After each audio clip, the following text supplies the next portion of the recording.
as opposed to cappuccinos, because cats rule and dogs drool. And anyway, your bill comes to $600. All right, so what we're gonna do here is make a couple adjustments. Something's up with the mechanics here. Hey, do me a favor, push that in there right there. Muchas gracias. Oh, yeah, you hear that?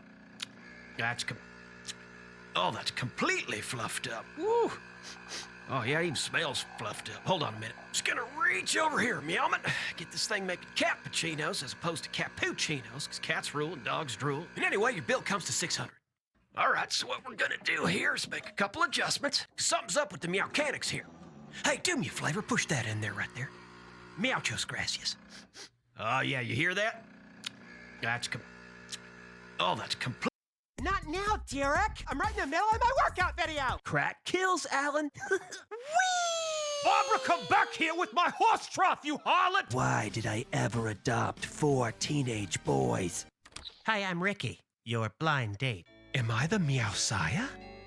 So I says, how about 500 bananas? And he starts flinging his poop. Ah! I left my freaking debit card at the Rainforest Cafe. I wanna go to the dog park. Sorority picture time. Get over here, Shelly. 3, 2, 1. Five fetch a slobber. Let me see it before you post it. Hey, sugar, did you pick up the bone meal? You forgot the bone meal. That's the one thing I needed. I gotta go outside. I gotta get some air. What's the matter? Cat got your tongue? It's okay, Kathy. You just drank too much. Here, I'll hold your tail back. Oh, I'm out. Hey, Patrick, look, I'm SpongeBob SquareCat. Not now, Derek. I'm right in the middle of my workout video. Crack kills, Alan. Whee! Barbara, come back here with my horse trough, you harlot! Why did I ever adopt 4 teenage boys? Hi, I'm Ricky, your blind date. Am I the Meowsiah? So I says, how about 500 bananas? And he starts flinging his poop. Ah! I left my freaking debit card at the Rainforest Cafe. I wanna go to the dog park. Sorority picture time. Get over here, Shelly. 3, 2, 1. Five fetch a slobber. Let me see it before you post it. Hey, sugar, did you pick up the bone meal?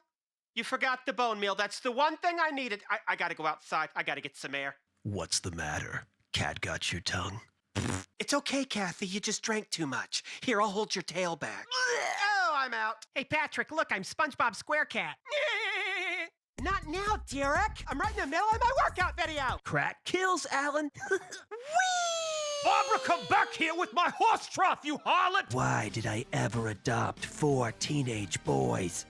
Hi, I'm Ricky, your blind date. Am I the Meowsiah? So I says, how about 500 bananas? And he starts flinging his poop. Ah! I left my freaking debit card at the Rainforest Cafe. I wanna go to the dog park. Sorority picture time. Get over here, Shelly. 3, 2, 1. Five fetch a slobber. Let me see it before you post it. Hey, sugar, did you pick up the bone meal? You forgot the bone meal. That's the one thing I needed. I gotta go outside. I gotta get some air. What's the matter? Cat got your tongue? It's okay, Kathy. You just drank too much. Here, I'll hold your tail back. Oh, I'm out. Hey, Patrick, look, I'm SpongeBob SquareCat. Not now, Derek. I'm right in the middle of my workout video. Crack kills, Alan. Whee! Barbara, come back here with my horse trough, you harlot! Why did I ever adopt 4 teenage boys? Hi, I'm Ricky, your blind date. Am I the Meowsiah? So I says, how about 500 bananas? And he starts flinging his poop. Ah! I left my freaking debit card at the Rainforest Cafe. I wanna go to the dog park. Sorority picture time. Get over here, Shelly. 3, 2, 1. Five fetch a slobber. Let me see it before you post it. Hey, sugar, did you pick up the bone meal? You forgot the bone meal. That's the one thing I needed. I gotta go outside. I gotta get some air. What's the matter? Cat got your tongue? It's okay, Kathy. You just drank too much. Here, I'll hold your tail back. Oh, I'm out. Hey, Patrick, look, I'm SpongeBob SquareCat. Not now, Derek. I'm right in the middle of my workout video. Crack kills, Alan. Whee! Barbara, come back here with my horse trough, you harlot! Why did I ever adopt 4 teenage boys? Hi, I'm Ricky, your blind date. Am I the Meowsiah?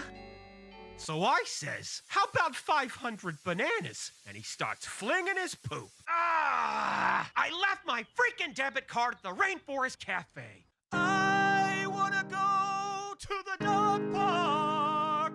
Sorority picture time. Get over here, Shelly. 3, 2, 1. Phi fetch a slobber. Let me see it before you post it. Hey, sugar, did you pick up the bone meal? You forgot the bone meal. That's the one thing I needed. I gotta go outside. I gotta get some air. What's the matter? Cat got your tongue? It's okay, Kathy. You just drank too much. Here, I'll hold your tail back. Oh, I'm out. Hey, Patrick, look, I'm SpongeBob SquareCat. Not now, Derek. I'm right in the middle of my workout video. Crack kills, Alan. Barbara, come back here with my horse trough, you harlot! Why did I ever adopt 4 teenage boys? Hi, I'm Ricky, your blind date. Am I the Meowsiah? So I says, how about 500 bananas? And he starts flinging his poop. Ah! I left my freaking debit card at the Rainforest Cafe. I wanna go to the dog park. Sorority picture time. Get over here, Shelly. 3, 2, 1. Phi fetch a slobber. Let me see it before you post it. Hey, sugar, did you pick up the bone meal? You forgot the bone meal. That's the one thing I needed. I gotta go outside. I gotta get some air. What's the matter? Cat got your tongue? It's okay, Kathy. You just drank too much. Here, I'll hold your tail back. Oh, I'm out. Hey, Patrick, look, I'm SpongeBob SquareCat. Not now, Derek. I'm right in the middle of my workout video. Crack kills, Alan. Barbara, come back here with my horse trough, you harlot! Why did I ever adopt 4 teenage boys? Hi, I'm Ricky, your blind date. Am I the Meowsiah? So I says, how about 500 bananas? And he starts flinging his poop. Ah! I left my freaking debit card at the Rainforest Cafe. I wanna go to the dog park. Sorority picture time. Get over here, Shelly. 3, 2, 1. Phi fetch a slobber. Let me see it before you post it. Hey, sugar, did you pick up the bone meal? You forgot the bone meal. That's the one thing I needed. I gotta go outside. I gotta get some air. What's the matter? Cat got your tongue? It's okay, Kathy. You just drank too much. Here, I'll hold your tail back. Oh, I'm out. Hey, Patrick, look, I'm SpongeBob SquareCat. Not now, Derek. I'm right in the middle of my workout video. Crack kills, Alan. Barbara, come back here with my horse trough, you harlot! Why did I ever adopt 4 teenage boys? Hi, I'm Ricky, your blind date. Am I the Meowsiah? So I says, how about 500 bananas? And he starts flinging his poop. Ah! I left my freaking debit card at the Rainforest Cafe. I wanna go to the dog park. Sorority picture time. Get over here, Shelly. 3, 2, 1. Phi fetch a slobber. Let me see it before you post it. Hey, sugar, did you pick up the bone meal? You forgot the bone meal. That's the one thing I needed. I gotta go outside. I gotta get some air. What's the matter? Cat got your tongue? It's okay, Kathy. You just drank too much. Here, I'll hold your tail back. Oh, I'm out. Hey, Patrick, look, I'm SpongeBob SquareCat. Not now, Derek. I'm right in the middle of my workout video. Crack kills, Alan. Barbara, come back here with my horse trough, you harlot! Why did I ever adopt 4 teenage boys? Hi, I'm Ricky, your blind date. Am I the Meowsiah? So I says, how about 500 bananas? And he starts flinging his poop. Ah! I left my freaking debit card at the Rainforest Cafe. I wanna go to the dog park. Sorority picture time. Get over here, Shelly. 3, 2, 1. Phi fetch a slobber. Let me see it before you post it. Hey, sugar, did you pick up the bone meal? You forgot the bone meal. That's the one thing I needed. I gotta go outside. I gotta get some air. What's the matter? Cat got your tongue? It's okay, Kathy. You just drank too much. Here, I'll hold your tail back. Oh, I'm out. Hey, Patrick, look, I'm SpongeBob SquareCat. Not now, Derek. I'm right in the middle of my workout video. Crack kills, Alan. Barbara, come back here with my horse trough, you harlot! Why did I ever adopt 4 teenage boys? Hi, I'm Ricky, your blind date. Am I the Meowsiah? So I says, how about 500 bananas? And he starts flinging his poop. Ah! I left my freaking debit card at the Rainforest Cafe. I wanna go to the Sorority picture time. Get over here, Shelly. 3, 2, 1. Five fetch a slobber. Let me see it before you post it. Hey, sugar, did you pick up the bone meal? You forgot the bone meal. That's the one thing I needed. I gotta go outside. I gotta get some air. What's the matter? Cat got your tongue? It's okay, Kathy. You just drank too much. Here, I'll hold your tail back. Oh, I'm out. Hey, Patrick, look, I'm SpongeBob SquareCat. Not now, Derek. I'm right in the middle of my workout video. Crack kills, Alan. Barbara, come back here with my horse trough, you harlot! Why did I ever adopt 4 teenage boys? Hi, I'm Ricky, your blind date. Am I the Meowsiah? So I says, how about 500 bananas? And he starts flinging his poop. Ah! I left my freaking debit card at the Rainforest Cafe. I wanna go to the dog park. Sorority picture time. Get over here, Shelly. 3, 2, 1. Five fetch a slobber. Let me see it before you post it. Hey, sugar, did you pick up the bone meal? You forgot the bone meal. That's the one thing I needed. I gotta go outside. I gotta get some air. What's the matter? Cat got your tongue? It's okay, Kathy. You just drank too much. Here, I'll hold your tail back. Oh, I'm out. Hey, Patrick, look, I'm SpongeBob SquareCat. Not now, Derek. I'm right in the middle of my workout video. Crack kills, Alan. Barbara, come back here with my horse trough, you harlot! Why did I ever adopt 4 teenage boys? Hi, I'm Ricky, your blind date. Am I the Meowsiah? So I says, how about 500 bananas? And he starts flinging his poop. Ah! I left my freaking debit card at the Rainforest Cafe. I wanna go to the dog park. Sorority picture time. Get over here, Shelly. 3, 2, 1. Five fetch a slobber. Let me see it before you post it. Hey, sugar, did you pick up the bone meal? You forgot the bone meal. That's the one thing I needed. I gotta go outside. I gotta get some air. What's the matter? Cat got your tongue? It's okay, Kathy. You just drank too much. Here, I'll hold your tail back. Oh, I'm out. Hey, Patrick, look, I'm SpongeBob SquareCat. The far left. I believe in only 2 things, the First Amendment and boobs. The year 2000. I believe in only 2 things, the First Amendment and boobs. Once they made the decision that they were not did you going just to say allow a you believe in the First conservative, Amendment? And hold on. I just want to make sure I heard you correctly as a woman anchoring the show. Did you say, what did you just say? You believe in the First Amendment and BWOBS? Boobs. 2 things that have only never let me down in this entire country's history, the First Amendment and boobs. So those are the only 2 things I believe in absolutely in the country. Listen, I'm astonished at almost everything I just heard. So for somebody to come on CNN and to say something like the only thing I believe in a discussion about something. I'm still there too, and I just want to make sure I'm hearing you correctly. BOOZE or BOOBS? Because as The year 2008. The problem? Oakland has too many guns. The solution? Offer $250 for every gun. I'm not surprised. What do you think? Even when I voted Democrat, and I was very outspoken about my beliefs, not once, not one time, did a conservative or a Republican call me a name. They never made fun of me, and they never even remarked on my skin color. Now that I'm openly conservative and I support Trump, and my beliefs actually align with my Christianity, Democrats and leftists have called me all the names in the book. They've sworn at me, they've cussed me out, they've cut off friendships, childhood friends and family members, people who actually know me. And they've also made fun of me for being a person of color who votes Republican. And they've pointed out my skin color to me. Basically, they treated me the way that they said Republicans and conservatives do. They've done everything they've accused them of doing. I'm not surprised. What do you think? Even when I voted Democrat, and I was very outspoken about my beliefs, not once, not one time, did a conservative or a Republican call me a name. They never made fun of me, and they never even remarked on my skin color. Now that I'm openly conservative and I support Trump, and my beliefs actually align with my Christianity, Democrats and leftists have called me all the names in the book.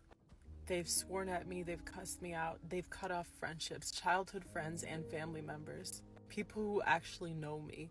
And they've also made fun of me for being a person of color who votes Republican. and they've pointed out my skin color to me. Basically, they treated me the way that they said Republicans and conservatives do. They've done everything they've accused them of doing. I'm not surprised. What do you think? Even when I voted Democrat, and I was very outspoken about my beliefs, not once, not one time, did a conservative or a Republican call me a name. They never made fun of me, and they never even remarked on my skin color. Now that I'm openly conservative and I support Trump, and my beliefs actually align with my Christianity, Democrats and leftists have called me all the names in the book. They've sworn at me, they've cussed me out, they've cut off friendships, childhood friends and family members, people who actually know me. And they've also made fun of me for being a person of color who votes Republican. And they've pointed out my skin color to me. Basically, they treated me the way that they said Republicans and conservatives do. They've done everything they've accused them of doing. I'm not surprised. What do you think? Even when I voted Democrat, and I was very outspoken about my beliefs, not once, not one time, did a conservative or a Republican call me a name. They never made fun of me, and they never even remarked on my skin color. Now that I'm openly conservative and I support Trump, and my beliefs actually align with my Christianity, Democrats and leftists have called me all the names in the book. They've sworn at me, they've cussed me out, they've cut off friendships, childhood friends and family members, people who actually know me. And they've also made fun of me for being a person of color who votes Republican. And they've pointed out my skin color to me. Basically, they treated me the way that they said Republicans and conservatives do. They've done everything they've accused them of doing. I'm not surprised. What do you think? Even when I voted Democrat, and I was very outspoken. So I'm driving Uber, and my passenger's getting arrested. Hey Bob, turn that off, okay? No, I'll keep recording, thank you. It's my right. Don't record me, you got me? I will look. You're a police officer on duty, I can record you. And if you come to this side of the vehicle, I can keep recording you. Turn it off. I can keep recording you. Turn it off, I'm taking jail. What are you arresting me for? I'm sitting here in my car, I'm just recording in case anything happens. I'm surrounded by 5 police officers. You're being a jerk. I'm scared right now. I'm not being a jerk. I'm recording it in case anything happens. Roll canine this way, please. I hope so. I know what the law is. I know the law. I'm an attorney, so I would hope I know the law. And an Uber driver? And here, man. And an Uber driver. You want my bar card? Remember this loose wall? Whoops. Well, I'm back, and I'm doing the neighbor's home. And I don't know why these builders get so much hate, because if you take away the minimum standards, they actually do a pretty good job. Let me prove it. You sick and tired of people climbing your wall? I promise you, they're only gonna climb this one once. One damaged truss, who cares? Our homes are over-engineered anyways. Why would anyone care if your shower is sloped to the drain? Mold isn't real, and even if it were, it would just die in our heat. Well, Si, what about all my bent window frames? Well, that's where you put the crowbar to jam the windows in place. That's normal. Those welds aren't broken. That's just typical wear and tear. Broken riser? Oh, please, that's for ventilation. That's going to stop that electrical from overheating and burning your home down. So what? We didn't finish your stucco. We're only human. Good. Hollow sounding tiles don't indicate an installation issue. They just sound different. Remember this loose wall? Whoops. Well, I'm back. Look at this lead pencil. There's not a single person in the world who could make this pencil. Remarkable statement? Not at all. The wood from which it's made comes from a tree that was cut down in the state of Washington. To cut down that tree, it took a saw. To make the saw, it took steel. To make the steel, it took iron ore. Literally thousands of people cooperated to make this pencil. People who don't speak the same language, who practice different religions, who might hate one another if they ever met. That is why the operation of the free market is so essential to foster harmony and peace among the peoples of the world. That, of course, is based on a famous essay called I, Pencil, which is about the division of labor and the supply chain. Obviously, it's completely correct. Look at this lead pencil. There's not a single person in the world. Penelope, are you seeing this? What's going on? Look, I don't want to alarm you, but there is a spirit crab walking up your wall. What is that? I think he's trying to tell you something. There's nothing. Get what food? Penelope, are you seeing this?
Sorry, bear with me. I'm trying to figure something out. Trying to get like a new starting screen. Let's get some more music going.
I'll work on it later. Kind of liking it though. I want to fill up the whole screen. Yeah, Wolfman Jack's back.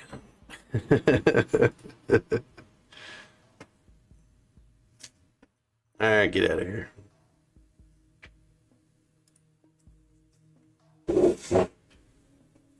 I'm always fucking my stuff. What now? Oh, turn that fucker off so I can save on the CPU. I'm not surprised. Not you, girl. I already heard from you.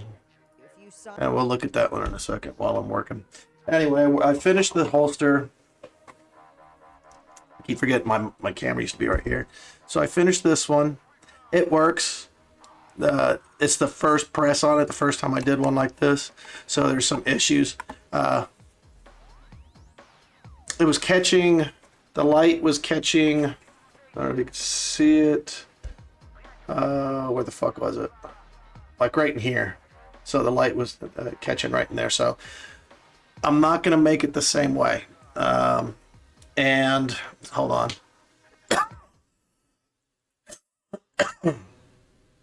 Still sick. And I fucked up when I pressed it, because you're supposed to put the Kydex on the bottom, put the holster on the mold on top. I might move the camera back a little bit.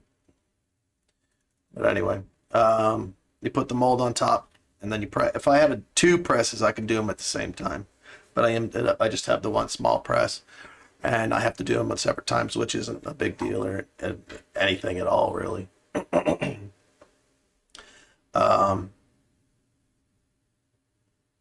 My mind just stopped working. So anyway, you're supposed to put the Kydex down, and then the form on top of it, press it, and then I press another Kydex while it's in there being pressed, and then you get the second piece and put it on. I did it the opposite. I put the form down first, and then I put the Kydex on top. And then when I realized what I did, I was like, fuck me, let's see if it works anyway, because it's just a test piece. It worked. It wasn't perfect. It fucked up my foam, though. It literally cut the foam in half. So I ended up having to throw away like 2 or 3 pieces of foam because it really fucked them up. I don't like the fact that there's no gap in here.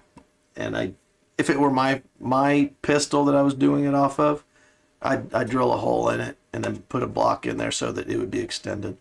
And there's no adjustability on it. And I don't like that either. So through thought, because I care about what I put out, what I'm going to do is, instead of using my form that gives it a little arch to it, I don't know if you can see it, so it fits around, kind of excuse me, kind of fits around your hip. I'm just going to do it like I normally do. Well, foam presses. But I'm only going to have one piece of foam on the bottom, and then I'm going to have 2 pieces on top. So that way, when I press it, it'll be like a 20-80 split. So it'll have more of the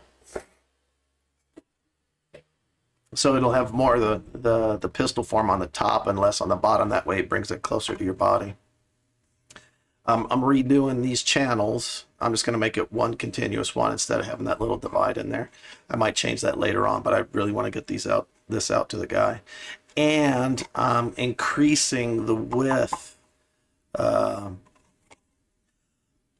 the channel for the light. So, because I like it tight.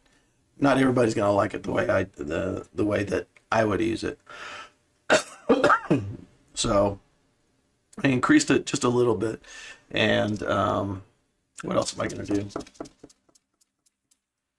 Oh, right here on the bottom, I'm gonna put a little piece on here too, because that's where he was hanging up, right in here. And so I'm gonna take a piece of PDF. I can say PDF. I can't even remember what it's called right now. But a piece of this, a 1/4 inch thick, and bring it up the sides and across this, so that way I have my gap in there that I like, so that any debris that goes in there can fall out, and it makes it adjustable. Yay! So that's going to take me a little bit, but yeah, the main thing that I did was just to try it out and see where I had my little hiccups and stuff that I have to fix. So yeah, that's it. Music time.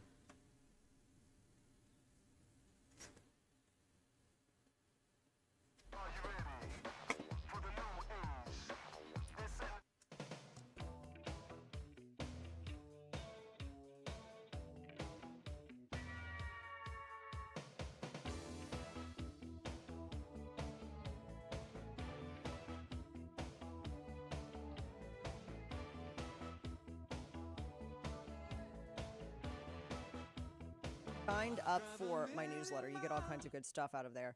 And something I sent out to you last night because of a verdict that was rendered last night. And I got to tell you, I was pretty shocked by this. New York is such a fallen state. And I don't advocate for people abandoning fallen states. I do advocate for you getting involved as much as humanly possible and taking it back, because you can't just keep ceding ground and running from fights. And New York's got some really stupid laws, and they're in the courtroom over a lot of them. I'm not going to get into the weeds with all the different things that have happened with them, since Bruin and everything else. But what they did last night, and he was a guest on our show in February, Dexter Taylor, aka Carbon Mike, and he's a Second Amendment enthusiast. I don't say this as a pejorative. He's a dork. He's like one of those guys who loves. I bet How It's Made is his favorite show. He loves putting. It's a good show. He's really into engineering. He loves to understand how things work, and he loved cars. And when he figured out about making his own firearms, that really interested him, and he thought it was fascinating the way everything goes together. That's something I'd like to do. And so he especially with like a 1911 or a double stack. New York started passing all of these insane laws trying to purposely make innocent people into felons. And so he was on the show in February because the state of New York had NYPD and the ATF raid his home, bust his door in, because they were accusing him of making ghost guns. Now, you have to understand, the accusation was predicated. If you sell it, then you have to have, from what I understand, if you sell a gun that you made, you have to have a number on it. Guns, which he absolutely was. But if you're just doing yours, then He has no you don't criminal have to. record at all If you're whatsoever. selling them, you have to. He was not selling the things that he was See? building. See? By See? the way, that is protected under federal law. I don't give a rat's backside what your state wants to pass. The ATF, this is 18 U.S.C. 922-0, that's subsection O, subsection P and R, and it gets into 26 U.S.C. 5822. A license is not required to make a firearm solely for personal use. A license is only required to manufacture firearms for sale or distribution. Furthermore, you do not have to serialize your firearm that you are making if it is for your own personal use. That's something that manufacturers used to use to track product, and then the government came in and decided to exploit it and use it as a way to sidestep any kind of federal law prohibiting a register. So this is what they're going after. Dexter Taylor over. And so he was found guilty yesterday. And he was sent to prison. He's in Rikers right now. They're going to try to put him away for 18 years. 18 years. This is just one of the craziest things I've ever read. So the state of New York thinks that he's a dangerous felon because he's a gunsmith. And he wanted to actually at some point get his FFL, and he was building up to that. He was exploring weapons science. He should have, just to cover your ass, he should have done that right off the bat. This is really one of the coolest things about I think it costs like $300, somewhere around there. Manufacturers are small mom and pop shops, and they all are looking at ways to do it better. And he was getting to the point where he wanted to become an FFL, and he wanted to leave New York. This is one of the things he was talking about. I should do it because some people give me their guns, and I might be able to get in trouble by just having their guns. So I need to do that to cover my ass. I'd like to become a gunsmith too. Decided to take So him to prison. as soon as I And he's looking at 18 years. get my shit in order, I'm gonna do that. The same ATF, by the way, that helped raided his home. I'm still trying to get my Shopify going. Yes, they do love I'm shooting. stuck on the web page portion of it. Security. That they literally allowed a security guards to steal guns from their National Firearms and Ammunition Destruction Branch for 3 years straight. There was an Office of the Inspector General report that came out in September of 2022, headline DOJ OIG, Office of Inspector General, releases report on the ATF's disposal practices. And they said that they noticed that thousands of firearms, firearm parts, and ammunition had been stolen from the ATF from 2016 to 2019, and that it required a DOJ, OIG, ATF, and DHS investigation.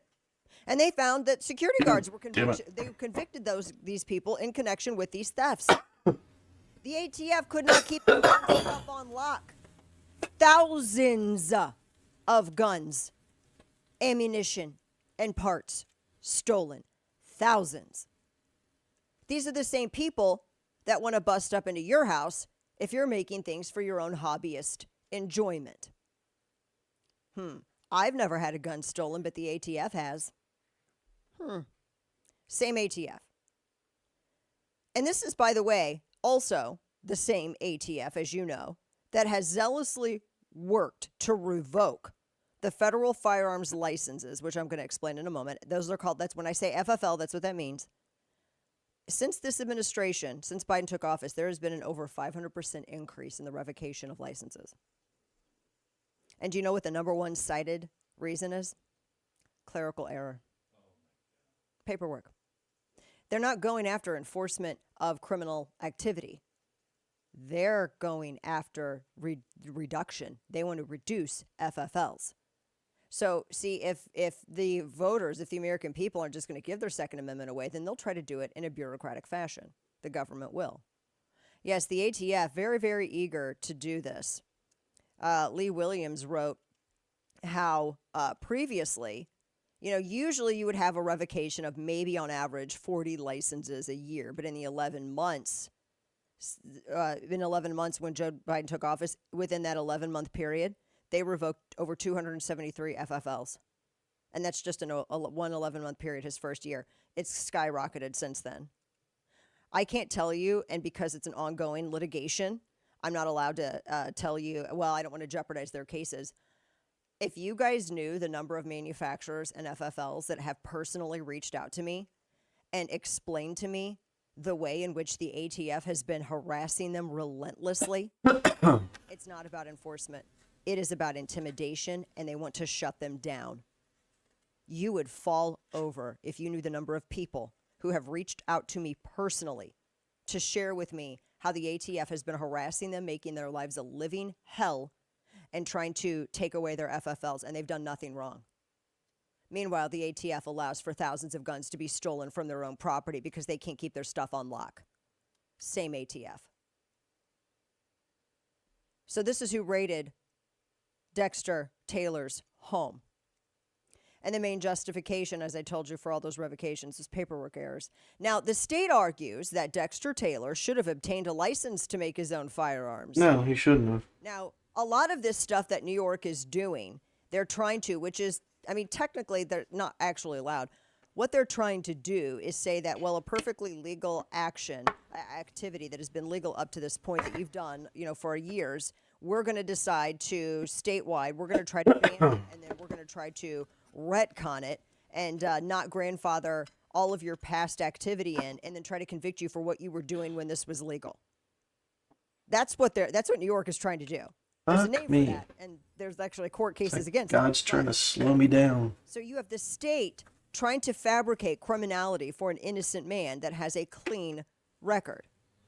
And they're doing this. New York does not hand out licenses.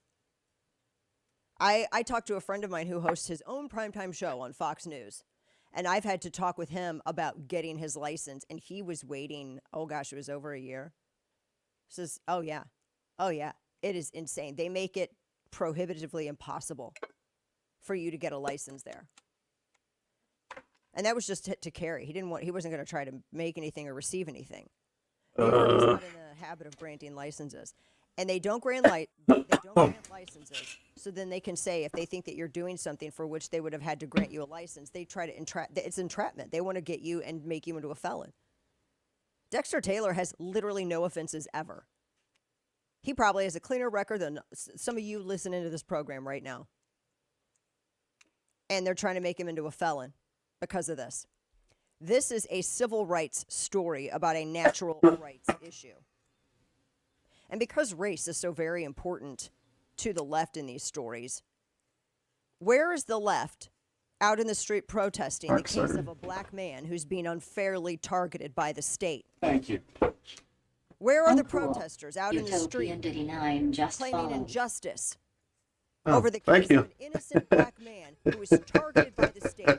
I heard a voice and I'm like, what the fuck was that? Where are the people who were out there in the street for Breonna Taylor? Where were the people who were out in the street for George Floyd? Oh, it's one of those people that are trying to sell This stuff. is an actual It could be a bot. rights activist who is innocent and has been bullied and harassed. Well, if and you're a real person and you And I dare and say, you followed me on purpose, thank you. so far as to say that he was specially targeted because he is a black man exercising his Second Amendment rights. And there's nothing that progressive historically But I'm not hated going to buy than anything. free so. black Americans exercising their Second Amendment rights. I already have enough You bills. believe me, I dare you go back and look at the decision of Judge Roger Taney. Where are the protests? Where are the hands up, don't shoot people at? For Dexter Taylor. He didn't do anything wrong, but he's being bullied and targeted and harassed by an administration where the vice president has put more people of color in prison than any other AG in California really before her, and the president of the United States who eulogized a Klan member.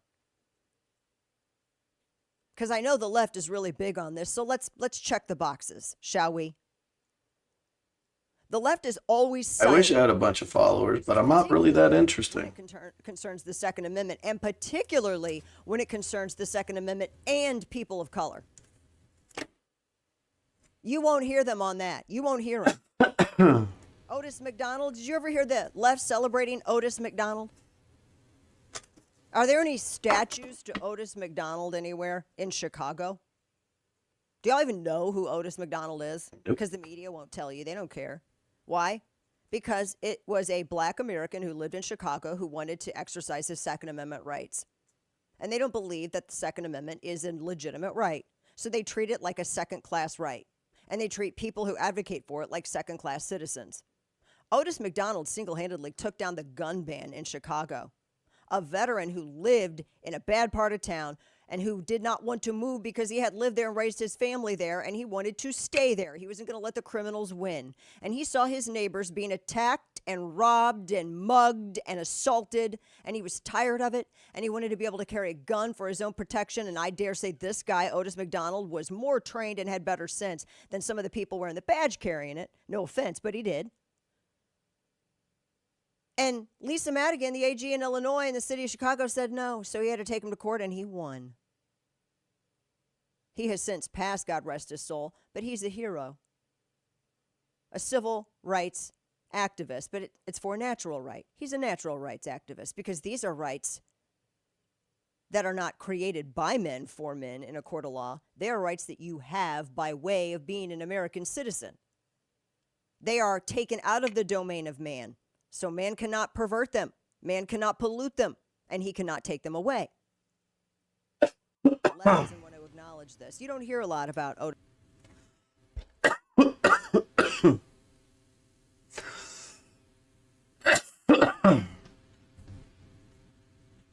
Yeah. Can I eat some chips in a bowl? For chips? Just a little bit. I don't want you filling up on it, okay? Okay. Well, there's peanuts. Why don't you eat the peanuts? They're better than eating chips. They make your penis grow. That's why they're called peanuts.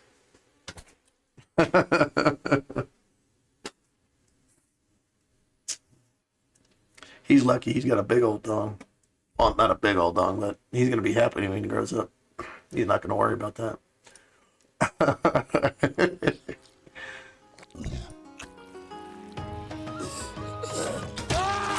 I'm going to skip.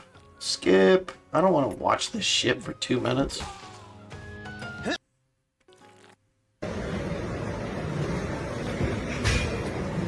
What the... Oh. Okay. I get it now.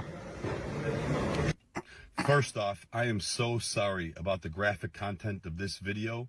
I didn't even want to post it, but something needs to be said because videos like this need to stop. This should never happen. And it blows my mind that this girl thought this was okay to do and film, then post on social media. Do you not have any self-respect? And what makes it even worse, somebody from this gym reached out to me. This isn't just a gym. It's a health club called David Lloyd. So you need mind your own business. First off, we have the normal meow that we just use mostly to get each other's attention. Meow. No! Okay, then we have the dissatisfied meow. No! Then the angry meow, but we're kitten. He's like, fuck that. Yeah. What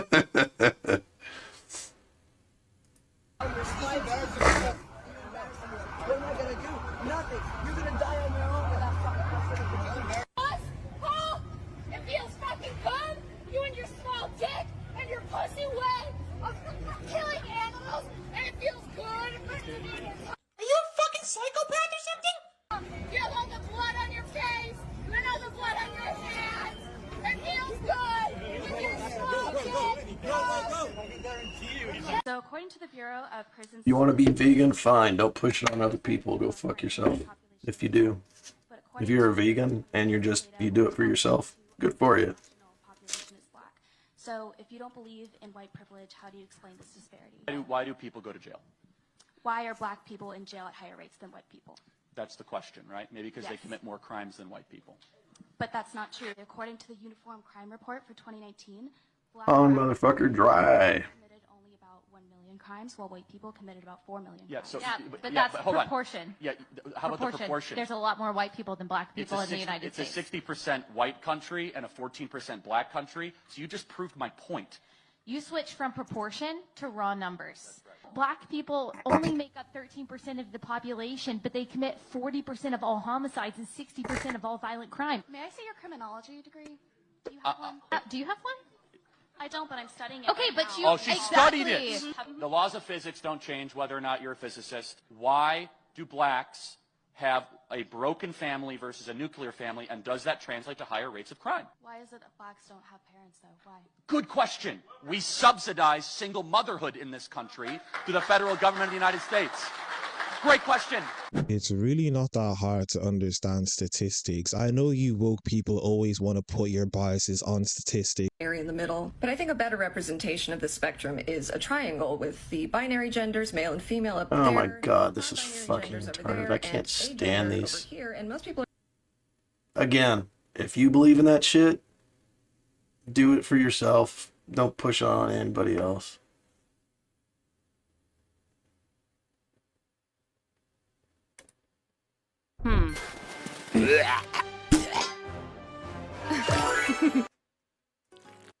No matter what kind of doctor I go to.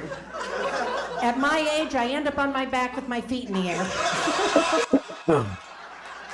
I thought that was excessive at the optometrist. I have next to me Dr. Luis Espina, who is a board-certified family medicine physician who I actually trained with as my senior in residency. In addition to being a great physician and engineer, he's also a part-time stand-up comic. No. So today we're gonna actually watch professionals deliver medical jokes. Are you excited? I am very excited. You don't look excited. I am Scream! Woo! You must wait in the waiting room. There's no chance of not waiting. That's the name of the room. Then they call you. You get very excited when they call you because you think now you're going to see the doctor. But you're not. Now you're going into the next smaller waiting room. But I hate the extra wait, so maybe I'll start screwing around with some of his stuff, you know? Maybe I'll turn that thing up a little bit. Whatever the hell that does. Take all the tongue depressors out, lick them all, put them all back. Yeah! That joke does not age well with COVID. No, I was naughty there. When was the last time you used a tongue depressor? Today. No way. Yes. You use them regularly? Yes. Just once I'd like to say to the doctor, you know what? I'm not ready for you yet. Why don't you go back in your little office? I'll be in a minute. And get your pants off. Then we'll see what's what. Yeah, it's not going to go Why well. does the doctor need that little office for anyway? You know, his books, little stupid aquarium there. I guess he doesn't want people to see him looking stuff up. What the hell was that? That happens all the time. You got that, bro. But that's good. Yeah, and YouTube's a good thing. How many times do I go to the clinical dermatology book? Oh my God, yeah, absolutely. And the truth of the matter is, what would you rather? I wing it or I confirm it? Exactly. So they sent me to my regular doctor for a follow-up, and I was nervous going because my cholesterol. I knew it was going to be high because last year it was high, and I hadn't done anything different. I love patients that are like, my cholesterol didn't go down. I'm like, well, have you changed anything? They're like, no. And the funniest is when, you know, the STD results come back and they act shocked, and then you talk to the health department and they've known since 2008 that something's been there, but they act shocked. Doctors are good people. That's why they avoid the word pain. It's a buzzword. They won't hit it a lot. They don't want to scare anybody. Doctors will tell you all about pressure. What? They'll tell you all about the pressure you're going to experience. Stick and a burn. If a doctor tells you you're about to feel some pressure, buckle up. That's how I feel about the dentist. The dentist always says, you're going to feel some pressure. I'm like, no, I feel my gum is on fire. Yeah, no, I tell them it's going to hurt. Like if I'm going to give them a tetanus injection, for example, I tell them straight out, this one's going to hurt. I'll oversell it and underdeliver. Hey, I feel sorry for the doctors because they have to give us our diagnosis in fruit. In fruit? You go to the doctor and they say, you have a tumor. Oh, okay, how big is it, doc?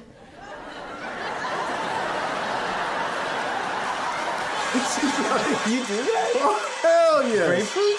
Oh, well, you're in deep trouble if we're in grapefruit land. Then the doctor gets sick of looking at your stupid face and he goes, you have a grapefruit. Oh, I knew it, I called it. I went to the doctor. He said, you're going through the change of life.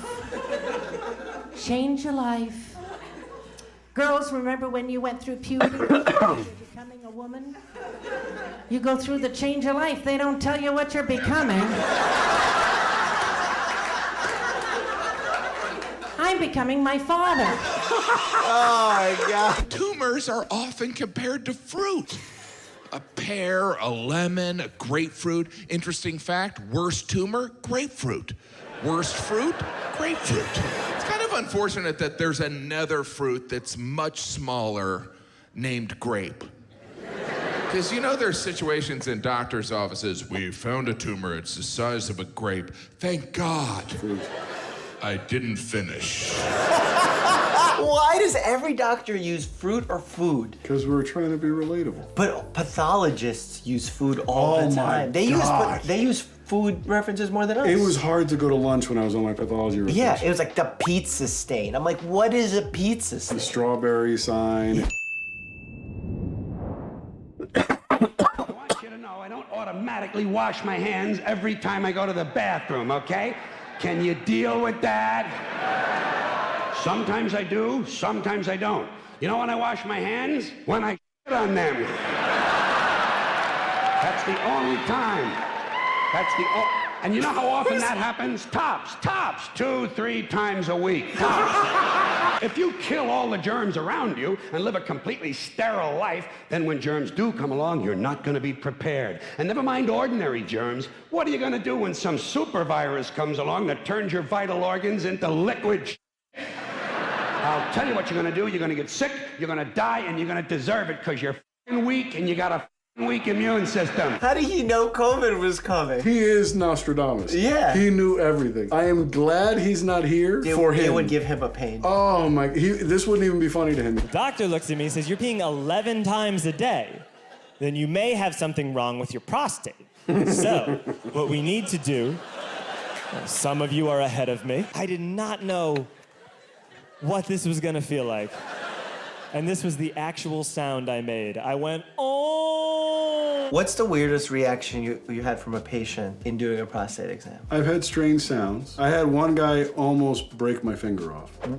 With the sphincter? No, it was the clenching and the twisting that was the problem. The twisting. Okay. I was gonna say, because that's a strong sphincter. Well, he was a strong man. So why didn't he just slide out? Well, he clenched everything. I mean, he clamped. Here's my cool story. I'm about to do a pap smear. We're doing the exam. I talk to the patient, walk him through it. I take my speculum, which is a see-through speculum. It's not one of the metal ones. I get a little lubricant on the lower part, not the top, so it doesn't interfere with my pap smear. And just about to insert it, I'm like, peel the speculum, and it's jagged edge Yeah, on one I side. I always check on one side. If I would have inserted, it would have just slit the skin right open. Yeah. I was diagnosed with bilateral breast cancer, and I ended up getting a double mastectomy.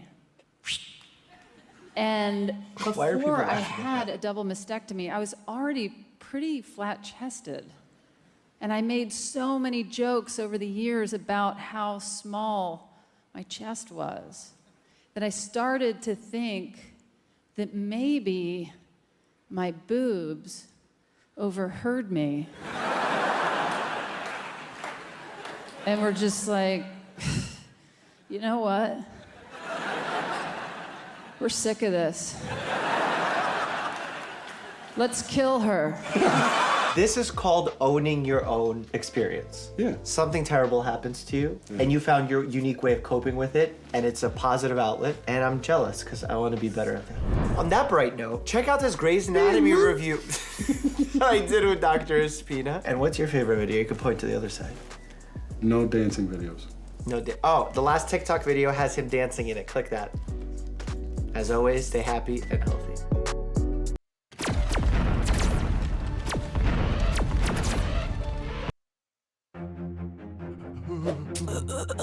It's time for my third Grey's Anatomy review, but for this one, I brought a friend.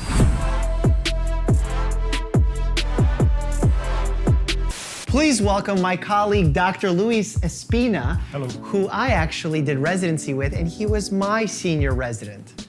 So he taught me everything I knew. Not everything, but yeah. You ready? Beep-whoop. You have to do that, by the way. No. No, come on. No, you have to do it. Beep-whoop. Beep-whoop. Yeah. You didn't sign the divorce papers. Fine, I get it. End of discussion. What? I actually don't know anything about their romance, and I know people in the comments are already getting their bows and arrows out to hunt me down. It's but okay. I don't think they're married. I think he's about to divorce wifey, and she's trying to get him to do that. Dr. Bailey, Henry Lamont, age 42, is scheduled with Dr. Shepard for a spinal implant to control the pain of his herniated disc. Is allergic to all pain medication. Really? Is that? Porn. Porn. As in porn? All right. What are we watching? Corinne, go stand in the hall. Miss. You have to be sensitive to the needs of the patient. Yeah, but that's overstating it. Have you ever had a patient do that? No, I don't think the television could get CNN, much less pornography. Look, we can't have porn in here. This is a hospital. It's for my pain. My doc says it releases endorphins in the brain. It helps keep my pain at a manageable level. Not gonna lie, if that helps him over an opioid addiction, I'm with getting him a private room. I am a firm believer in the what it takes school of medicine, so whatever it takes to make the patient comfortable. Okay. Pete Willoughby, 25-year-old GSW to the chest. Immediate return of 860 cc's of blood from the chest. Oh, damn, this hurts. He's put out more than 200 cc's over the past hour. They never tell you in movies how much it hurts to get shot. Push morphine 2 milligrams. Alex, this is my case. I don't understand in this show when they say a person's lost a liter of blood, that they're hanging out, talking, casually, just chilling. Hair looks good. His hair looked His hair looked good. Looks like you'll be able to go home today, Alice. But I still have patients to see. No. No more patients. I'll be back to check on you later. You should know I'm thinking of leaving Thatcher. I should never have married him. I'll leave him, you leave Adele. Then when our residency's over, we can both get jobs at the same hospital. Why don't you get her meds ready for discharge, nurse?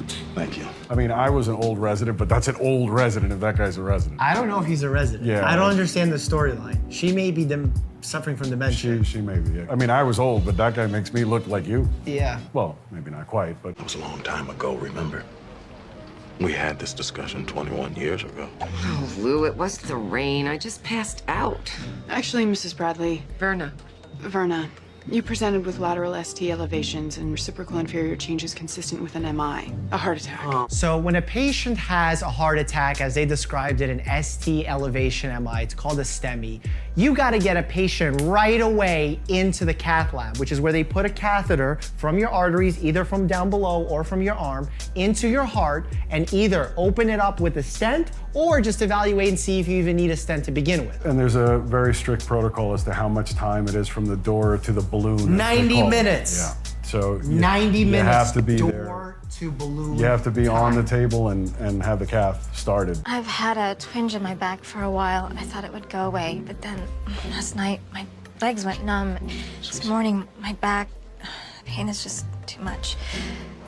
Ms. Chu, we're gonna push on a PCA pump. Give you some morphine, which should help control the pain. Thank you. But there's a greater. That was quick, huh? It's an awfully comfortable PCA pump. That's a quick PCA pump. A PCA pump is a pump that's controlled by the patient in order to give them anesthesia. Usually there's an opioid in there. It's programmed so that they can give themselves dosages, but if they're using it too frequently, it times out and doesn't allow them to do it. Now, this is good because when patients have that ability to control their pain relief, they generally use less of it and are more aware of how much they're using. As opposed to when a nurse comes in and doses it, they may overuse. And in and of itself, being in that much pain can be just a humbling situation. So it returns some measure of control to the patient. What's going on? I was just about to explain that Anna's MRI has shown that she has a myxopapillary pneumoma. It's a tumor in her spinal cord. Yeah, what the fuck is that? The good news is that we can operate. You have a 95% chance of fully recovering if we get you in this surgery as soon as possible. You know about that? I don't know about that. And I don't know how he gets those stats right off the top of the dome. Even waiting another day puts you at risk for permanent paralysis. Father? No. No surgery. Mr. Chu, without surgery, Anna will be paralyzed probably within the next 24 hours. I hate how they talk about medicine with such certainty, because then it tricks our viewers here from going into the hospital, and when we don't give them direct answers, they're gonna be like, but Derek Shepard, McDreamy, told me that my tumor, if I don't operate in I 95... thought you were McDreamy. No? I know, but this guy.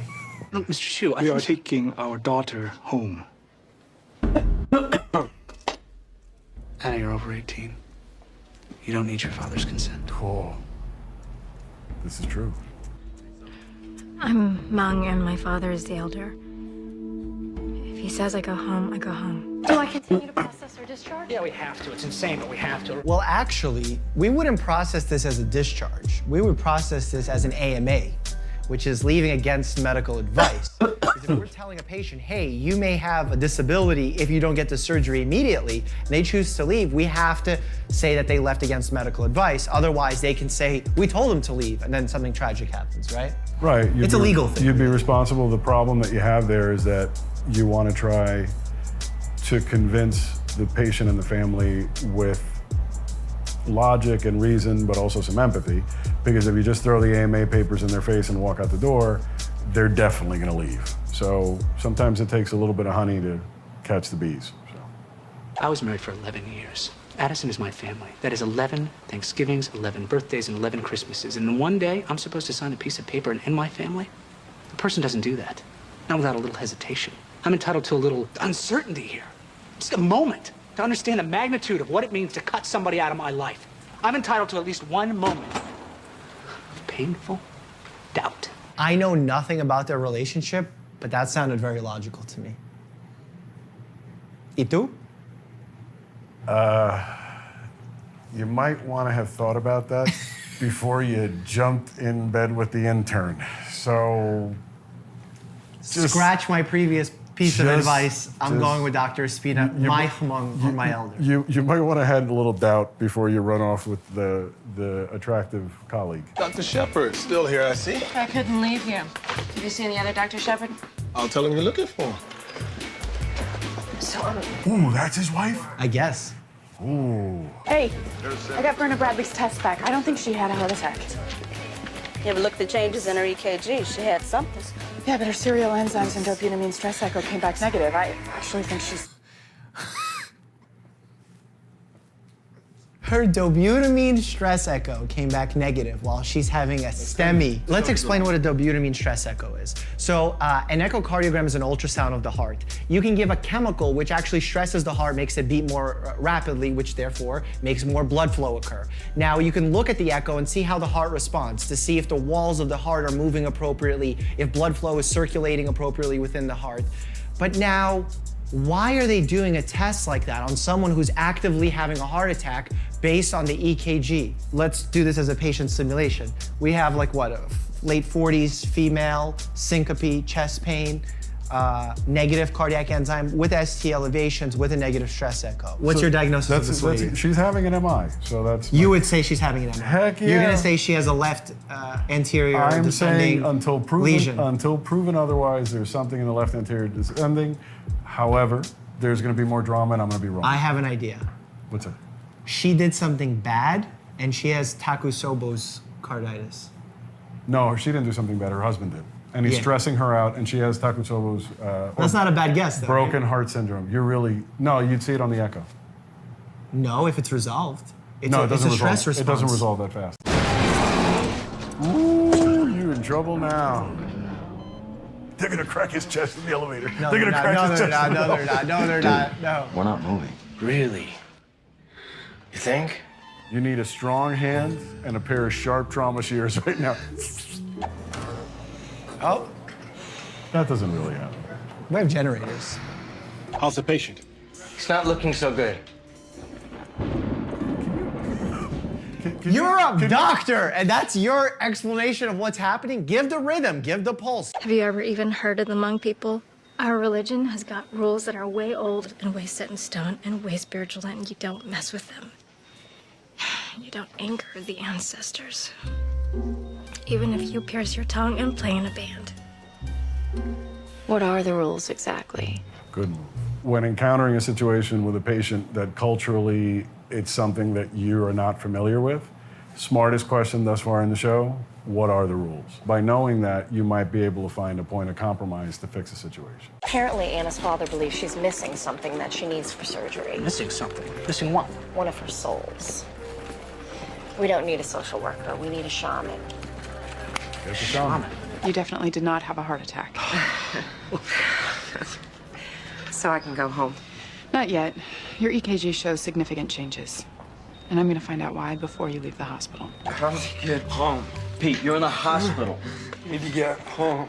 No, I need to get... So when you lose a lot of blood, you become hypoxic.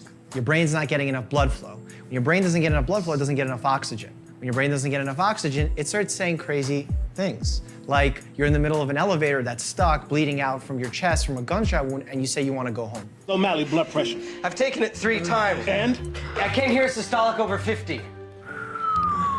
So that's quite dangerous. That means he's not getting perfusion to his vital organs, including his liver, brain, and kidneys, which means that those organs are currently dying. I'll be right back. Wait, where are you going? To get an instrument tray. You guys are gonna have to open up his chest. Hot damn. We're just gonna have to get a shaman. Today, in the hospital. Shaman's unlisted in the yellow pages. Our shaman is 500 miles from here. You are an arrogant man. No. I'm just a guy with access to a helicopter. Cool. Let's see how this is gonna happen. Hey, where are you two going so fast? Mark is talking George and Alex through heart surgery in the elevator. Shepard's setting up a shaman healing ritual. Rock on. A porn guy. The show is really medically inaccurate, but it's hilarious. It is, it's funny. She has the porn guy. It's funny. Wouldn't have residency been much more fun if it was like this? We didn't have to operate in the elevators. We didn't have shaman. We just had patients who had no insurance that we had to battle to get them treatment. You never shaved your legs. What? But be sure you don't cut into the longer heart. How can I be sure of that? You just have to be sure.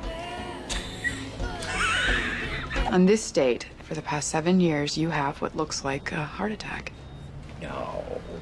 No, I know I've had some scares, but I don't... Every year on this date.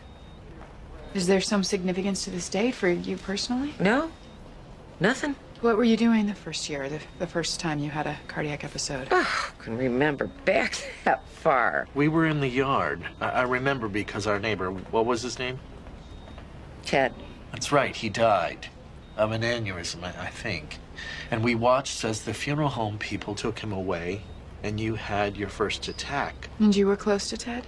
No. Oh, She shaved barely her legs. knew Ted. If this is Takotsubo, I'm gonna smack you. I'm telling you right Come now. on, that's impressive. It's beating a little stronger. Excellent. Keep your finger there. Okay, now what? That's it. That's it? What's wrong with that picture? There's open flame in the hospital. And why is open flame in a hospital, especially in that bed, really dangerous? But oxygen around there. Oxygen's a little flammable. Well, it potentiates the fire, yeah. You have stress cardiomyopathy. Cardiomyopathy. Bravo, Can you tell Dr. me what that Mike. is? I have an offer from Boston General. You took it to get away. We swore we'd never talk again about what we had together. This reminds me of The Notebook. You guys ever watched The Notebook? Romantic movie. I didn't see it. You didn't see it? No. We should watch it. Like a bro night. Yeah, no. It takes away his pain. See, the thing is, Henry takes away my pain. Humans are weird. All of us, myself included. Well, we're all unique, and again. Did you just use a synonym for weird? Yeah. In a more positive tone? Yeah. Usually you're the dark one. I am. I don't know. I'm in a good mood today, but yeah. Probably because of the porn. It must be the porn. Choose me. Love me.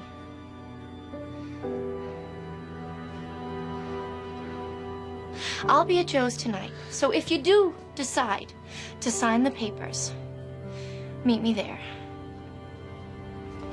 Oh. No, you didn't like it? Too narcissistic for your taste? Pick me.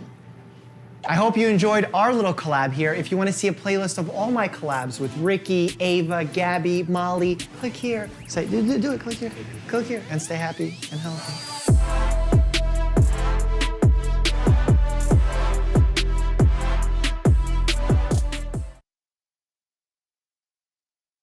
Grey's Anatomy Season 2, Episodes 16 and 17, I heard were the bomb, so I'm gonna check it out.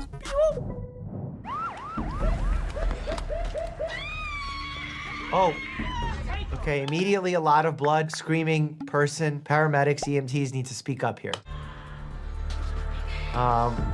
Can't tell what's happening here. It looks like her arm is inside his chest. Is she holding together a broken artery, a broken blood vessel that is bleeding out? Paramedics found him unconscious and bleeding. Mechanisms of injury are unknown, but he has a large sucking chest wound. Vitals? Tachycardic in the 140s, BP holding in the 90s. With that massive blood loss, I expect the tachycardia to be worse because what happens is when you lose blood, your body actually loses blood pressure because there's not enough liquid inside your blood vessels. When your body drops blood pressure, there isn't enough blood reaching vital areas, your brain, your kidneys, your liver. So what your body does to compensate for that is it tries to pump faster. That's why the tachycardia happens. How's this respiratory effort? Absent breath sounds on the right side. Absent breath sounds on the right sounds like that there's a collapsed lung on that side, which can happen with a penetrating injury, chest wall injury. Bubbling at the side of the wound. He's shocky and getting a little cyanotic. Shocky means that his blood pressure is getting quite low, which means he's not able to perfuse his organs. Cyanotic means that he's not perfusing his skin well, meaning that he starts actually turning blue because there's not enough oxygen reaching his skin cells from the small little capillaries, the small little blood vessels that feed the skin its oxygenation. Why do you have your hand inside my patient? I tried to tamp out the wound with gauze and pressure, but the only thing that would stop the bleeding was my hand. Every time I try to move it, he starts bleeding out. Putting pressure on a wound is the most important thing you can do other than creating a makeshift tourniquet on the scene, because putting pressure can actually stop blood flow to that area. If you stop blood flow, you can decrease blood loss. There's a chance that some blood vessels, specifically arteries that are muscular walled, can actually spasm so hard that they cut off circulation, decreasing blood loss. Can I take my hand out now? You don't stick your hand inside of a patient when you don't know how he was injured. Yeah, I know that now. Out of my room.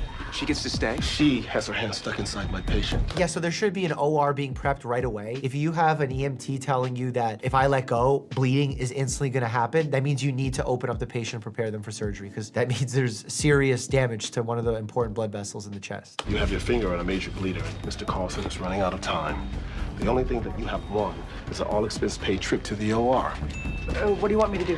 I want you to make that woman stop screaming and tell us what happened. And also make sure that everyone wears face shields, because what he called a major bleeder will squirt in everyone's eyes. Mrs. Carlson, are you injured? Can you hear me?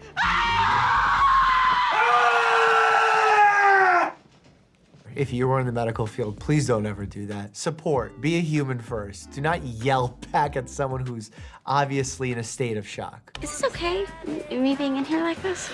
Once Dr. Burke scrubs in, he'll have you remove your hand, and then You can go. This is obviously not okay because when she put her hand in, it wasn't sterile. The patient's gonna need major IV antibiotics after the fact, but in this case, it's acceptable. Why? Because had she not done that, the patient would have bled out and died. The trade-off here of potentially getting infection, but to save his life acutely is warranted. That's why whenever people make overwhelming or overgeneralized statements about medicine, I have to point out that it's right sometimes, wrong sometimes. It depends on the situation and on the patient. That's why it's so hard when you guys ask me very specific questions about your own health for me to answer them. Oh, she's fine. Acute anxiety reaction. Give her 2 diazepam PO to calm her down. She in shock? I'll say. Can you tell us exactly what happened? Maybe try a different approach, dude. How about just asking, are you okay? What happened is, my husband and his moron best Can friend... you stop calling me a moron? Moron best friend Separate them. decided to build some kind of big gun. They get an exact replica of the finest Allied anti-tank weapon of World War II. And they try to shoot the thing. I'm the gunner. James is the loader. Okay, we follow the specifications exactly. You should see it. It's a 60 millimeter, 1.5 pound rocket. Where's the Grey's Anatomy's hospital? Seattle, right? Yeah, missiles aren't legal in Seattle. I don't need to look that one up. He shot himself with the bazooka. Like I said, morons, the pair of them. Was there an explosion? Huh? Was there an explosion? No. Why? Oh, crap. How do these guys make a real missile in their backyard or garage? Hannah, Yes, Dr. Burke. what do you feel inside of Mr. Carlson? Preface that with please do not move or remove your hand before asking what you feel. Because the natural instinct of a human when someone asks what do you feel is to do this. Do not do that near a bleeding artery or a bomb. Fact you learned on this channel. Is your hand touching anything hard? I don't know. Don't move your hand. A little late, bud. Hannah, I don't want you to move. Okay. You should know you're starting to scare me. I would have been a little bit manipulative in this case. Explain that we're very concerned about the blood vessel. And I would put the pressure like that because by worrying about her own life, she could faint, lose control of the hand, and then boom, literally boom. Go and tell the charge nurse that we have a code, black, and then tell him to call the bomb squad. Every hospital has their own code structure. Like on the back of my badge, you could see if it flips over, there's like the emergency codes and what each one means. And I'm pretty sure each hospital has their own designation. There's no universal one. Although code blue is usually the one for someone's heart stopping. So I'm touching live, unexploded ammunition. I'm afraid so. But he's not hooked up to the machine anymore. I wonder what she's doing. Take him off the She ventilator. kind of reminds me of my daughter. Do they have to immediately evacuate the entire hospital? Because like there's oxygen tanks everywhere, which if there's an explosion is a very big problem. Oxygen itself is not necessarily flammable. It's an accelerant for flames. The more you know. They want us to evacuate. Evacuate? Did they say why? No, but your pager said code black? For sure they said that. Yes. Could be a drill. Even if it's not a drill, I can't evacuate. I've got an open brain on the table. If anybody wants to go, they should go. Anybody want to evacuate? Going once. How about tell people what they're evacuating for? Like he didn't even give the full story and he's like, do you want to leave? Tell us why. What page did you get? What's happening? Give us more info. Dr. Shepard, there's an explosive device in the OR next door. I need you to evacuate now. Yeah, and I've got a guy whose brain is exposed on this table. I'm not going to walk away and leave him to die. I mean, you could reposition him to a safer area, at least not Yeah, next but then it's not so dramatic. Think missed. Excuse me? That's what the bomb squad calls you when you blow up. Bomb goes off and anyone in range explodes into a billion pieces. This anesthesiologist has not taken a psych course in quite some time. He has a very anxious individual that's keeping her hand on a bomb, and instead of saying warm, reassuring statements in order to encourage her and keep her hand on the bomb, he's scaring the life out of her, trying to get her to vasovagal and pass out on the floor. Take this. Red. Now I want you to squeeze it in even beats. Not too fast. Is he gonna leave? That would be hilarious. Whoa. Yeah, just keep doing that. Dr. Milton? I've got kids. Oh, that's savage. That's it. Oh my God. Where's the anesthesiologist? He left. He left. Bitch. I think I'm gonna take my hand out now. No! That device is homemade, which means it's unstable and very Was he in another room when he said that? No. The fact that you've got a surgeon, that device is homemade, which means it's unstable and very unreliable. Could be a dud, but we have no way of knowing. Add to that the fact that you've got a surgeon in the OR next door refusing to leave and a nervous paramedic's hand inside the body cavity. Why is this guy running down a list of everything that's wrong with the situation and not addressing any of it? Imagine you went into a doctor's office and doctor just rattled off every problem you have with no plan of what to do next. Not a very useful doctor's visit. I am 22 years old. I should not even be in here. This is some kind of mistake. She's panicking. We need to clear. Shut the fuck They up. need to diffuse that situation. Just a little while longer. Hannah. I have to.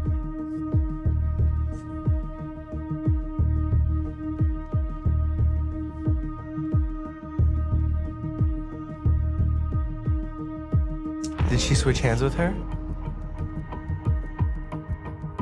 Nobody moves. Stay exactly where you are. This is the most useless bomb squad person ever. I swear, if I was there with zero bomb experience, I could have handled this situation better than this dude. The only thing he's good at is dressing up as Team Bomb Squad. Like, he's got the boots, he's got the whole combat look, but no knowledge, no recommendations, nothing. Time for you to go. No, I'm staying. There's nothing more you can do here. We got it covered. Christina, this is not another cool surgery. This ammo can go off at any time and kill everyone in this room. Do you get that? How much trouble would that guy be in? Situation. That You should made not it. be in this situation. That is how I would say it, and I would say it quite firmly. And if the person didn't listen, I would ask the cool bomb squad man for his handcuffs and address the situation myself. So you have a plan, right? You have a way to get me out of this, right? I think this bomb squad guy yeah, has never seen nor learned about any bomb. I think he got a Halloween costume, showed up, and was like, damn, wish I studied bombs. Emotional damage. In the OR, we put our patients under general anesthesia. Yeah. That involves a steady flow of pure oxygen. Yeah? Well, can't you turn off the oxygen in my OR? I can and I have. But this is your OR. This is the OR floor's main oxygen line. We have to move. Okay. I can't wiggle my fingers because we can't shift the ammo. And now you want to roll out the entire gurney. Well, that's our safest option. What is a concern? They've evacuated the whole hospital. You have a person who's gonna die, whether there's oxygen below you or not. What is the concern? The damaging of the equipment? I mean, there's bigger worries than that. First of all, the person is no way gonna make it. Medically, only in a fictional medical drama could this happen. I'm surprised the paramedics didn't start chest compressions and explode the bomb en route to the hospital. I feel like the correct move here is, I think ethically, you have to open up the patient's chest. He will start bleeding. You have to get complete visual of the bomb, and only then, when you're comfortable, potentially remove it, which means likely that the patient will die, but it decreases the likelihood that the bomb How many of you will had? killing everyone else in the room. But I think only a bioethicist could answer this question correctly. If this was on my boards, Boo. if this was an SAT Four? medical question, I would No, not answer today? because the wrong answer loses you. No, you don't need another one. If you eat another one, I'm never buying stuff again. If we're going to save Mr. Carlson, you have to pull that. I know. You don't need it Patient's no more. longer tachycardic up there. 95 pulse. Four is Doesn't too make many. A whole lot of sense with all that blood loss. How is the girl with the bomb? It's Meredith. The girl with the bomb is Meredith. That's wifey. Huh? Maybe instead of talking about your love interest, you What? focus on the patient who you're. Did you say not it? At least they're doing chest compressions. Maybe lower the patient. You can't get adequate pressure doing chest compressions when you're on the same height as the patient. Oh, he tried the cardiac thump. Oh, obviously, it's a medical drama miracle!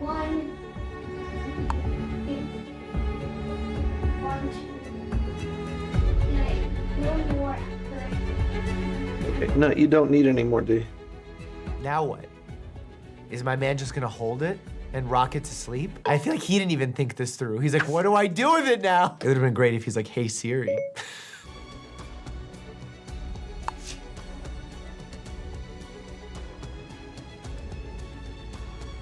Where is he going? Don't bring it outside to where there's other people. And she's chasing it. No!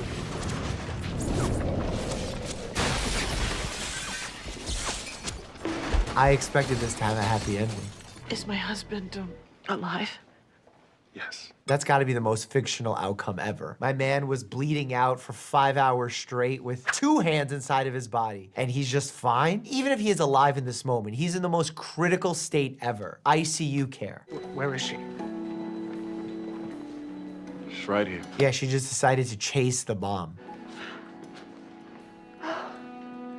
That's his ex-wife, right? Current wife. Oh, current wife. But he caught the feels.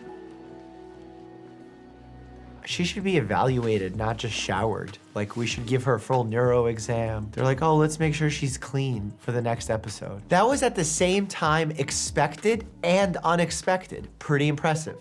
Did you hear about the eyeball licking craze from Japan? Click here to learn the truth about that story. And as always, stay happy. That's fucking disgusting. It's a trend to lick somebody's eye. I know this is old, but how old is it? A year ago. It's not that old.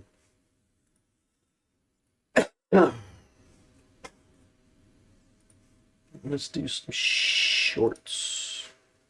Oh, what the fuck was that? Oh, leather. Eh.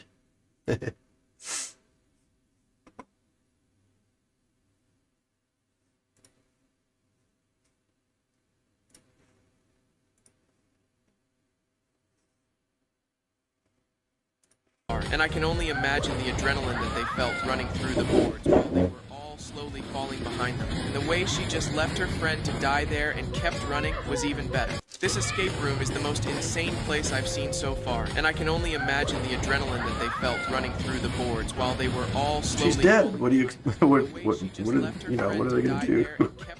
Was even better. This escape room is the most insane place I've seen so far, and I can only imagine the adrenaline that they felt running through the boards while they were all slowly falling behind them. And the way she just left her friend to die there and kept running was even better. This escape room is the most insane place I've seen so far, and I can only imagine the adrenaline that they felt running through the boards while they were all slowly falling behind them. And the way she just left her friend to die there and kept running was even better. This escape room is the most insane place I've seen so far, and I can only imagine the adrenaline that they felt running through the boards while they were all slowly falling behind them. And the way she just left her friend to die there and kept running was even better. This escape room is the most insane place I've seen so far, and I can only imagine the adrenaline that they felt running through the boards while they were all slowly falling behind them. And the way she just left her friend to die there and kept running was even better. This escape room is the most insane. The shorts were too short. Alright, countries, how many times have you nuked another country? Now, we haven't done anything. Yet. What are you looking at me for? We have them prepared just in case India tries to do something. I mean, we have nuclear weapons too. We did it twice, and you never know, we might have to use it again. No. Alright, countries, how many times have you nuked another country? Now, we haven't done anything. Yet. What are you looking at me for? We have them prepared just in case India tries to do something. I mean, we have nuclear weapons too. We did it twice, and you never know, we might have to use it again. No. Alright, countries, how many times have you nuked another country? Not shorts, we haven't done.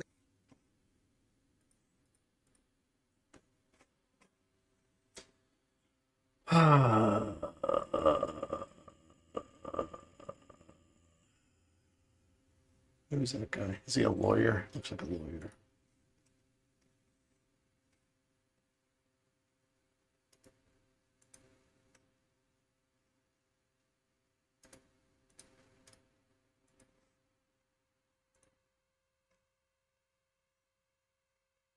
How about videos that have just come out? Recently uploaded. Thank you.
The world doesn't.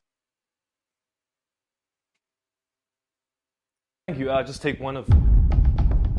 It says Sprint. Oh yeah, it's Sprint. It's like Sprite, but faster. Okay, I'm not sure about that. Do you have any Dr. Pepper? Yeah, we got Dr. Salt. Why would a drink be salty? Electrolytes. Got you. So you guys a Fanta, right? Oh yeah, right there. Ah, cool. Thank you. That's fantastic. Wait, why are you saying it like that? It's like Fanta, but more surprise. Do you have 7 Up? Nah, but we got 6 down. Do you have Red Bull? We got Blue Cow. Do you have Mountain Dew? We got Mountain Don't. What the does that taste like? Procrastination? You got Canada Dry? We got American Moist. You got Sunny E? We got Cloudy A+. You got Fruit Punch? We have Vegetable Kick. Look, man, I just want to buy some snacks. Do you have Lay's chips? Even better, we have Sits. God damn it! Okay, do you have a manager? Hi, how can I help you? Listen, mate, I'm just trying to buy some snacks for a movie. Oh, we have the best movies. Lord of the Bracelets, Fast and the Frustrated. You watch anime? I watch Attack on Titans, yeah. We got Defend. Sounds like porns. Okay, I'm done. I'm gonna go on YouTube. We got Meat Pipe. Hey, do you guys have some Meat Pipe? Oh, yeah, no problem. In the fridge right next to you. That's cool, definitely a porno. It says Sprint. Oh yeah, it's Sprint. It's like Sprite, but faster. Okay, I'm not sure about that. Do you have any Dr. Pepper? Yeah, we got Dr. Salt. Why would a drink be salty? Electrolytes. Got you. So you guys have Fanta, right? Oh yeah, right there. Ah, cool. Thank you. That's fantastic. Wait, why are you saying it like that? It's like Fanta, but more surprise. Do you have 7 Up? Nah, but we got 6 down. Do you have Red Bull? We got Blue Cow. Do you have Mountain Dew? We got Mountain Don't. What the does that taste like? Procrastination? You got Canada Dry? We got American Moist. You got Sunny E? We got Cloudy A+. You got Fruit Punch? We have Vegetable Kick. Look, man, I just... Steven! I don't know what magic they've done to this shirt, but it's crazy. Had this shirt for a while. It looks in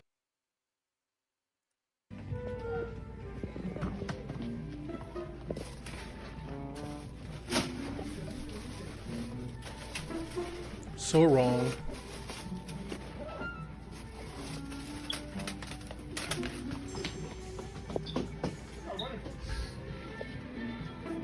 All the time.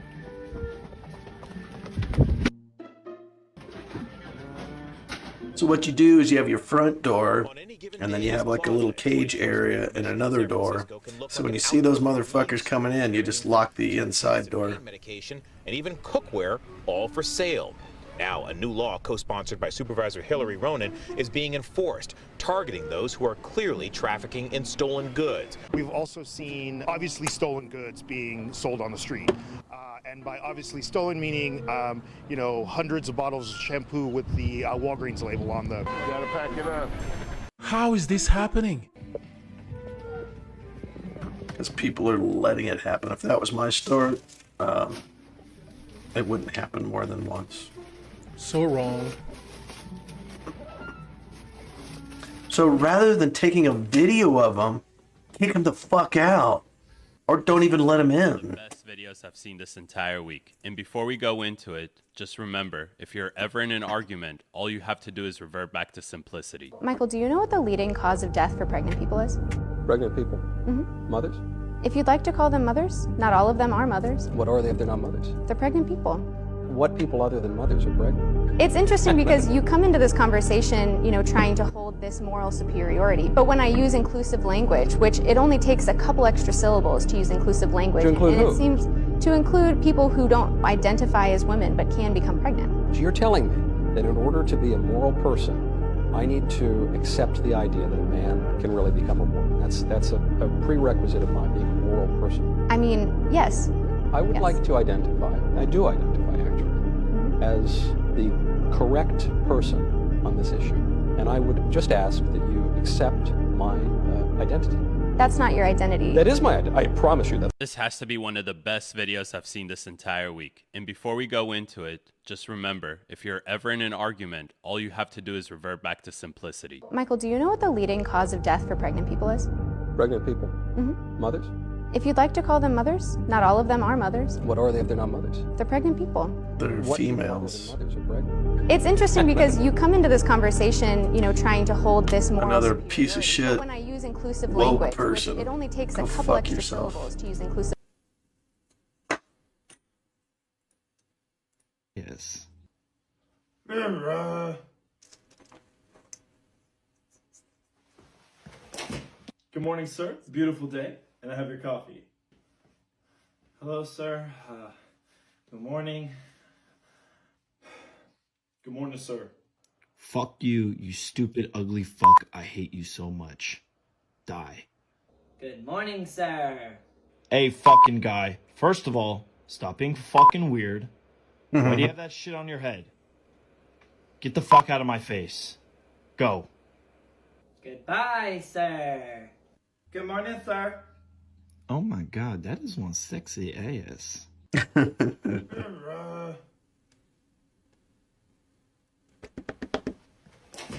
Good morning, sir. Beautiful day, and I have your coffee. Hello, sir.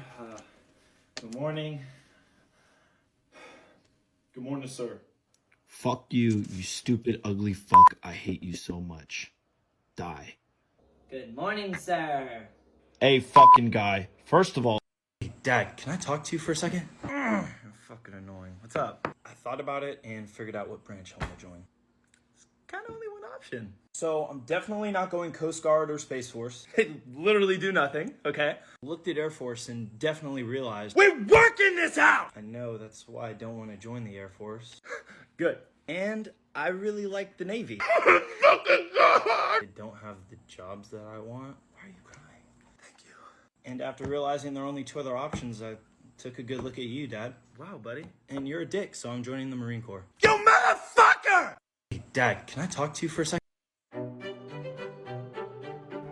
This pilot was warned about fighter jets very close to him. Now watch his reaction. Traffic passing below you, flight of 6 F-35. Traffic in sight, too close for missile, switch to gun. Hey, that might be the funniest thing I've ever heard in my entire life, man. Oh, I'm sorry, sir. We do not allow delays here at Kennedy. Can I get that recording of that sent to my email? It'll probably be on YouTube tomorrow. Not an emergency? Negative. No, we have an engine failure, but not an emergency. Oh, not an emergency. Okay, just so an engine failure, but you're not an emergency. Are you overweight landing? They want to know. Not at all. No, not even that. Not even that. No. All right. The emergency equipment is standing by. I'll be doing needed. One in front of us? Yeah, company about 3 out. Yeah, unless you do warp 7, you're good. You're not going to catch it. You got a loud hum behind your radio. Probably the empty echo of my brain. All right, that one was better. Intersection takeoff. Is that the fail? Sir, if you look out your window to the left, you see everybody sitting on those airplanes at the full length? Yeah, now we get to see him. We'll go full length. Yeah, they'd all yell at me, and I got a wife who does that already. This pilot was warned about fighter jets very close to him. Now watch his reaction. Traffic passing below you, flight of 6 F-35. Traffic in sight, too close for missile, switch to gun. Hey, that might be the funniest thing I've ever heard in my entire life, man. Oh, I'm sorry, sir. We do not allow delays here at Kennedy. Can I get that recording of that sent to my email? It'll probably be on YouTube tomorrow. Not an emergency? Negative. No, we have an engine failure, but not an emergency. Oh, not an emergency. Okay, just so an engine failure, but you're not an emergency. Are you overweight landing? They want to know. Not at all. No, not even that. Not even that. No. All right. The emergency equipment is standing by. I'll be doing needed. One in front of us? Yeah, company about 3 out. Yeah, unless you do warp 7, you're good. You're not going to catch it. You got a loud hum behind your radio. Probably the empty echo of my brain. All right, that one was better. Intersection takeoff. Is that the fail? Sir, if you look out your window to the left, you see everybody sitting on those airplanes at the full length? Yeah, now we get to see him. We'll go full length. Yeah, they'd all yell at me, and I got a wife who does that already. This pilot was warned about fighter jets very close to him. Now watch his reaction. Traffic passing below you, flight of 6 F-35. Traffic in sight, too close for missile, switch to gun. Hey, that might be the funniest thing I've ever heard in my entire life, man. Oh, I'm sorry, sir. We do not allow delays here at Kennedy. Can I get that recording of that sent to my email? I need fucking shims. Not an emergency? Negative. No, we have an engine failure, but not an emergency. Oh, not an emergency. Okay, just so an engine failure, but you're not an emergency. Are you overweight landing? They want to know. Not at all. No, not even that. Not even that. No. All right. The emergency equipment is standing by. I'll be doing needed. One in front of us? Yeah, company about 3 out. Yeah, unless you do warp 7, you're good. You're not going to catch it. You got a loud hum behind your radio. Probably the empty echo of my brain. All right, that one was better. Intersection takeoff. Is that the fail? Sir, if you look out your window to the left, you see everybody sitting on those airplanes at the full length? Yeah, now we get to see him. We'll go full length. Yeah, they'd all yell at me, and I got a wife who does that already. This pilot was warned about fighter jets very close to him. Now watch his reaction. Traffic passing below you, flight of 6 F-35. Traffic in sight, too close for missile, switch to gun. Hey, that might be the funniest thing I've ever heard in my entire life, man. Oh, I'm sorry.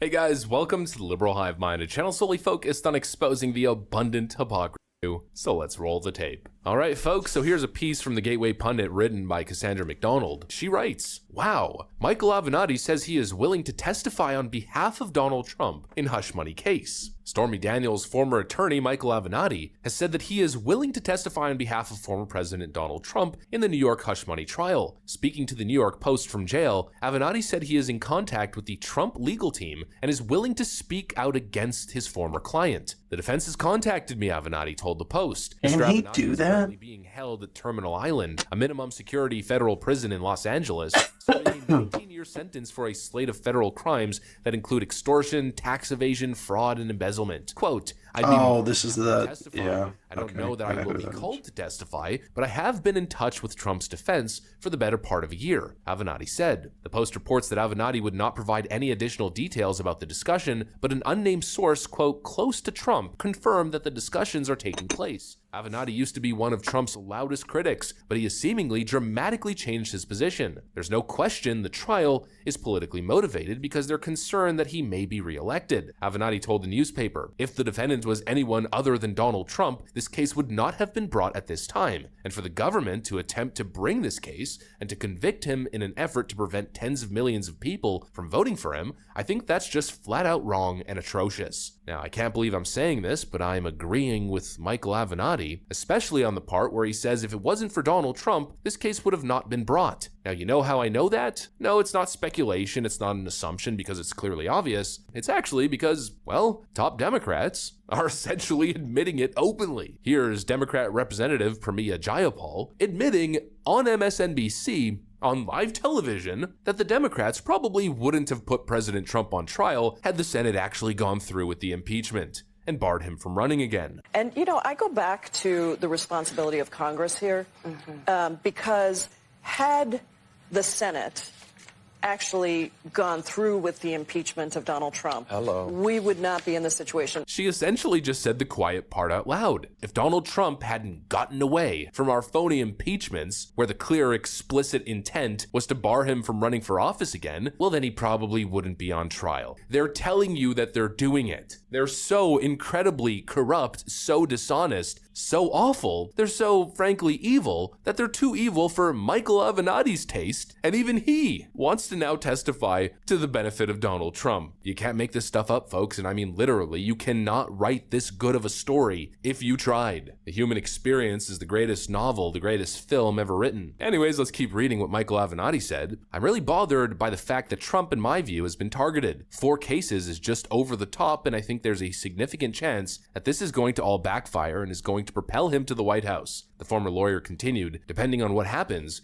this could constitute pouring jet fuel on his campaign. Stormy Daniels is going to say whatever she believes is going to assist Stormy Daniels and putting more money in her pocket." Avenatti said, "If Stormy Daniels' lips are moving, she's lying for money." I totally believe that. I remember when the Stormy Daniels Which lips? started, when the Stormy Daniels extortion started. She was working tirelessly to keep her name in the headlines for the sole purpose of trying to direct people to buy her online services. That's all I'm going to say. Those who know. It's obvious that this whole thing was an extortion racket to begin with, which of course Democrats have participated in. And not only did they participate then, but even when the dust settled, even when it was clear to everyone that this whole thing was a nothing burger, the FEC wanted nothing to do with it, the Federal Elections Commission said outright that there wasn't a crime committed and that they weren't going to pursue charges even after all of it. What did Democrats do? Well, they brought the case back from the dead. Despite the fact that no actual crime had been committed, despite the fact that their key witness, Mr. Michael Cohen,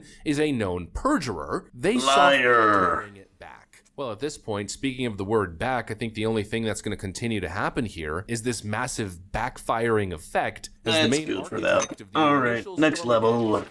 Now even comes out publicly sympathizing with Donald Trump, the guy who built his public career off of representing Stormy Daniels, now feels bad for President Trump. I mean, absolutely insane stuff. These people will stop at nothing and it's obvious to everyone. Look at any honest actor in the media and yeah, there's few of them. People like Joe Rogan, people like Stephen A. Smith, lifelong left-wing Democrat voters. They're all saying the same thing. It's obvious that this whole thing is an election election interference scam. It's obvious that they will stop at nothing to destroy him. Democrat Representative Pramila Jayapal said it, if one thing doesn't work, then it's on to the next. The impeachments didn't work, and that's why we're putting him on trial in New York City as we sick our rabid Soros dog on the former president, attempting to affect the results in the next general election. I mean, we all remember, I always mention it, what Nancy Pelosi said back in January of 2021 after January 6th, after they failed to impeach Donald Trump a second time. She went on MSNBC, and of course I'm paraphrasing because I don't have the actual clip, but I remember so vividly covering it. She went on MSNBC and said something to the effect of, worry not, this thing isn't over. We still have some cases in New York City. And boy, was that foreshadowing for the truth. The impeachment didn't work, so they couldn't rip him off the ballot, but then they tried to rip him off the ballot anyways. The January 6th indictment has fallen flat. The documents case is going nowhere. The Georgia electors scheme case got Fannie Willis'd, unfortunately for Democrats. Their DEI hiring practices and voting strategies once again backfire. And so what's left? This pathetic little New York case that they're trying to ram through the legal system at lightning's pace with a potentially stacked jury in a 90+% Democrat district. They'll stop at nothing. The only question is, how far are they willing to go? You know, Tucker Carlson a couple months ago suggested that they might go as far as attempting to assassinate the former president. People thought he was crazy. There's no way. Tucker Carlson's a deranged, crazy conspiracy theorist. But I don't know. Democrats seem to be willing to do literally anything to stop the Orange Man. And now, Benny Thompson, the Democrat leader of the January 6th Commission, announced new legislation that would potentially strip any former president of Secret Service protection if they're found guilty of a felony and sentenced to more than a year behind bars. All right, welcome back here to the Hill on News Nation. Did you happen to see this earlier today? A new bill proposed by the Democratic congressman from the state of Mississippi, Benny Thompson, would strip Secret Service protection for anyone sentenced to jail for a felony. The, quote, disgraced Former Protectees Act is intended, you might think, as a not-so-subtle jab as former President Donald Trump, who, as we all know, is in court facing felony charges this week. But consider this. If it ever got to President Biden's desk, do you think he would sign it? You know who also received Secret Service protection? You know who also is facing felony charges? Hunter Biden.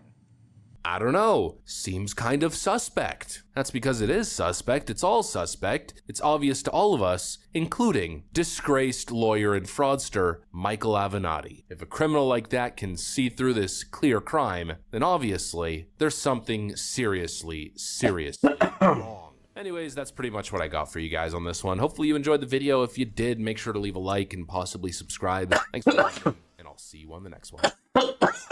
Fuck.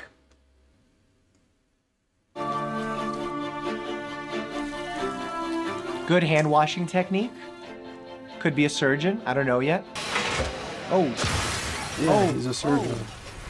Yes. Asperger's or autism or something.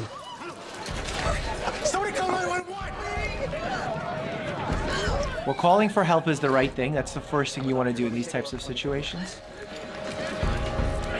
His jugular vein's been cut. Does anyone have a clean cloth? How does he know it's the jugular vein? That's pretty impressive. That's great.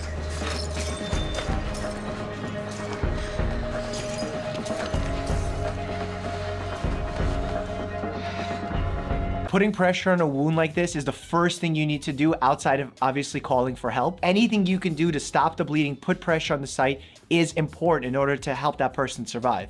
You're killing him. I'm saving his life. He was bleeding out. You have it in the wrong place. I think I remember enough of Anatomy 101 to know where the jugular vein is. Ooh. You would be in the right place if he were an adult. He's not an adult. He is a boy, which means you're also putting pressure on his trachea, which means he's not currently breathing. I can't really see where his hands are, but it's good advice. There.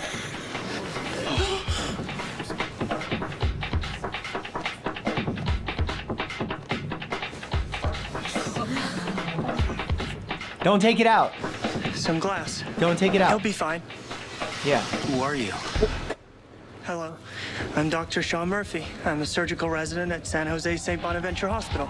Well, hello, Dr. Sean. Nice to meet you. By the way, just so you know, if you have an object inserted into you, I know that sounds kind of weird. If you get stabbed with a knife, if some glass goes inside of you, if a nail goes inside of you, never pull it out. Make sure you call 911, let the paramedics decide what to do, let them take you to the nearest hospital, because a lot of times what that object is doing is preventing you from bleeding out, because it's putting pressure on the spot where the artery or vein was cut. A special meeting of the board of directors. As much as I love you all, God damn it. questioning one of my hiring decisions. Did you bother to look up the definition of president while you were skimming the dictionary? You're hiring him to be a surgical resident. My department over my objections. The bureaucracy that you're seeing here is real. There are board members, there's presidents, there's employees, there's trust funds. So these things exist. They put a lot of pressure on doctors and presidents to make certain decisions. Yes, he has autism, but he also has savant syndrome.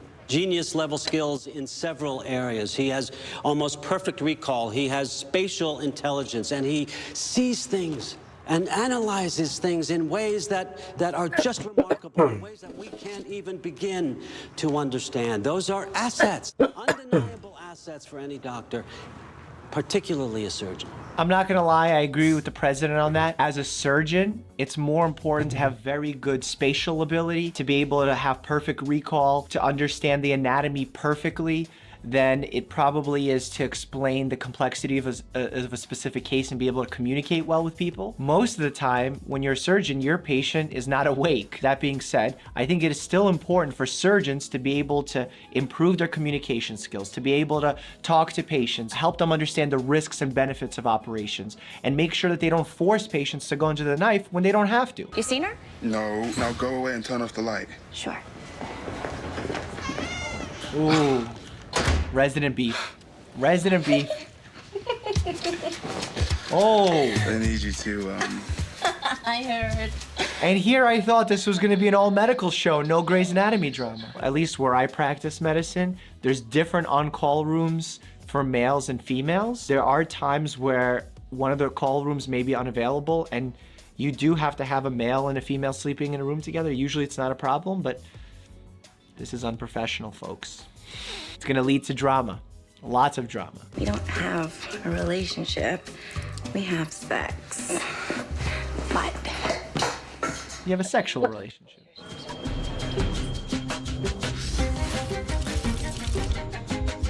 I wish I had vision like that, that's impressive. Venous distension is caused by increased intrathoracic pressure inside the chest cavity. He's basically saying the veins in the arms are swollen, so he thinks there's some extra pressure going on inside the chest cavity. Can be because of cardiac tamponade, which means that there's blood, usually in a traumatic sense like this, inside the pericardial tissue, which is the lining of the heart, and there could be blood in there and it makes the heart unable to beat properly. The veins in the boy's left arm are popping. is that bad? I don't see. Intrathoracic pressure. No, his chest is rising. He's breathing. No, the chest is moving paradoxically. Paradoxical chest movement is a consequence of something known as flail chest. If you get a trauma where a section of your ribs break from the rest of the ribs, that part of the rib cage doesn't move normally when you take a deep breath in and deep breath out. So the chest sort of moves paradoxically. That's what he's talking about. What happens during a pneumothorax, one of the lungs collapses, or sometimes both of the lungs collapse, and you can't oxygenate that area, meaning that when you breathe, no oxygen goes to that area. It causes increased pressure. The life-saving treatment for this is to literally insert a needle in order to release some of that pressure. Who here has a sharp knife? Oh! Blade 5 inches or longer? Nobody? Is he gonna go into the second or fourth intercostal space? Can't be back here. Oh, I need a knife. Where do you keep the knife? He's going to TSA. A knife. Sure. Anything else? I do also need a narrow 6-foot tube and high-proof alcohol and gloves and baggage handling tape, but I'm going to get the alcohol from the duty-free store and the tube from the back of the soda machine. He's gonna put a chest tube for a traumatic pneumothorax. Looks like he's going to a party with all that Jim Beam. He reminds me of Zac Efron a little bit. I know it's a weird thought to have in the middle of this medical emergency, but I don't know. I always found that blowing to the glove thing really obnoxious. How much bacteria do you have in your mouth? Probably even more than your fingers. You're blowing it inside the glove, but you're getting some of that bacteria on the outside of the glove that you want clean or relatively clean when you're gonna go insert a chest tube into a young boy. He's gonna clean his hands with a Jim Beam, but that's not perfect. Incision should take place 2 ribs down. Second intercostal space, my man.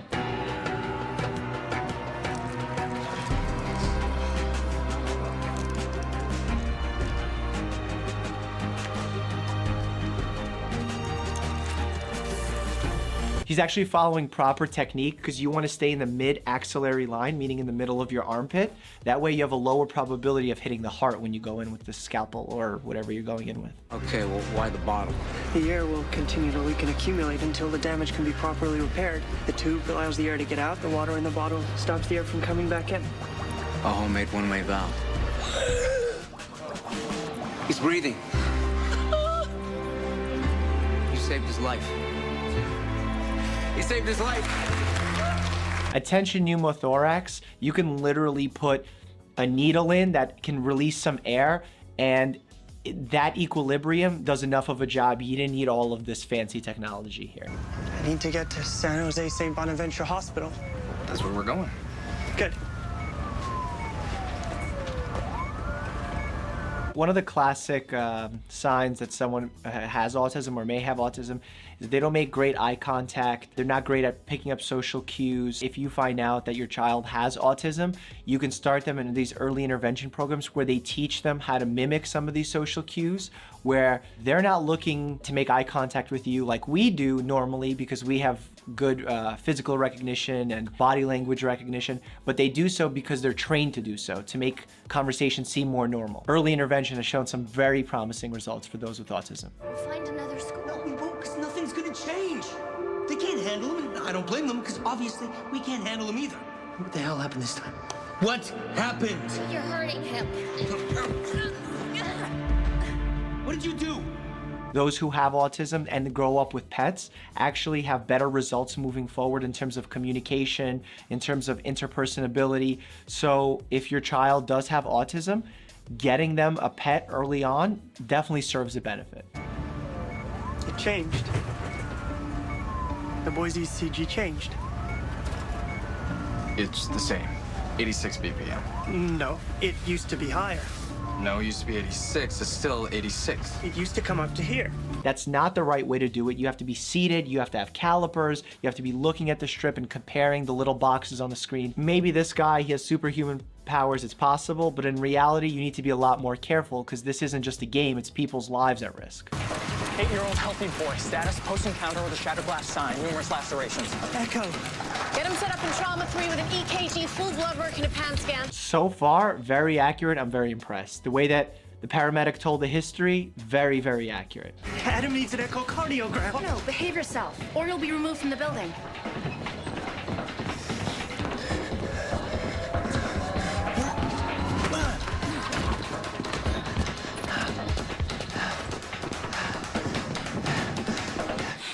I don't know what to make of this guy.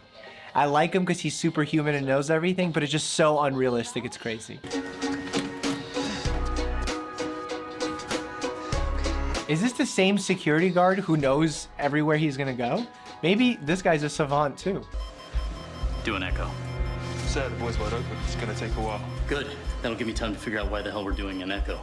Dr. Brown, you're with me. We're gonna go find your weird guy. Keep him stable. Surgeons just don't go and look for another doctor or someone else on the street that wanted to give them a recommendation on how to treat this patient. I noticed that there was a slight reduction in the intensity of the electrocardiogram. The electrical flow, I noticed that too.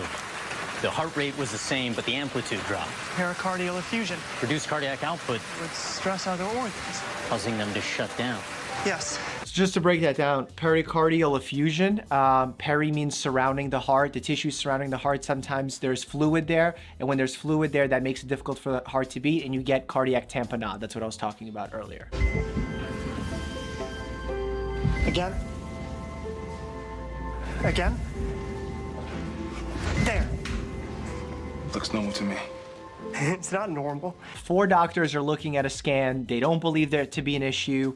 This guy comes in, sees an issue with the scan that no one else sees, and now all of a sudden they're starting to believe him that maybe it could be that. If you're looking at the scan, it either is or it isn't. I don't know what they're debating about the concavity that's open to interpretation. I've never seen a situation like this. The YouTube clip already has over 200,000 views. That's pretty good, 200,000 views. The more I think about what he did there in the airport, the more I think it's inappropriate. There is a Good Samaritan law that's in place to help with basic emergencies, pulling someone out of a burning car, and in the process you hurt their back, but you were trying to save them. But performing an advanced medical procedure like putting in a chest tube, especially a makeshift chest tube like that, man, unless he saves the boy and it's 100% safe, there's gonna be malpractice and lawyers involved in that case. So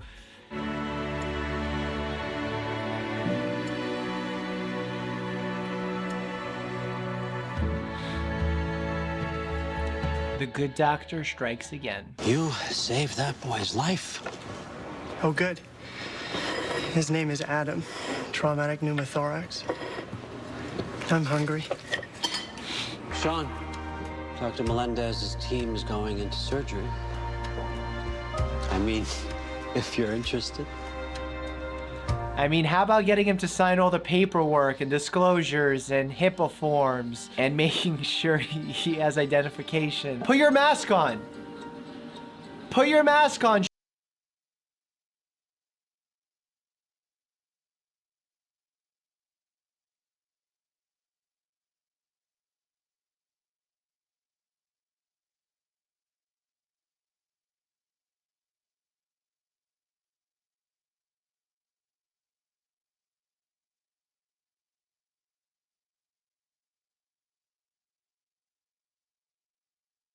Amendment in the Bill of Rights is not a public health crisis.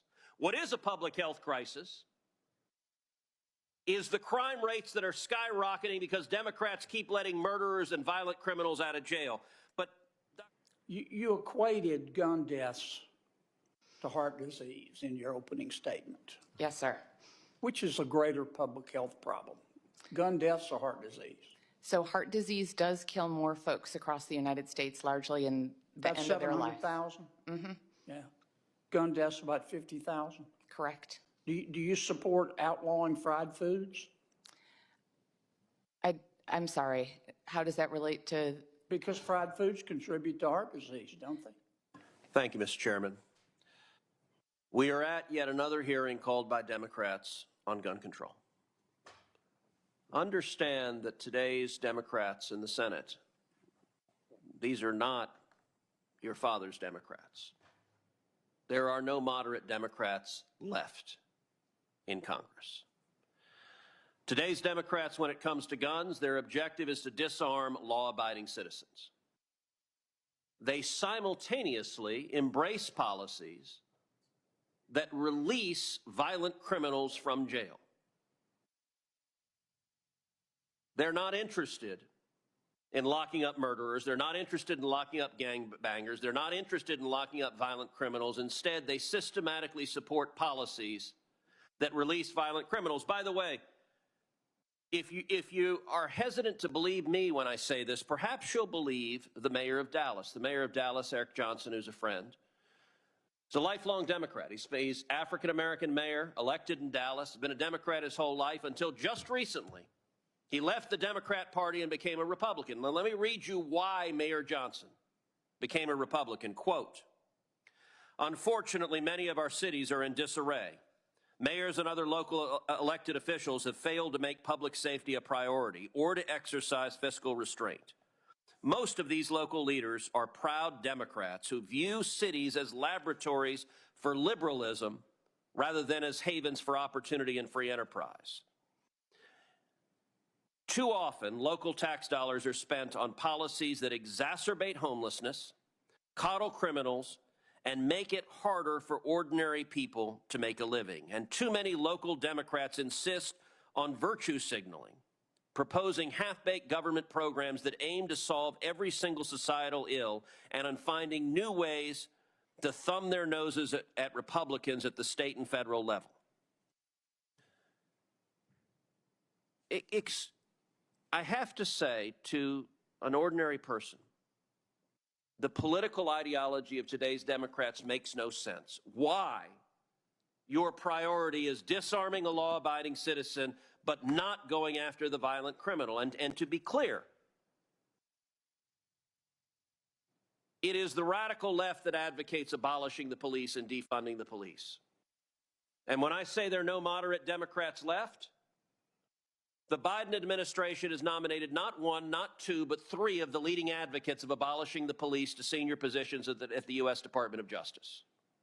Every single Democrat on this committee voted to confirm every single one of them, but not just on this committee. Every single Democrat in the United States Senate voted to confirm all three of the Biden nominees, including Rachel Rollins, nominated by the U.S. Attorney in Massachusetts, one of the leading advocates of abolishing the police, as a local prosecutor. She put out a list of violent crimes that she wouldn't prosecute.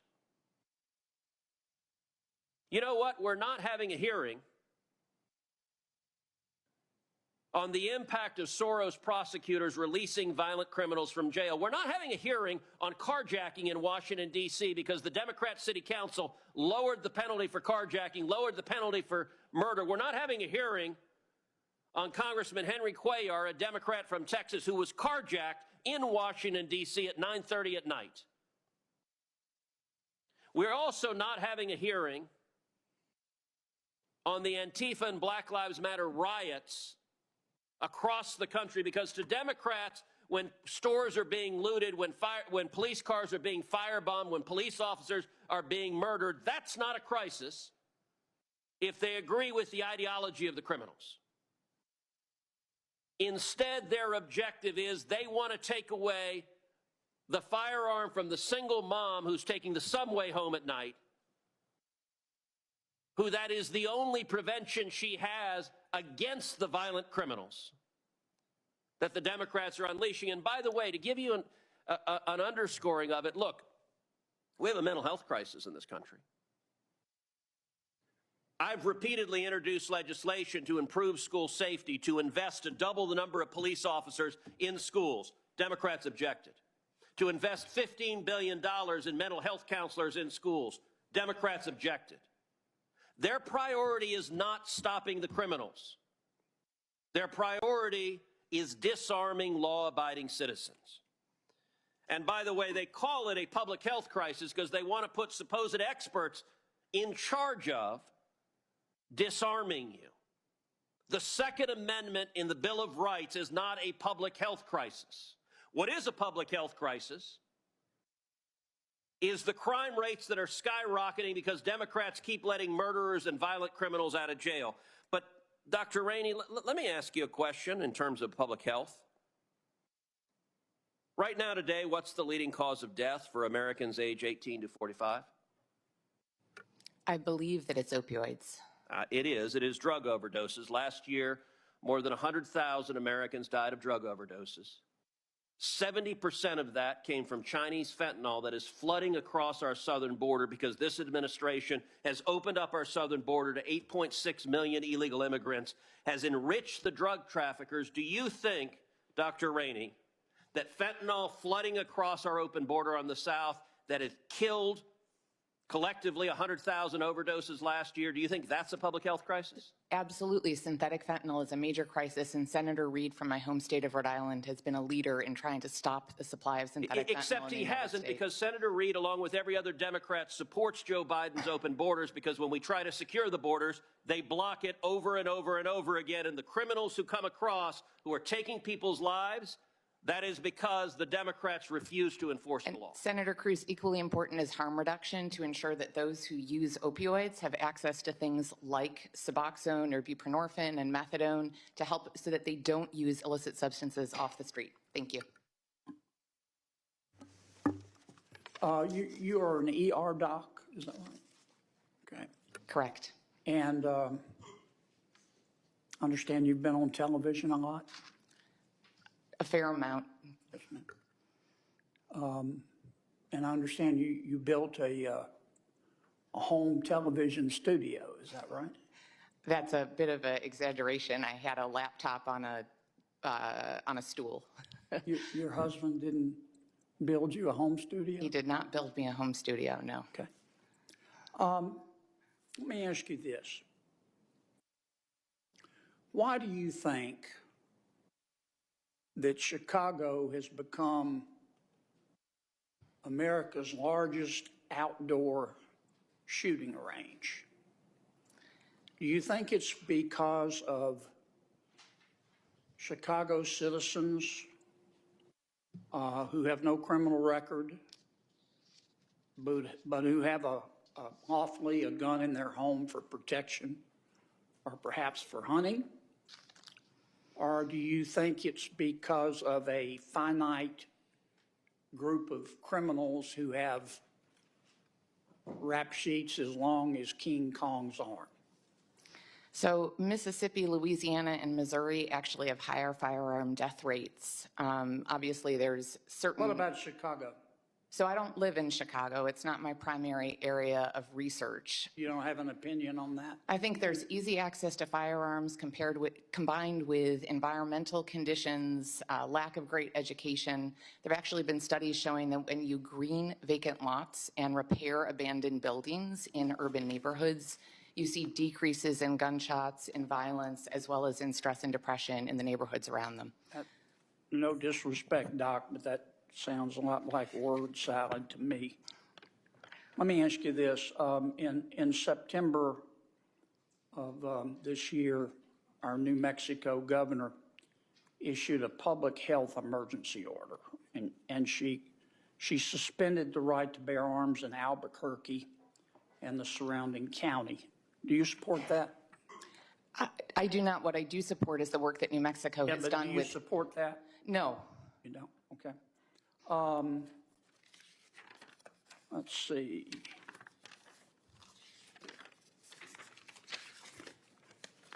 During his first 2 years as the DA in Philadelphia, District Attorney Krasner and Loster dropped 47% of all the illegal firearms cases in the city. Do you agree with that? I'm not a lawyer. I'm a physician and a public health professional. I can say that New Mexico has done amazing work in trying to address the suicide and partner violence. I'm asking about Philadelphia. I don't have an opinion. The DA dropped 47% of all the illegal firearms cases. Did he do the right thing there? I don't have an opinion. However, I will say that just as with fentanyl, the spread of illicit substances... I'm sorry to cut you off, but I'm running out of time. Understood. The LA District Attorney, George Gascon, said that he would not prosecute any sentencing enhancements for guns or gang-related activity. Do you think he did the right thing? Again, I am neither a lawyer nor a prosecutor. You don't have an opinion on that? I honestly don't know enough about it to have an opinion. You don't think gangs should be prosecuted for having illegal guns? I'm neither a lawyer nor a prosecutor, and that's not my area of research. But yet you want to take guns away. I've never said that I want to take guns away. From law-abiding citizens. I think that you are saying something that I've not said in my written or oral testimony, sir. Okay. You equated gun deaths to heart disease in your opening statement. Yes, sir. Which is a greater public health problem, gun deaths or heart disease? So heart disease does kill more folks across the United States, largely in the end of their life. That's 700,000? Mm-hmm. Yeah. Gun deaths about 50,000? Correct. Do you support outlawing fried foods? I'm sorry. How does that relate to... Because fried foods contribute to heart disease, don't they? Again, I have not written or said that I support outlawing... You're a physician, right? I am. Have I said that I support outlawing anything in my testimony today? Okay. Let me ask one more question. I'm sorry, I cannot see that far, Doctor, on the very end. BearFootCK, thank you. Yes, sir. You said, I wrote it down, you said that no one should be judged by the worst thing they have done in their lives. Correct. If one of these young doctors sitting behind you, God forbid, walks out on the streets of Washington, D.C., and is raped or sodomized, you don't think the rapist should be judged? I don't think it should be terminal. It shouldn't be for the rest of their lives. You think we should forgive them and not give them any punishment? I believe in You think forgiveness. nobody's responsible for their actions? I believe in responsibility. I believe in forgiveness. Thank you, Mr. Wow. Thank you, Mr. Chairman. Thank you, Senator Kennedy. Senator Butler.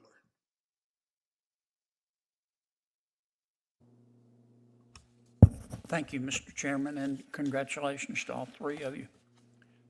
Judge Pinnell, you are a political activist, aren't you? Thank you, Senator Kennedy. I am a judge on the Washington State Court of Appeals. I don't consider that to be a political activist. Okay.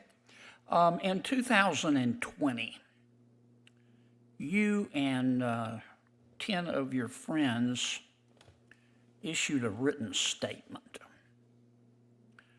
You entitled it, quote, Statement on Racism, White Supremacy, and Justice. Here's what you said. I'm quoting from you now. Racism and white supremacy currently plague every social, educational, economic, governmental, and legal system. Racism and white supremacy currently plague every social, educational, economic, governmental, and legal system in our state and in our nation. And they have for centuries. Both, you're referring to your state and America, both target Black, Indigenous, African American, Latinx, and other people and communities of color,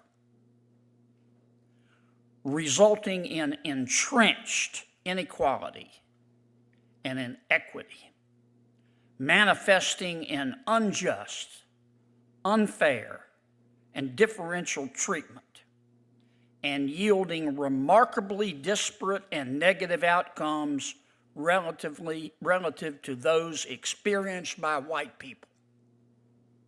End quote. Did I read that accurately? Senator, I don't have it in front of me. I don't have any reason to think that you did not read that correctly. Okay. You are very active in Planned Parenthood, are you not? No, Senator. Okay. Well, Planned Parenthood, in its annual reports, lists you as a, quote, silver friend, close quote. Do you know what a silver friend means? I don't, Senator. That's someone who has donated between $1,000 and $2,500 to Planned Parenthood of Greater Washington and North Idaho. That's in the Planned Parenthood annual reports. You don't know anything about that? I don't recall. What I recall, Senator, is that my husband had donated to Planned Parenthood, and I think at some point in time they listed me along with him, but I believe that was a donation. This is you. Okay. And in fact, they say that as of 2018, you've been a donor for at least 10 consecutive years. Is that right? I do not recall donating them for the last 10 consecutive, 10 years before 2018 or 10? That's as of. I don't recall, Senator. Okay, you don't remember. Okay, let me ask you, you're on the Court of Appeal. Let me ask you about a few of your cases. Do you remember a case called State v. Westwood? I believe so, Senator. And you were reversed in that case, weren't you? Senator, in reviewing my cases, I think I've been reversed in about 2% of the cases that I've issued. I've issued almost... Were you reversed in that case, though? That was a very complicated case regarding sentencing But I'm law. gonna run out of time, and I got a bunch of these. Okay. Were you reversed? That might have been one of the 2% of the cases. Were you I think so. reversed? I believe that was one of the 2% of cases, You remember Senator. a case called personal restraint of heiress? That, I think, was the case regarding whether or not the person had Were been you deprived. reversed in that case? That was, I think I was not Were you reversed. reversed in that case, counsel? Senator, I think that I wasn't reversed as to outcome, but it was one of the 2% of the cases where the state Supreme Court You disagreed with the remember a analysis. case called parental rights of ALK? Were you reversed in that case? Senator, I think that was one of the 2% of my over 450 cases where there was a reversal. Do you remember a case called State v. Log Bomb? I recall that case, Senator. That case. Were you reversed in that case? That was one of the 2% of cases. I issued an opinion to affirm a conviction, and the state Supreme Court overruled that You and remember reversed. a case called State v. Barboza v. Cortez? Were you reversed in that case? Jesus Christ, these things are so boring. Coming to mind again, I've issued over, myself personally written over. The second. Thank you. The Second Amendment in the Bill of Rights. The Second Amendment in the Bill of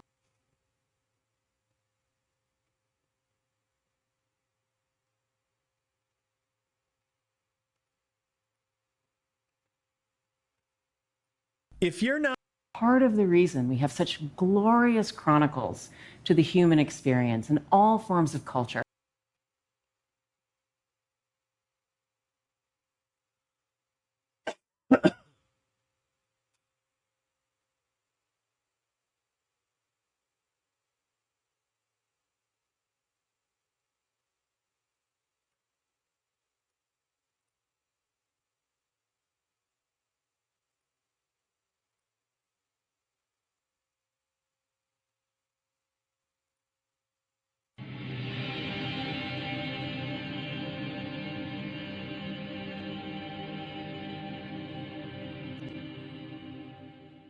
Alrighty everyone, welcome back. It is now April 19th of 2024, and given that all divisions over at the Walt Disney Company have been falling apart, especially throughout all of 2023, which so happened was the 100th year anniversary of the Walt Disney Company. We all know that they got hit pretty hard with those from like South Park Studios and the Daily Wire and Elon Musk, all calling them out one after the other, and it wasn't a good year for them, and it most certainly was not for Bob Iger as well. This is Mike Zero. Subscribe if you're new and like this video to see future updates. You can also follow me at Mike01. I thank you also very much for the great and kind support. So, The Acolyte was the very first Star Wars trailer that got ratioed across the board on all forms of social media, no matter where you went to, basically. It was universally rejected and not approved by Star Wars fans or even non-Star Wars fans. But what's interesting about this has a lot to do with what's been going on with the Star Wars director slash showrunner of The Acolyte, Leslie Headland, and what's been going on between herself and the struggles against the Disney heads, and exactly what ramifications are coming out and about after her failure with The Acolyte prematurely before its June 4th release date. Now, one thing about this is that we know that the Acolyte series is going to be a colossal failure. We all know it, they know it, and given the fact that Leslie Headland put it out, they know it's going to be a failure. Besides the fact that it is focusing on DEI and all of that nonsense that really just does not work. However, this is where things began to escalate behind the scenes, and exactly why Leslie Headland was recently fired from various projects connected to the Walt Disney Company. Let's explain. Now, specifically with both Marvel Studios and Lucasfilm considered the most damaged divisions at the Walt Disney Company besides Walt Disney Animation Studios right now, Due to Bob Iger's lack of leadership skills and his deliberate agenda, one major development has to do with Disney heading into full damage control after the Acolyte trailer disaster, and how this led to the recent firing of Leslie Headland from various projects connected to Disney as a whole.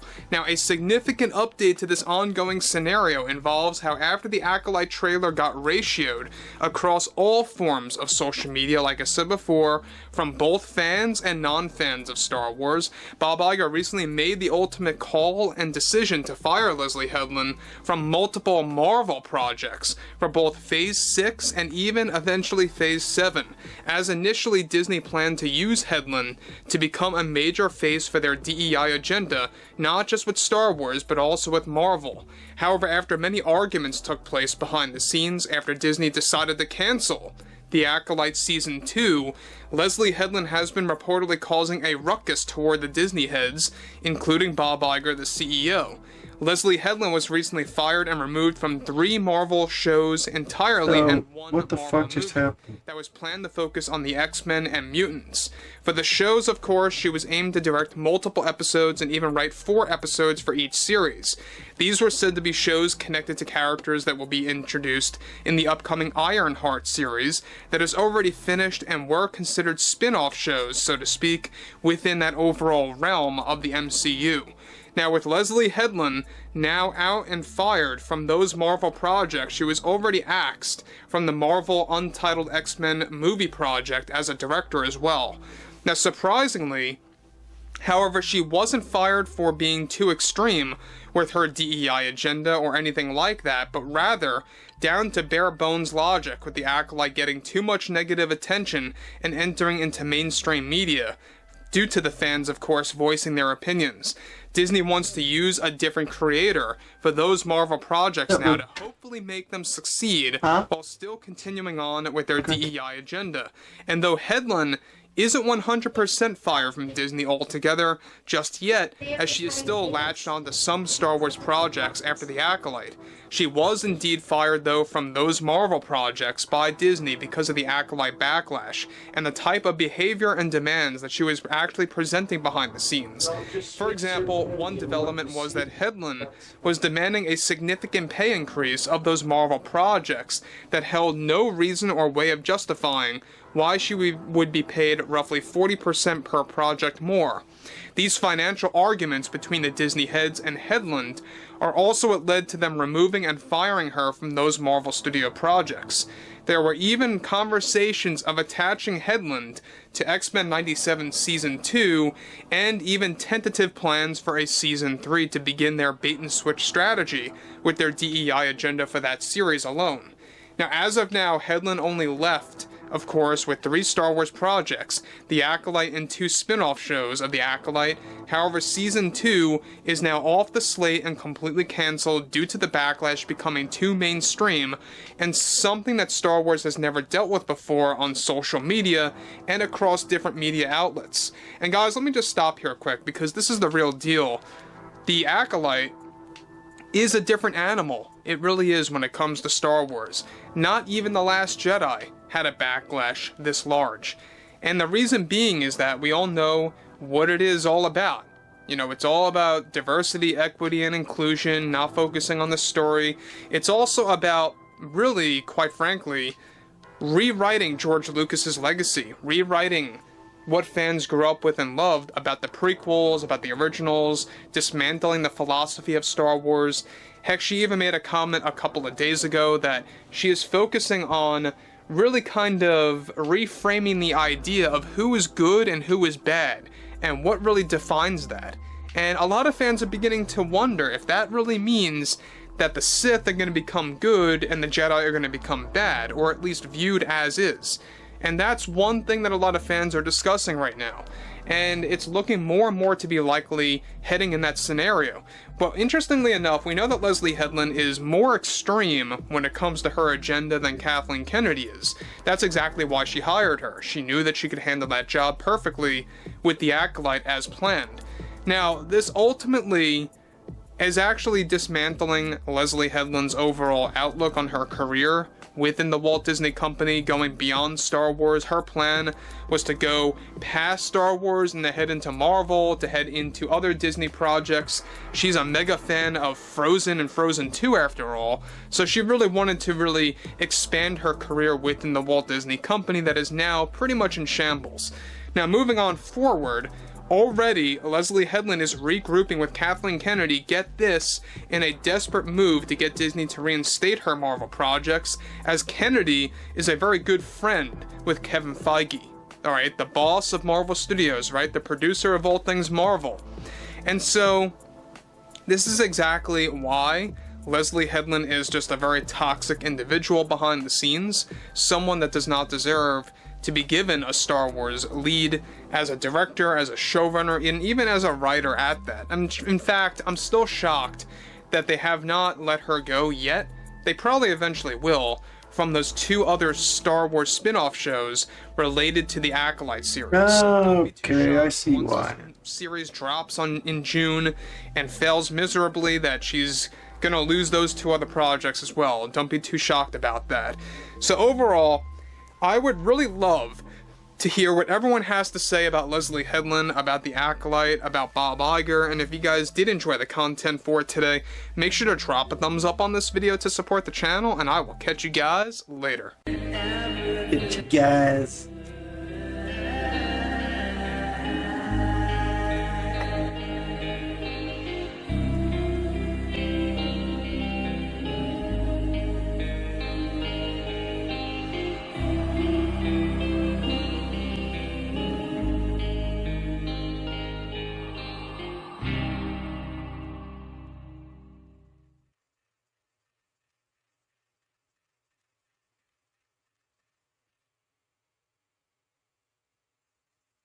Do not laugh at this. Go. Biden has vision. He has knowledge.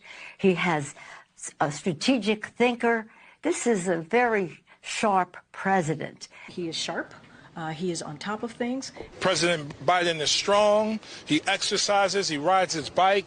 He's sharp mentally. He's pretty sharp. And he's got a very good grasp of the issues. He is sharp, intensely probing, and detail-oriented and focused.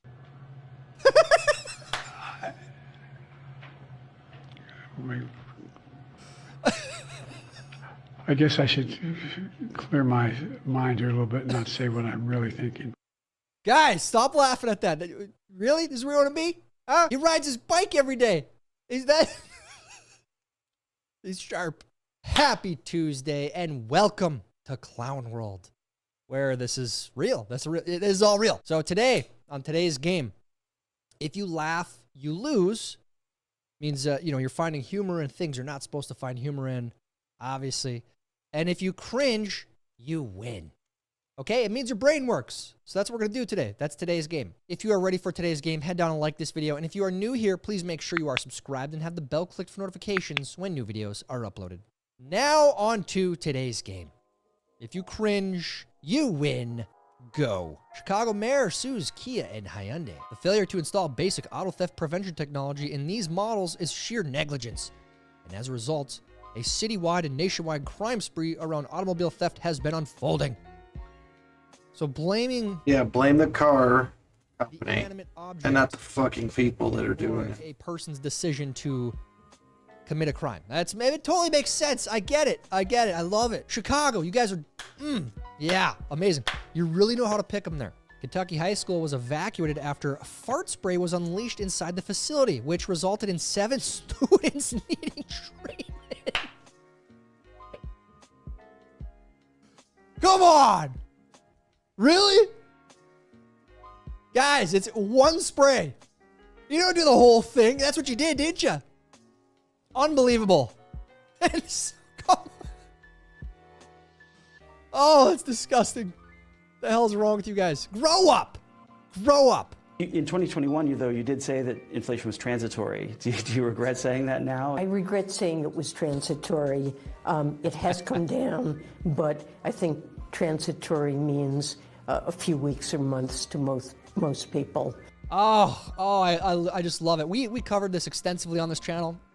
This idiocracy. They were lying. They knew it wasn't transitory. They were saying this, trying to control the narrative.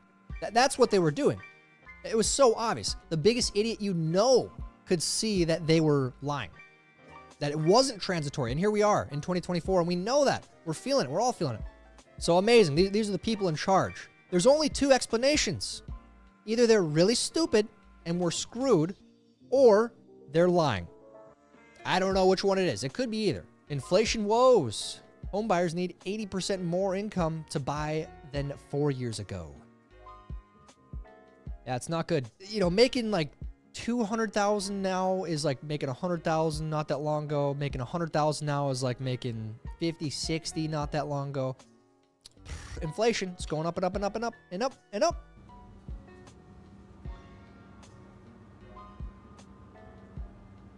Oh, yeah. It's getting robbed. Broad daylight. You know what? I have a great idea. I have a great idea on how to stop this. You do. We should sue the car manufacturers for this. We should. It only makes sense. The real question is, why aren't we all cannibals? Wait, what? This is real? From Robert Law, Hong Kong, China. Your look at cannibalism mentioned that over the course of history, the practice has been surprisingly common. In fact, this shouldn't be surprising at all. Cannibalism solves the food shortage problem and is environmentally friendly. So why not? There's no way this is real. There's no way this is real. Are you being serious? Eating each other? The hell? Why McDonald's ice cream machines are always broken as Biden administration launches crackdown and major win for consumers. I thought this was fake. I thought this was satire when I first saw it, but it is real. I like that this is being addressed, but I don't know if it needs to be addressed by the President of the United States. You know, priorities. Am I right? Priorities. We got bridges falling down. We got frickin' wars going on. Inflation out of control. But hey, let's fix the machines. The McDonald's ice cream machines. Guess how much 54 square foot unit with no kitchen or bathroom rented for in New York City? $1,200. 54 square... Dude. I think my fish house is bigger than that. That's like a... That's a closet. For $1,200, why not just move? Why would you live there? Hey, can you send me $250 for the babysitter tonight? Hey, you want me to pay for your babysitter and the date? You're the man, right? I'm a single mother of 3, and this is your requirements while dating me. Wow, this is not in my budget. I had a real nice evening planned for us, and I can't add $250 to the evening. I'm so sorry. Wow, enjoyed the evening by yourself then. Tired of dating broke men. I hope you canceled that date, like, immediately. I don't know, $250 for a babysitter? You got 3 kids, but $250? Dude, she's scamming you. No babysitter costs $250 for a night. Unless maybe you rent out a $1,200 54 square foot apartment and you live in that area. But cancel the date ASAP. Incredible expectations from this lady. The warm temperatures made for a very violent night across the city. The warm temperatures caused that? So, like, criminals don't like cold or what? I'll tell you, that's not true, because crime still happens in the winter here in Minnesota quite often, but... Is it... I can't tell what's satire anymore. I can't tell what's a joke and what's real. This is... What the hell is going on with Chicago? Canadian law endorsed by Trudeau government could imprison people for life for speech crimes. Okay, we talk about Canada a lot, our great friends to the north, right? But people need to stand up. Like some big hope. The polls show a massive landslide win for, I believe, the Conservative Party. Get rid of the politicians. Because all this stuff that they're doing is bullshit. Hopefully that's the case. I mean, it's madness. Madness. And they've had speech problems for a long time. You say the wrong thing or do the wrong thing, they literally shut your bank account off. That happened with the truckers. Man legally changed gender to gain custody of his kids. Trans groups are concerned. Renee Salinas Ramos says the legal change is an attempt to gain full custody of his daughters. because Ecuadorian law favors mothers in custody battles. You said his, Vice. She changed the pronouns. This is a thing in 2024. So are you denying this person's identity? Disgusting, Vice. I wonder why you're going out of business. Breaking, Congressman William Keating appears to have sold Boeing stock on February 28th, 2024. The DOJ announced it was investigating Boeing on February 29th.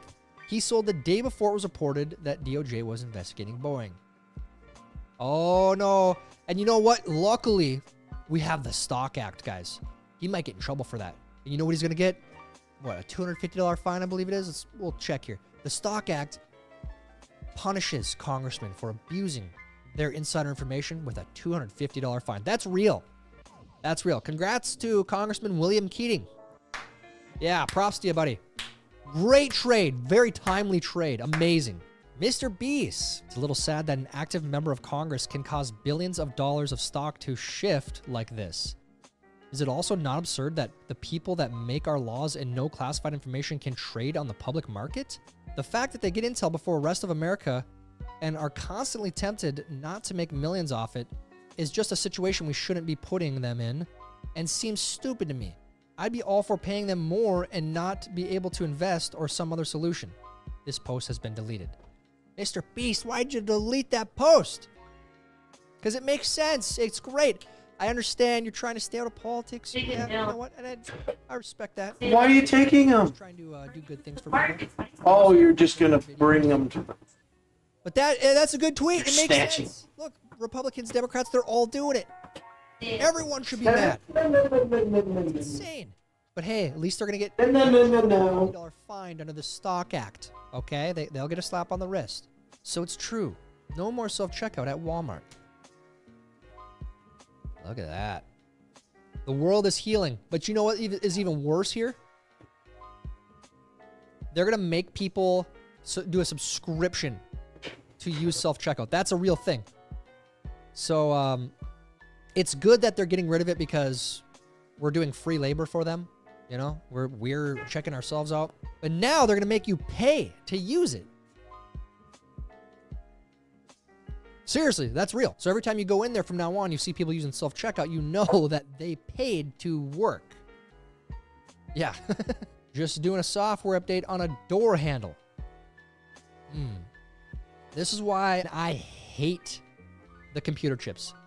The stupidest little things will go out like this.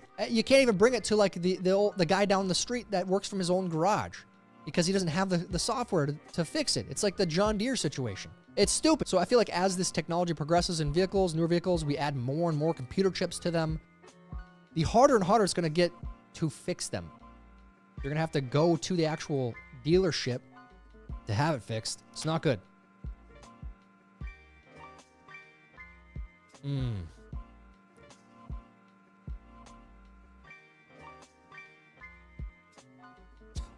It's like we're living in a simulation. We are. I feel like we live in a Grand Theft Auto simulation. We have to. Neil deGrasse Tyson has opinions on the scientific accuracy of Dune. Who cares what you think, Neil? Santa Claus is real. Everyone knows it.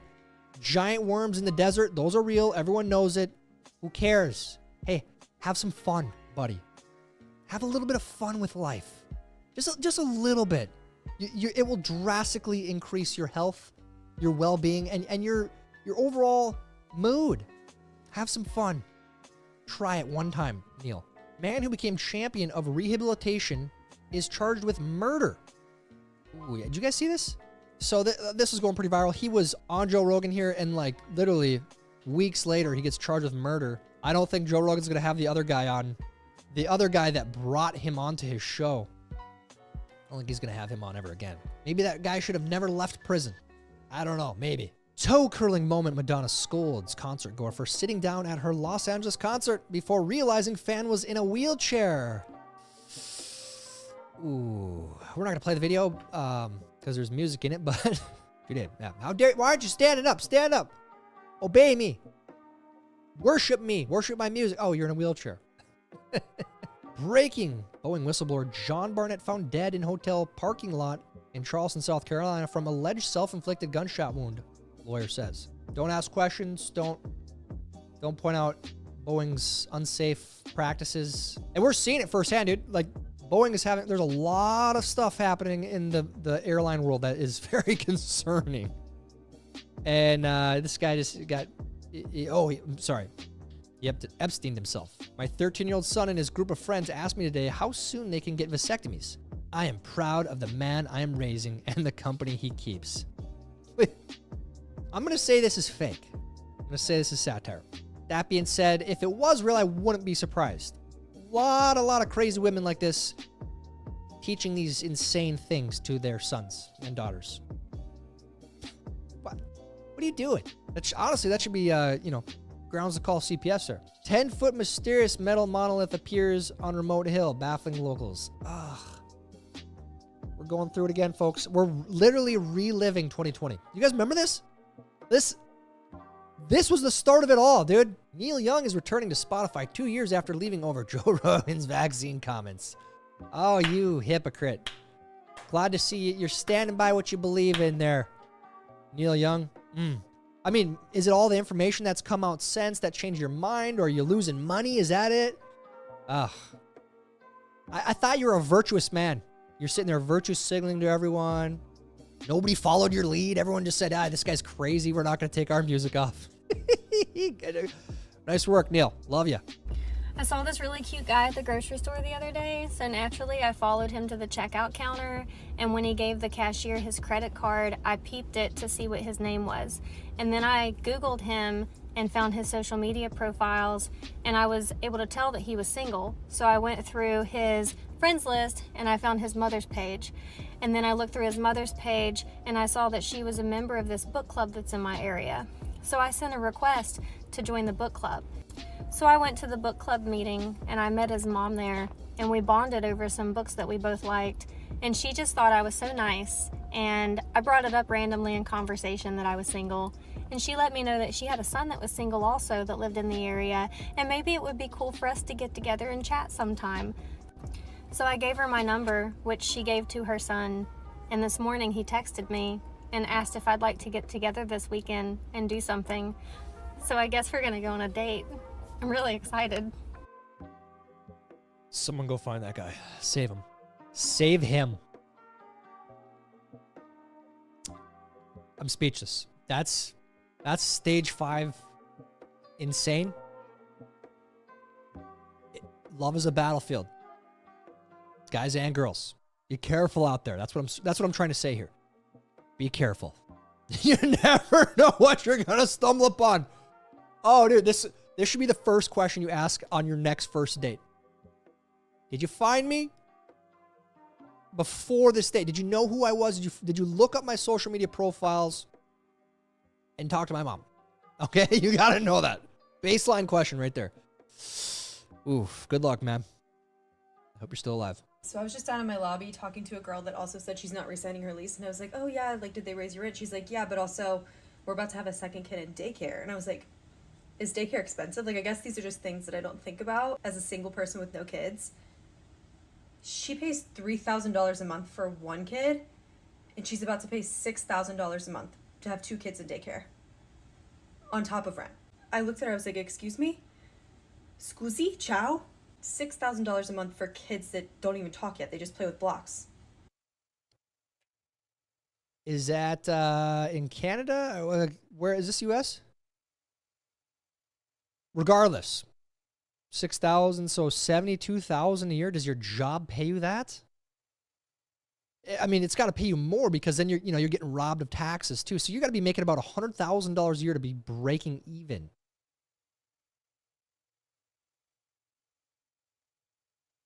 Childcare is insane, especially if you live in a city. This has to be in a city somewhere.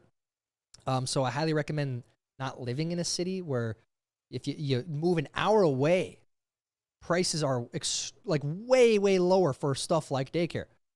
And we know this from experience. It's much different. 2 pilots of an Indonesian airline have come under fire after an incident report revealed they both fell asleep during a January flight with more than 150 people on board. I hate flying. Oh, I hate it. Stop sharing these headlines. I'd rather be ignorant. This live painting has just sold for $4.9 million to an anonymous buyer.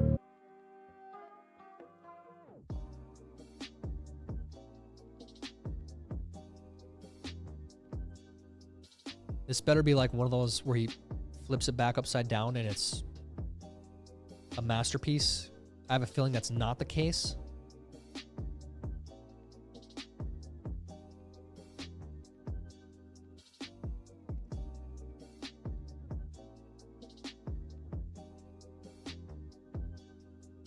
What this looks like a 3-year-old is just doodling. Please be fake. 4.9 mil? Okay, show like a... You're kidding me.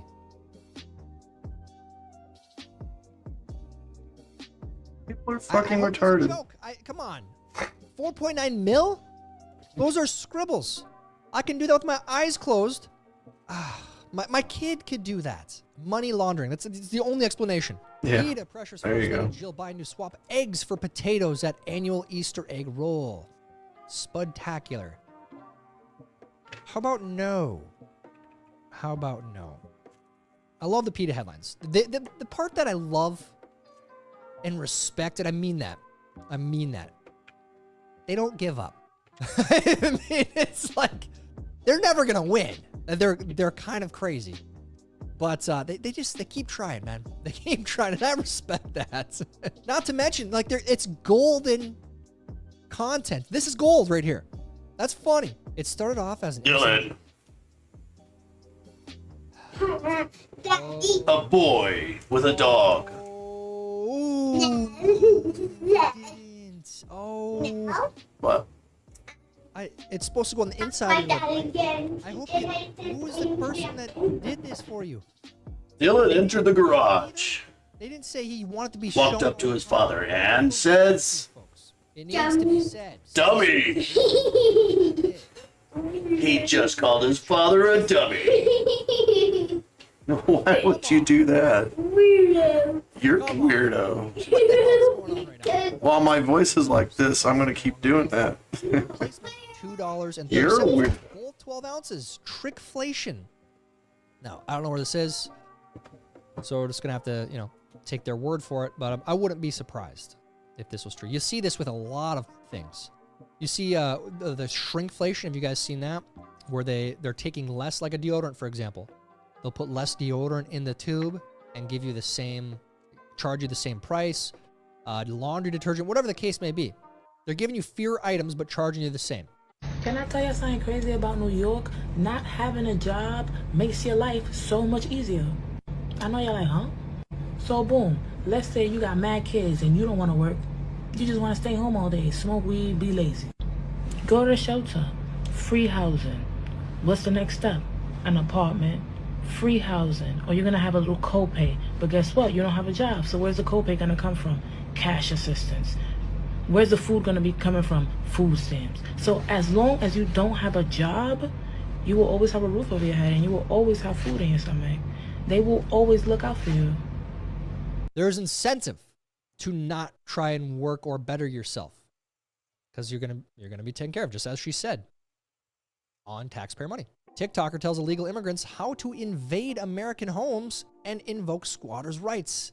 Also real. This is real. This guy did this. I believe they removed his accounts. He had like millions of followers, from what I understand. But this is what he's teaching people, how to use squatters' rights against them. And squatters have a lot of rights. So many headlines of squatters basically taking over homes. The landlords and the owners can't do anything about it. Depends on the state you're in, but you see the headlines a lot. Next time you deal with a girl you met on Instagram, remember this. Probably a dude.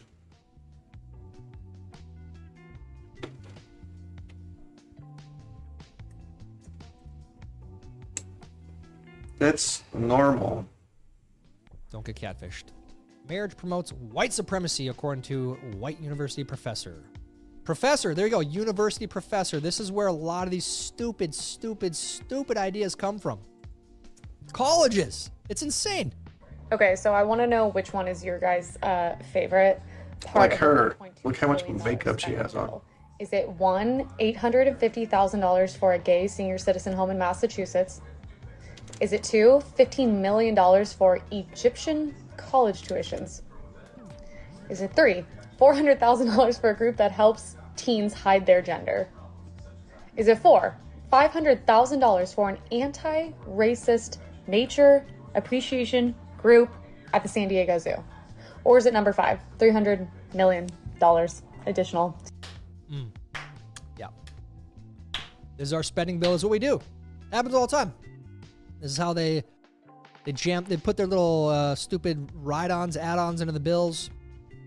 I'm sure that there's a kickback somewhere for someone, you know. But if you actually see what's in these bills, it's an absolute scam. But leave it to Congress. Add more to our deficit, more to the debt tower that will crash at some point. Catching COVID has made people less intelligent, with severe infections reducing IQ the most, new study suggests. Dude, I think just as a whole, from 2020 to 2023, even into 2024, I think the entire world's IQ has gone down. You see it in school testing scores. People are stupid. There's also updated advice for all vehicle owners, a message echoed by Toronto police speaking at an Etobicoke safety meeting last month. Constable Marco Ricciardi had a new message for vehicle owners who keep their fobs in Faraday pouches. To prevent the possibility of being attacked in your home, leave your fobs at your front door, because they're breaking into your home to steal your car. They don't want anything else. A lot of them that they're arresting have guns on them, and they're not toy guns, they're real guns. They're loaded. Amazing.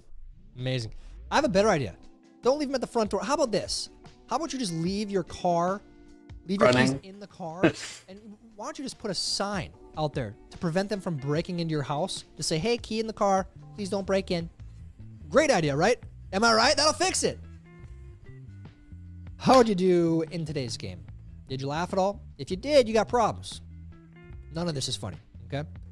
Did you cringe at all? Because if you did, you win. Your brain works. That's great. Great news. You know, it's a nice little test. We got to do these every once in a while. Let me know how you... The medical division will have a small team of medical analysts under the direction of the chief physician and deputy administrator. They will organize data into a threat analysis based on medical findings, including but not limited to A, deaths and injuries as a result of interaction with advanced aerospace vehicles. Here it is. B, medical injuries as a result of other anomalies. C, collateral injuries, psychological effects to family members. So they're admitting that people are dying. It's just like a tweet from, yes. Oh, Is this it? A day or two Yeah. ago? What does that mean? Other information. Do you ever wonder if stuff like this is just disinformation? Yeah, maybe. I mean, I wonder if... I wonder a lot of things. I'm sure you do. But I would always assume that a lot of this stuff is nonsense. yeah, here's what we know is that U.S. servicemen have died as a result of contact with or being in the proximity of these vehicles. And we know that because there are a lot of suits working their way through the VA system. Yeah? Where families, you know, can't get compensated for the deaths or injuries to loved ones. Because it's all under wraps, top secret. Well, that's just a fact, okay, that is happening. So if there's, I guess, you know, when there are measurable physical effects of a phenomenon, we can say conclusively the phenomenon is real. Right. And so, yeah. But I mean, isn't it is real. I mean, I guess we're sort of past the point of like, is it real? Yeah, it's real. It's real in that there's these things that are moving in very bizarre ways, and they have these propulsion systems that violate Holy what we fuck, know dude. about propulsion systems. How could you not, Data Robert? across Oh, dimensional space God. time, develop remote viewing, comms, and countermeasures, determined baseline for physical transport across dimensional space-time barrier, rapid response medical Robert, teams, you turd. interaction events. So how did they do this accidentally? Study conscious interactions with and control of technology. So I got this from someone in the U.S. government who's well, look. Let me just start by saying I don't know anything, but he sent me this. The above is 100% legit. I was read into this program, but told never to tell anyone. It's now been released. As you can see, it began as a result of my old program, AATIP. I signed a document saying I would never talk about Kona Blue and similar efforts. I can't believe the AARO would have released it. Look, Yeah. I mean, here's what we do know is that there's enough going on in the skies, but not just the skies, underwater, that the U.S. military has been forced to respond to it. So, like, move aircraft from one place to another because there are too many of these objects in the sky. That's actually happened. Chris Mellon just wrote a long piece about it. So it's real. The government is not controlling it. In fact, it's forcing the government, DOD, to respond. And we know that there is a real effort and has been underway for a long time to keep the public from knowing about it. But that's all known. That's established. I don't think any rational person would deny that. The question is, like, what is it actually? I mean, now is sort of the point where you have to ask, like, what is this? And, so that's the How much of it do conversation you think is ours? Well, none of it's ours. None of it. Well, I don't know. I mean, clearly, the U.S. government is huge. It's the largest human organization. There are, I think there are 2 million federal employees and another 10 million federal contractors, so who are effectively government employees but don't have civil service protection, for example. So that's 12 million people in a country of 340 million working for the federal government. So it's kind of hard to overstate how big the federal government is and how well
well-funded. And so to say the government this, the government that, no, of course, it's people within the government. But yeah, they're working on all kinds of things, obviously, that are classified. But in general, no, they can't control these objects. So no, it's not American technology. Well, or Russian or Chinese. It predates.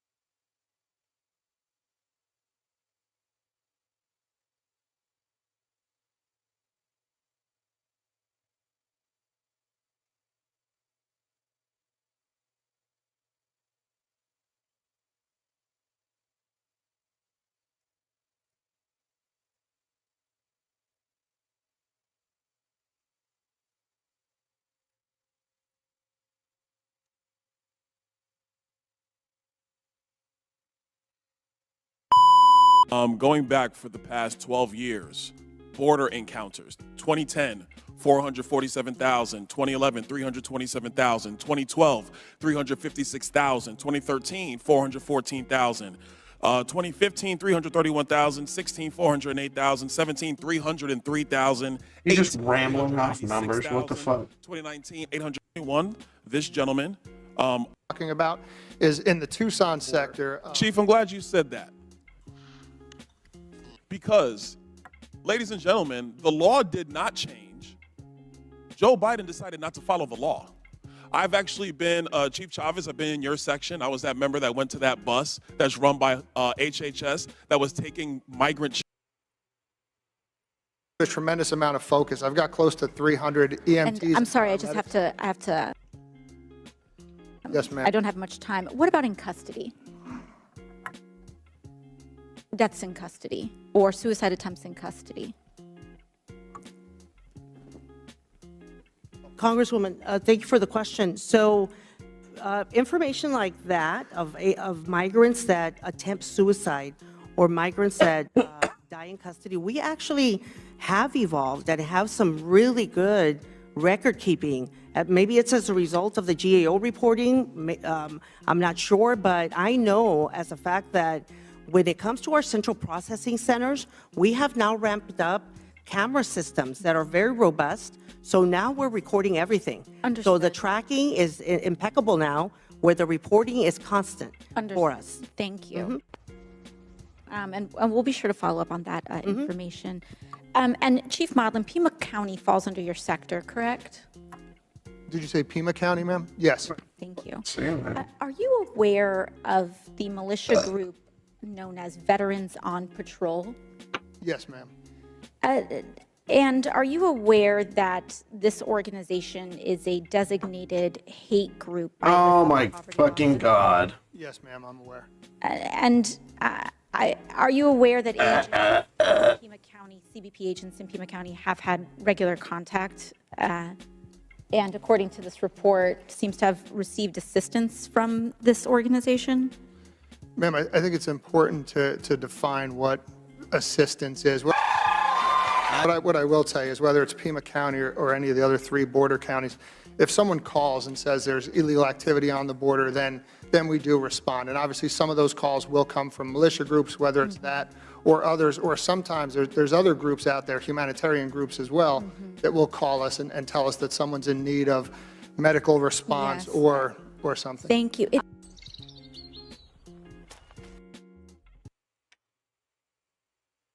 What was the point? That was fucking. Oh no, I'm giving that motherfucker a thumbs down. Let's check those out and get started. Whoop.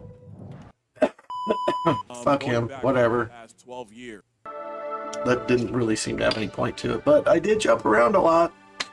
Hey guys, welcome to the Liberal Hive Mind, a channel solely focused on exposing the abundant hypocrisy of the left. Well, after all their anti-democratic efforts, you know, the same people who are constantly going on and on about democracy, democracy this and democracy that, after all their pathetic little attempts to rid the ballot of RFK Jr.'s name in some of the most important states, I mean, just think about it, Democrats took legal action to attempt to stop or bar a legitimate presidential candidate from the ballot in multiple states, starting with Nevada, of course, which we previously covered. Wow, amazing democratic ideals, right? Well, after all their pathetic little anti-democratic attempts, it's culminated in more failure. The end result is they have not succeeded in their task. Robert F. Kennedy Jr. made the ballot in Nevada, as well as many other states, and of course the next state on the list that we kept talking about, or that we put so much emphasis on, was Michigan. The Rust Belt is the #1 focus right now, namely Pennsylvania, Michigan, and Wisconsin. How those states vote is going to steer the direction of the country. It's going to decide who gets to be the next president, whether that's Joe Biden or Donald J. Trump. And well, I love to be the bearer of bad news for Democrats, so here it is. RFK Jr. just made the ballot in Michigan.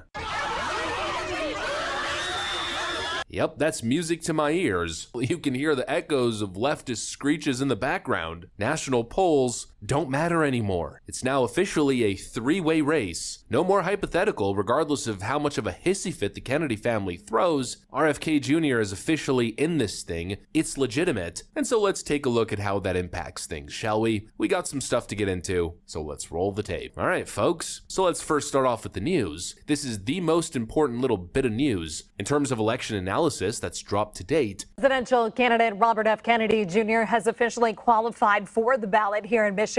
The Secretary of State says he'll run on the Natural Law Party ticket in the state. Meanwhile, in Philadelphia, his family showed up to boost one of his rivals. A dozen members of the Kennedy dynasty took the stage to endorse President Biden for another term. They believe his independent presidential campaign threatens to split the Democratic vote and tip the balance towards Donald Trump. This is the latest in the battle between RFK Jr. and his family over the Kennedy family legacy. His sister Carrie says American rights and freedoms are in jeopardy, and unity is the only thing that can save them. Likely be a close race in November. President Biden won the state in 2020, but President Trump won in 2016. Both decided by less than 1% of the vote. The last poll shows Kennedy with 12% support in the state. You know, previously we celebrated some other states that RFK Jr. made the ballot, but most of those states aren't really contentious, at least according to the polling data. I mean, you never know what's going to happen on election day. You never know what surprises we're going to be hit with, not only on election day, but in terms of October surprises and whatnot. But as for now, Nevada, Arizona, Georgia, they seem pretty safely in the R column, pretty safely in the Trump column. The three states that are most competitive and most hard to predict at this point. The closest races that we're seeing are in the Rust Belt battlegrounds. Well, again, we've been covering these trends. RFK Jr. entering the race changes the dynamic substantially. And of course, we've been analyzing the effects of RFK Jr. entering this race, splitting the vote, and the effect at this point is unanimous. Third-party candidates provide Donald Trump a massive edge in some of the most important, crucial swing states. And now that we got our eyes on Michigan, well, the effect remains obvious. In a five-way race, including independent candidates, Donald Trump leads in every single poll. Take a look here, anywhere from a +2 to a +5 lead, which has remained steady for the past few months. I think Democrats once again shot themselves in the foot. A serious political miscalculation here. You know, they've been going on and on and on about democracy, but when you make yourself look like a huge hypocrite, the blue anon, vote blue no matter who people won't question any of it, but the honest people, those who are more on the fence, people who you wouldn't describe as Biden loyals or DNC loyals, well, they notice the clear hypocrisy, the utter dishonesty. You can't talk about democracy and then engage in the most undemocratic actions in recent memory. We gotta save American democracy from the evil orange man. That's all we ever hear. But the only people who seem to be an enemy to democracy are those warning about the imminent threat that democracy faces. And I'm not the only one who notices this. In fact, it's kind of part of RFK Jr.'s messaging campaign. We covered this clip the other day. I can make the argument that President Biden is a much worse threat to democracy. And the reason for that is President Biden is the first candidate in history, the first president in history that has used the federal agencies to censor political speech, so to censor his opponent. And who do you think that message is for? You think that's for Republicans? No, Donald Trump's support remains stagnant. Nobody's defecting from the Trump camp to go vote for RFK Jr., and if there are some of those people, they're an extreme, insignificant minority. But on the left-wing side, a lot of people seem to be kind of getting the message, seeing what's going on, and it bothers them. For Pete's sakes, even socialist Cenk Uygur, far-left progressive Cenk Uygur, is now officially going on the record stating that he's openly considering voting for RFK Jr. because of the issue of, you guessed it, democracy, or at least the hypocrisy on the issue. The headlines are wrong. He didn't say that Biden is definitely a bigger threat. He said he could make an argument for that. And you've got to be careful with that. And you know what the mainstream media loves to do. They love to smear anyone who's an outsider. So boom, they took that as an opportunity to do that. So he's right about that. Number two, he's right to be concerned about Biden being a threat to democracy himself. Maybe not for the reasons that he's stating, but Biden did support anti-democratic movements within the primary. The Democratic Party canceled the election in Florida. They try to keep out every candidate in North Carolina, Tennessee, etc. So they love to rig elections. Yes, I use the word rigged, okay? So you can go cry about it if you're mainstream media. How about you do your job and talk about how they canceled the election in Florida in the primary and just declared Biden the winner? So if you're gonna make the argument that you're a champion of democracy, you should probably try it in your own primaries. For the first time today, I'm now considering RFK Jr. Those are the people who are noticing it, because those are the people who are affected. Robert F. Kennedy Jr. is a Democrat. The Kennedy family has a long history, a family legacy under the Democrat Party banner. Well, obviously, let's call them Kennedy Democrats, or Democrats in general. Well, those are the people who are being disenfranchised by all of the undemocratic actions we've seen from the Democrat Party. They've simply declared Joe Biden the victor. They're skipping democracy in favor of installing their preferred puppet president. And that is a uniquely Democrat issue. That doesn't affect Trump supporters. Trump supporters, like I said earlier, remain steadfast in their support and in their beliefs. And this is obviously seen within the polling data, as CNN pointed out. This is viewed favorably across Georgia, Michigan, Pennsylvania, Wisconsin.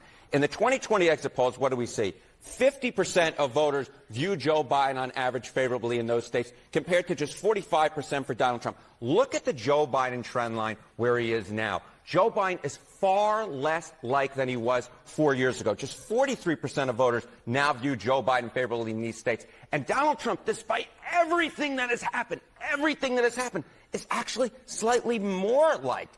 47% favorable rating. So this isn't just a lesser of two evils that's going on. The fact is that Donald Trump is, in fact, better liked than he was 4 years ago, and is better liked than Joe Biden is right now in these battleground states. It's pretty gosh darn clear. Trump's support continues to rise. He maintains his base. He maintains his floor. The only way for Donald Trump is up. Meanwhile, Joe Biden continues to shed voters. He's shedding millennial voters due to the popular left-wing college stance on foreign policy in the Middle East relating to Israel and Gaza. He's shedding young voters because of all his empty promises, as we constantly cover. He's shedding minority voters because he told them, if you don't vote for me, then you ain't black. Well, they listened, and then they got absolutely nothing for their vote. And now he's shedding Kennedy-supporting Democrats due to the undemocratic actions that they have taken, the extreme actions that they've taken to maintain their grasp on power. Those are the facts. That's what the data tells us. And now that RFK Jr. is officially on the ballot in Michigan, I guess we'll have to see where the polls go. Now, when pollsters ask voters in Michigan, who do you plan on voting for? Well, answering RFK Jr. is no longer a hypothetical if he is going to be in the election. It's now real. The head-to-head national polls in Michigan are completely irrelevant. We'll have to see where it goes, and of course, we'll have to see what happens in Pennsylvania as well. The Kennedy family, as we know, has a long history in Pennsylvania. Let's see if the Kennedy family's rejection of their own family member has the effects that the Biden campaign is hoping for, or maybe, I don't know, just maybe it might have the opposite effect. I don't know. I guess we'll have to see. All I know is that things are getting quite interesting, and I'll tell you this, after this latest development, Democrat strategists and activists, well, they're probably soiling their diapers. I guess just as their favorite president is on a daily basis. All right, well, that's what I got for you guys. That's the latest RFK Jr. update. Hopefully you enjoyed the video. If you did, make sure to leave a like and possibly subscribe. Thanks for watching, and I'll see you on the next one.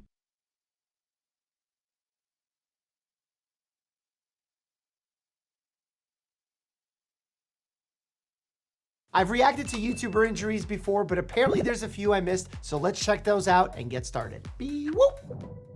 Got some football stuff. Oh, is this destroying? I heard something about this. It's crazy how life could change. Was that the injury? Was that when it happened? You know, leading head down is not the correct way to make a tackle from a safety perspective. Instantly as I hit him, my whole left side of my body go numb. Oh, no. My arm is hurting. Oh, no. My neck is hurting. And a team doctor evaluated me and he said I'm all right for now. Let's put some Tiger Balm on it, finish off the game, and we'll do further tests afterwards. But I don't know if I'll be tackling people like that again. Yeah, whenever you lead with the crown of your helmet, you essentially open up your neck to all sorts of injuries. That's why ideally you want to be tackling almost with the shoulder and being able to visualize the person you're making the tackle of. So what happened to you? On a kickoff, I went in and tackled somebody in proper form, head was down. And I mean, I guess I'm... Do you have a video of it by any chance? See, that's a great question by that physician because mechanism of injury is so important. In the video, you could see his neck snap backwards, signifying that there's a hyperextension injury. And hyperextension of the neck is very, very dangerous because not only are there some connective tissue parts like the ligaments in the area, then you also have in the back 2 arteries that run up on either side of the spine called vertebral arteries. And when you have hyperextension, especially to one side, you could actually sever those arteries. It's obviously not what's going on here. I'm just describing the dangers of a hyperextension injury. What did you feel when you did it? The left arm went numb. And my neck just instantly got stiff. So if I touch you here and here, is that 100% equal? Yeah. Here? Yeah. This is a good evaluation from a neuro exam standpoint. You're not just checking muscular function, you're also checking sensation. Is any of that super tender? Towards lower. You've had a pretty significant injury to your neck. You've fractured what's called the lamina, and you've broken at C5. You've also disrupted, there's a ligament that's not on this model that runs up and down the front of your spine called the anterior longitudinal ligament. That's a very severe injury. He essentially broke his neck. The neck is made up of 7 vertebral bodies, C1 to C7, and the higher up on the spinal cord that you have an injury, the more devastating it is. C5, depending on where that injury is, can impact your upper arm muscles. It can impact your ability to speak, like your vocal cords, and make it more difficult for you to breathe. And that's if the injuries of the spinal cord. Right now, all we know is that the injuries of the bone, and specifically it's the posterior portion of the spine known as the lamina. If it was any other part of the spine, it's likely that he would have had more symptoms. But when you have the lamina fracture, that actually creates an opening for swelling to happen and actually can mitigate the symptoms. We actually perform what's known as a laminectomy, where we remove that part of the spine to allow less damage to occur for the spinal cord during other back injuries. So the fact that that part broke can allow a situation to happen where he's not sure that this is a devastating neck injury. That's why it's so dangerous. So I mean, it was a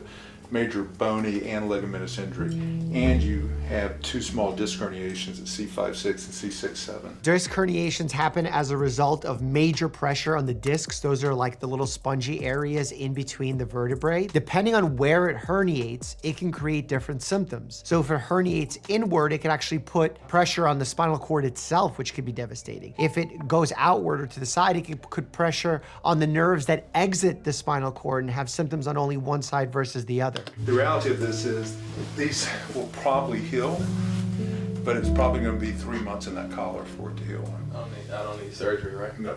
That's interesting that they're saying he doesn't need surgery. It must be a very limited fracture, because a lot of times in a situation where the C5 vertebrae are fractured, you do need fusion surgery to make sure that they're stable. So I don't know the extent of the damage here, but it clearly must be at a reasonable amount that they feel he can just allow the area to heal with the C-collar on, protecting the spine, and then do some rehab work as well. You know, sending my best wishes to a speedy recovery to Destroying on this, because I can imagine how hard it is for being an athlete and having this happen to you.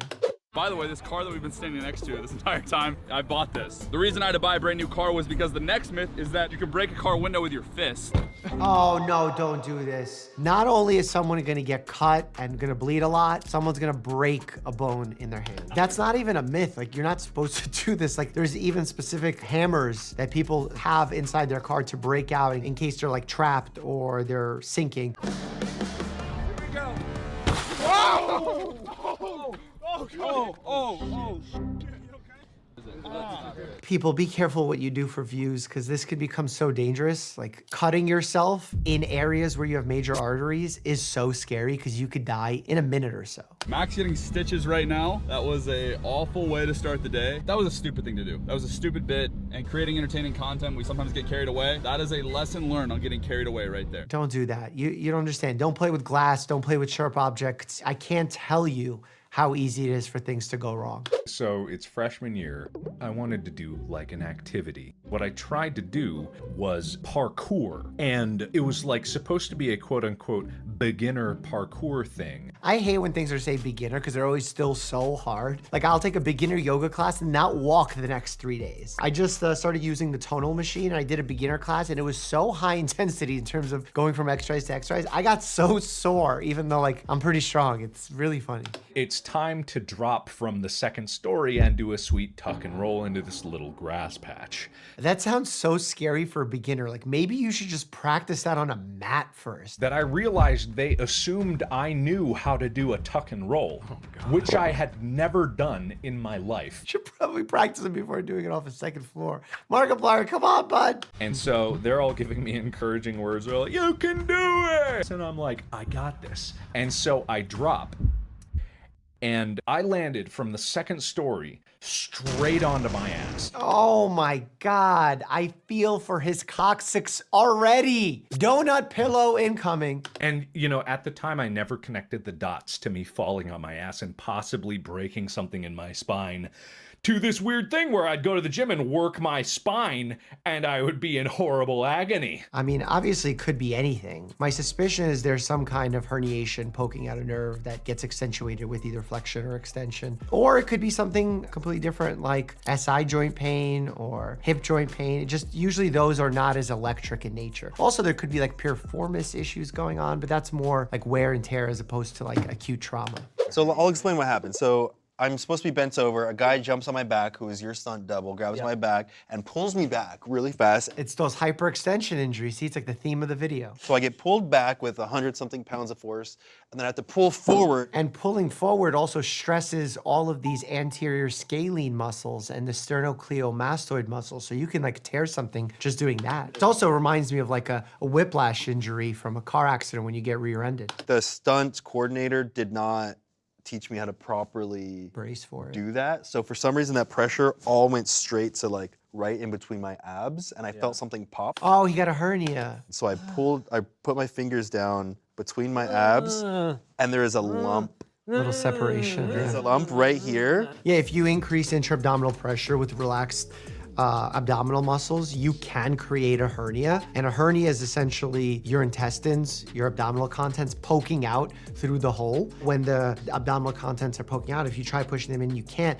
That's called non-reducible, and that could be dangerous because that could lead to incarceration of the bowel where it's actually getting choked out, and that's a surgical emergency. Or if you can push it back in, that's called reducible. That's the more common type. You can go for an elective procedure because of the risk, the increased risk of having incarcerated bowel. And I didn't know what to do, so I just pushed it back in.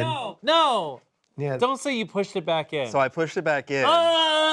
He reduced it. It was right above the belly button area, right here.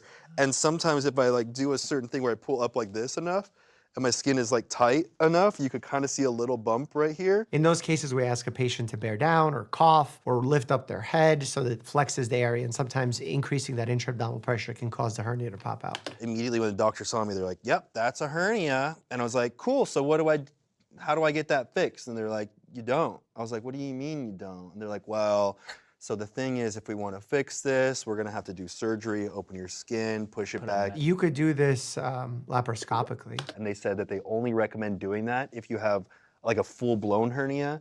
My hernia was like a weird thing where it's like a few layers got weak and it like a little protrusion happened, but it wasn't a full rip open with a full intestine. All right, so it's not a full hernia. I was told that I should never lift weights again. All right, there's some kind of like weird medical advice happening here with like a half answer. There is like a weakness in the abdominal wall called diastases recti. This actually happens during pregnancy sometimes when the abdominal muscles split, where you actually have a weakness in the wall and you could see protrusion on increased abdominal pressure. And we say be careful with abdominal exercises, but we don't say never lift weights at all. So I feel like we're kind of hearing both sides of the story, that it is a hernia, but it's not a hernia. It's probably diastases recti, which is a condition with weakness of the abdominal wall like this.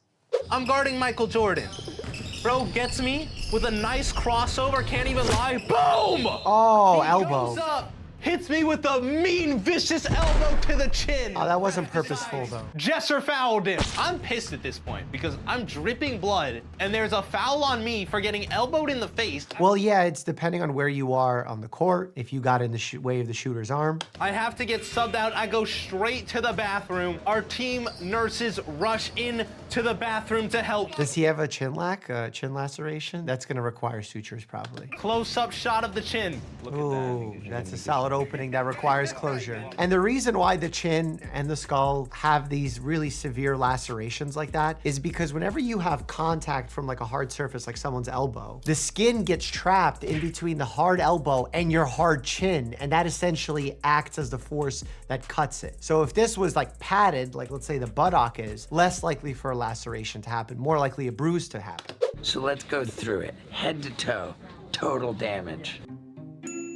I've had no shortage of concussions, and I figured that my brain's pretty messed up, so I went to this brain scan place. Oh, no. And they said it looked pretty good. What that brain scan place is doing what's known as brain electrical activity mapping beam. That doesn't actually tell you anything about the anatomy of the brain. I didn't see nearly the kinds of things I expected to see in your brain. Cool. I do see what might be a sort of stress response from long years of drinking. A lot of this is correlational, not positive, so I would be careful about. Some strange dog came into our yard. It was like if you're really looking like for a hound dog, like a coon dog. Anatomy through and I went to open the door and scare it off, but and even then, clinically, it caught something. So, and I was gonna yell at it as soon as I opened the door, but I couldn't open the door, and I yelled. So I yelled at nothing. And then she didn't see the dog. But by the time she got out there, it took off, and then she was like, she heard something or smelled something, and then she smelled it. We talk about this on the podcast. And then she was like, motherfucker, somebody was on my yard. Which is called Barrett's esophagus. This is a precancerous condition. We talked about this on the podcast. What happens is basically the cell types, due to long-term exposure of acid, usually from leaking from the stomach, change the type of cells inside the esophagus, which is a cancerous change. Obviously, that can be lethal if you let it go unchecked. I have to get that monitored with endoscopies like every year or so. This really depends person to person and how long we've established stability. Sometimes you can space that out. If I got $1 for every time somebody asked me if I could have kids with all of the kicks to my nuts, I'm telling you, I'd have a bunch of dollars. So I went to the fertility clinic to get a sperm count before my vasectomy. It all depends on the damage. Look at that, dude. I'm going off. I'm going off. I'm off to the operating room, and I'll leave you with this. The body is not a temple. It's an amusement park. Ride it till the wheels fall off. Oh no, Steve-O, don't say that. You're encouraging bad behavior. And I'm actually surprised that he has no testicular damage from all the kicks and stuff that he's taken, because it's a sensitive area. What's up, everybody? My name is Scott. Oh. And I'm gonna tell you about how my 50 cal exploded, and I almost bit the dust about 2 weeks ago. Whoa, where those staples are is so incredibly scary for me. The jugular vein, the carotid, there's so much anatomy there that is like instant fatality. Oh my God, oh my God. What? That, my friends, is why you don't want to mess with guns. No. Right there. But he had the safety goggles on? Thank God. But it struck me in the face. I don't remember. I don't know exactly why. Like, fuck, it was the gun's fault. I also broke my nose. And that's so dangerous given the fact that you can have orbital swelling, damage to the muscles that attach to the orbit. Therefore, you have difficulties with vision and ability to move the eye. The other ear hit me right here my in the God. throat. It proceeded to lacerate my jugular vein and then punctured a hole in my right lung. How did he survive this? I took my left thumb, wrapped it in my shirt, and I shoved it as far into my neck as possible. The doctors told me that if it wasn't for this thumb, that I would have died. This thumb saved my life, and my wife came up with this saying. She said, just put a thumb in it. And what happened? Why did the gun do that? Complicated gun mechanic stuff. But he's probably taking care of them, so 50 cal is a really, really complicated piece of equipment. No, it is not a fucking complicated piece of equipment. It's super high pressure, legally allowed to be in your food. This list will surprise you. but it is not complicated at all. It's a barrel, a firing pin, and a chamber where the bullet goes into. Shit happens. Like it was probably fractured at some point. From RuPaul's Drag Race, You know, like a weak point in the metal, to the deadliest catch, there's a variety of reality shows. and it just went off on that one. Maybe he put an overcharged load into it. Who knows? Maybe whoever loaded it put too much in there. That's so weird. You don't know. Right in her face. Oh, I did not expect that. I thought it was gonna I don't know what I expected. Unless you weigh every bullet out. Right in And you know the weight of the brass, and you know the weight of the bullet, and the normal weight of and you check everything. Broken bones, no cuts. So unless you make your own ammo, you don't know. There could have been like double the powder in there. And that happens sometimes. Even to self-loaders if you're not paying attention. It has Vibrio, which is a type of bacteria. Unless you hand load it, if you got like a machine that just pumps them out. After some nausea, vomiting, diarrhea. But in severe cases, we do prescribe antibiotics for this. And I'm only saying that because that's just what I've heard before. Smelling ammonia means there's some kind of decomposition happening, which likely means that the lobster wasn't prepared as freshly, which means that there's some of that Vibrio that we just talked about. It's been pulled apart and then decomposed. That's what makes it bad. Well, it's not the ammonia that makes it bad. It's still the bacteria, but the ammonia that is released by the bacteria, so it signals the presence of the bacteria. Oh, my Staten Island friends. Your name is Justin, and your heart is okay, as far as you know? As far as I know, yeah. Okay. Yeah. Can you feel the difference between love and lust? And so you can feel the difference between like love and lust? Yeah. Okay. Patient's gotta be so confused. It's like sometimes a patient will come in for like an unknown arthritis, and then we'll ask about sexual history, and they'll be like, why are you asking about sexual history? I'm like, gonorrhea can cause arthritis. The more you know. Let me take your temperature. That's like the mom's way that they feel the child. Not gonna lie, back of my hand is pretty good at knowing temperatures. Not tested and not validated, but feels like it's pretty accurate. Why don't you check this guy's reflexes, Sal? Check your reflexes? You gonna hit him? See this? You're hitting it a little bit too high, and he's hitting it directly on the patella. Leg is good. I think your right leg is dead. This happens all the time, by the way. Not the laughing, obviously, but like the fact that one leg has good reflexes and then the other, once they see what I do, doesn't work. It's because the patient's actively keeping it compressed. In order for the reflex to work, the muscle has to be fully relaxed. So in a lot of those cases, I actually ask the patient, usually a child, to pull their hands apart as hard as they can and look up at the ceiling. And when they do that, they automatically relax the leg and it allows the reflex to come. A cool thing that I do is when I don't have a reflex hammer available, I'm like one of these old school doctors. I use this guy right here and I go, and then the patient's like, wow, I didn't know you could do that. And I'm like, yeah, we're having fun in the hospital. Uh-oh, I imagine a big injury is incoming. Gag, big girl, come on, bitch, yes. Someone's gonna fall.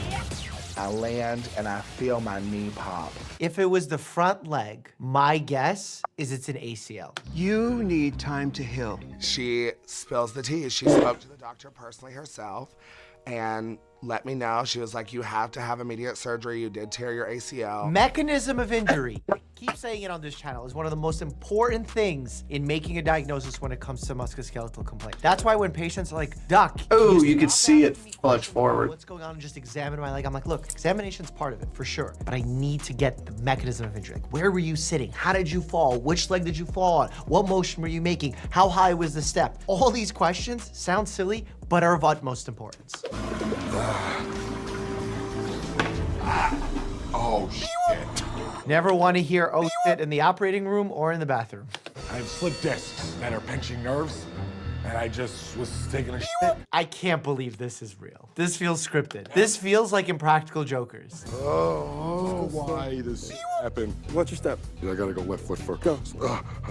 Okay. So discs are these padded little sacs that function in between the vertebrae, which are the bones of the spine. These sacs provide cushioning, and sometimes if there's a herniation or a bulge in these sacs, they actually end up putting He shit and hurt his back. end up giving sensation and motor function to the lower parts of your body, aka your legs. So if you get pressure on a nerve from a disc bulge high up, you essentially get a pinched nerve. And then anything below the level of that nerve is impacted, which means the strength of your legs, the pain that you're experiencing, weird sensory changes, because nerves don't like to have pressure put on them. Oh, yeah, dude. He's getting swollen there too. After being crushed between two deck boards, Andy's finger swells fast. So the problem is when you have a subungual hematoma, which is an enlarging bruise, a tumor of blood starting to spread underneath the nail, that pressure expands and it becomes problematic. Commonly, runners who experience these type of blood pockets under their nails will heat up a paper clip and actually put it on the surface of the nail, therefore melting the nail, which has no sensation, and therefore creating a hole and allowing the blood to I've actually drilled into my finger. You get a small drill, and you don't have to use. Look, they're doing it. Sterilizing. Then we're gonna. You don't have to use a drill to do it. You just use. You just get the little drill bit, and just slowly start working it. And it does work. It really does work.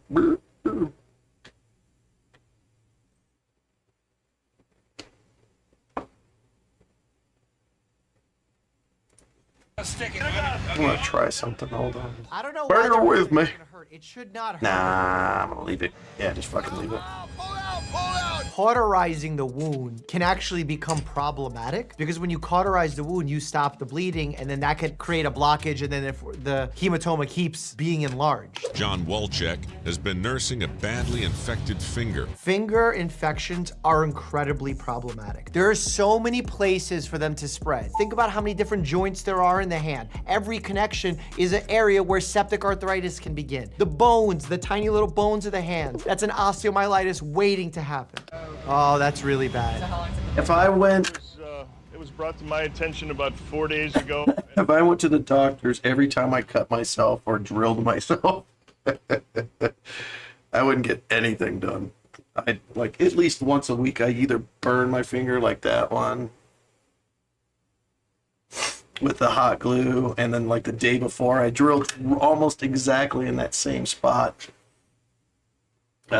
into my finger. Not even just a little bit. You know, not like zet.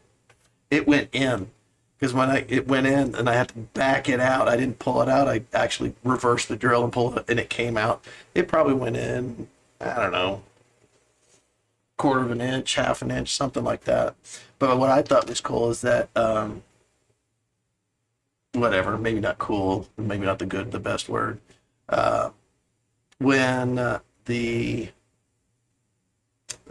blister from the, I can't think.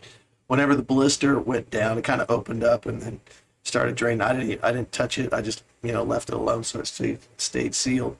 You could see like a line where the drill went into my finger. But every time I get cut or whatever, I clean it off the best that I can and keep an eye on it. So if it got worse, I would go to the doctor.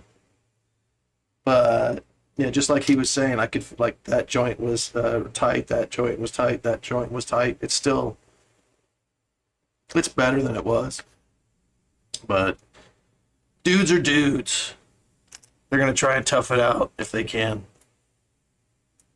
And it was pretty well advanced. All the telltale signs. It was red. It was swollen. It was hot. That looks like That's fucked up. Yeah, you go to the doctor for that. Did you injure Don't wait. it some way? Must have been stuck by a crab or a codfish or something, but Got some kind of cut. So that means it's a deeper infection because if you're getting poked by something, that means it's going deeper in the joint, makes it more likely to be dangerous. There's also toxins inside some of the seafood. What we did is we soaked it in a warm saline solution. Okay. And the first time we lanced this thing, we hardly got anything out of it. So how did you lance it? Big sewing needle. Okay, sterilized sewing needle, and you just popped it? Yeah. I don't know if popping is ideal. I don't see really a clear abscess, which is a formation of pus and bacterial products inside a closed environment. I don't really see that here. I just see generalized swelling. The next day, they worked it after a hot saline soak. It came up with a lot.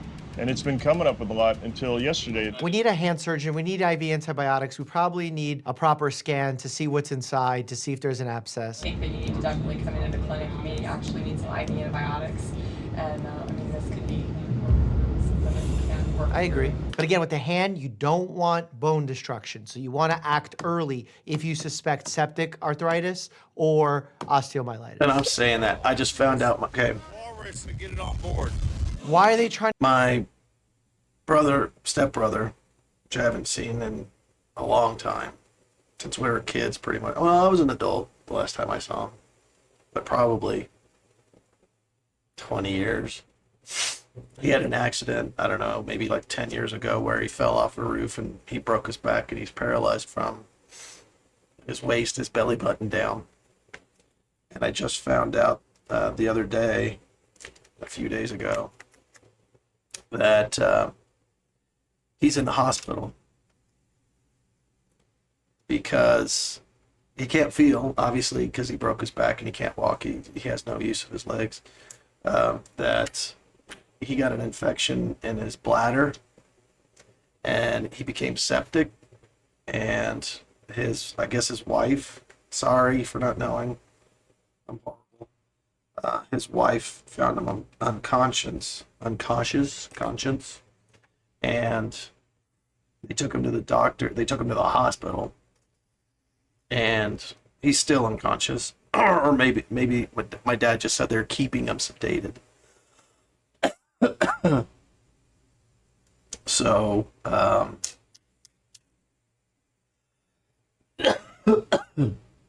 they found out while he was there that he hadn't been taking care of his legs, so he was hiding it somehow. And now he's got to have his legs amputated. And I saw pictures of him, and it's like, how could you not know? He had to have known, but he was hiding it from him. It looked like there was dead spots on his foot where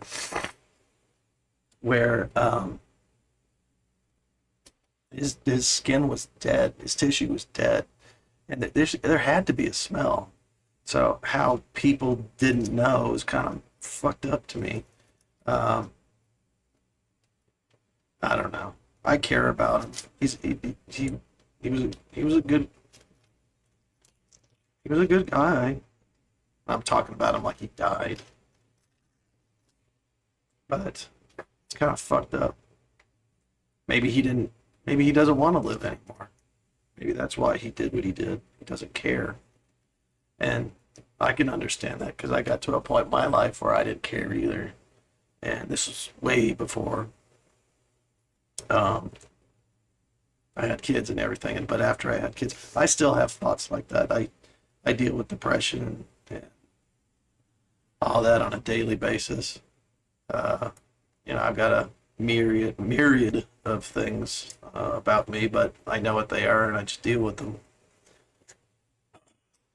Recently, I think I have ADHD. Not that that's going to kill you or anything. My son, we think, has ADHD, and we took some tests for him to find out if he possibly did, and we got him some medication because his school was suffering. The teacher said he was, I'm not going to say a terror. He wasn't bad, but I'm just going to say a terror. And he was doing crappy at school. But he's not dumb by any means. So we got him the pills, and as soon as we gave him the pills and went back to school, the teacher said he's kicking ass.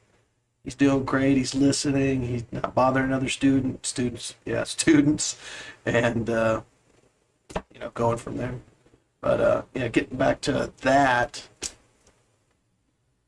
I don't know. It's just fucked up. I hope my brother, essentially, is gonna be okay.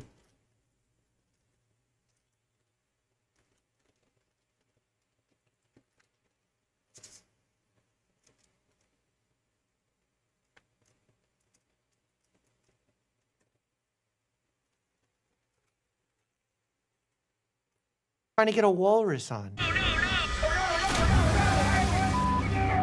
What is happening right now? That water looks really cold too. The guy's maniac. If Freddy doesn't get out of the water in 60 seconds, hypothermia could set in. Hypothermia is really dangerous. Obviously, there are stages to hypothermia. You have mild, moderate, severe. The severe hypothermia can actually get so bad that it can lead to full-on cardiac arrest. I almost had it.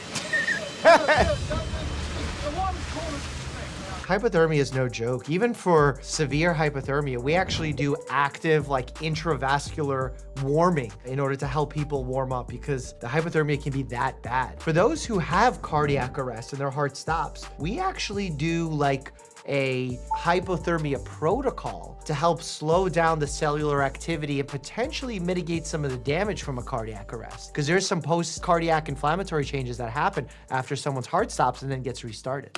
Everything seems to be going well. And then the girls get to their second jump. Oh. She just twisted her ankle. Oh my God. Can you stand on it? That's actually a good first test to do because weight bearing immediately after the injury is one of the auto ankle rules that we use to decide whether or not a patient needs an x-ray. It's definitely like a grade 1 or grade 2 ankle sprain, just solely based on what happened, solely based on how she's feeling right now, that she's able to point. This is a mild injury because if there's a very serious tear or a very serious fracture, weight bearing is near impossible. Movement is near impossible with the amount of swelling that happens quickly, especially in kids. You obviously can't compete with an ankle like this, but it's not a very long recovery as long as you do it properly. Looking at the x-rays, that looks like a stress fracture. Whoa, I thought she fell on her ankle. You know what this might be? She might have an ankle sprain, and then because they got an x-ray when they might not have needed to, I don't know exactly what happened, but then incidentally also found a stress fracture from constantly jumping and doing all those things, which happens in kids. She really needs to go all out to impress the Joffrey Ballet Scout. I actually have had patients that come in with stress fractures of, let's say, the tibia, which is their shin bone, preparing to run for like the New York City Marathon. I diagnose them with a stress fracture. I'm like, you cannot compete in the marathon in the next 2 weeks. And they say, well, I'm gonna do it anyway because I've trained for this so long and hard. There's no way I'm gonna give up now. And I have to warn them very brutally, honestly, that by running in the marathon, you could snap your shin bone in the middle of the race. And it happens more than we'd like to talk about. After just 14 hours in the desert, Dr. Drew Pensky is feeling severely unwell. How you feeling? It's bad. If you need to vomit, go see the doctor. They're telling the doctor, go see the doctor. I love when people tell me that. Dr. Drew is with the camp medic. I suspect most likely diagnosis is dehydration. Dehydration is part of it, but what's leading the dehydration? He pointed out the symptom, but what's the problem? Is there any point to an IV?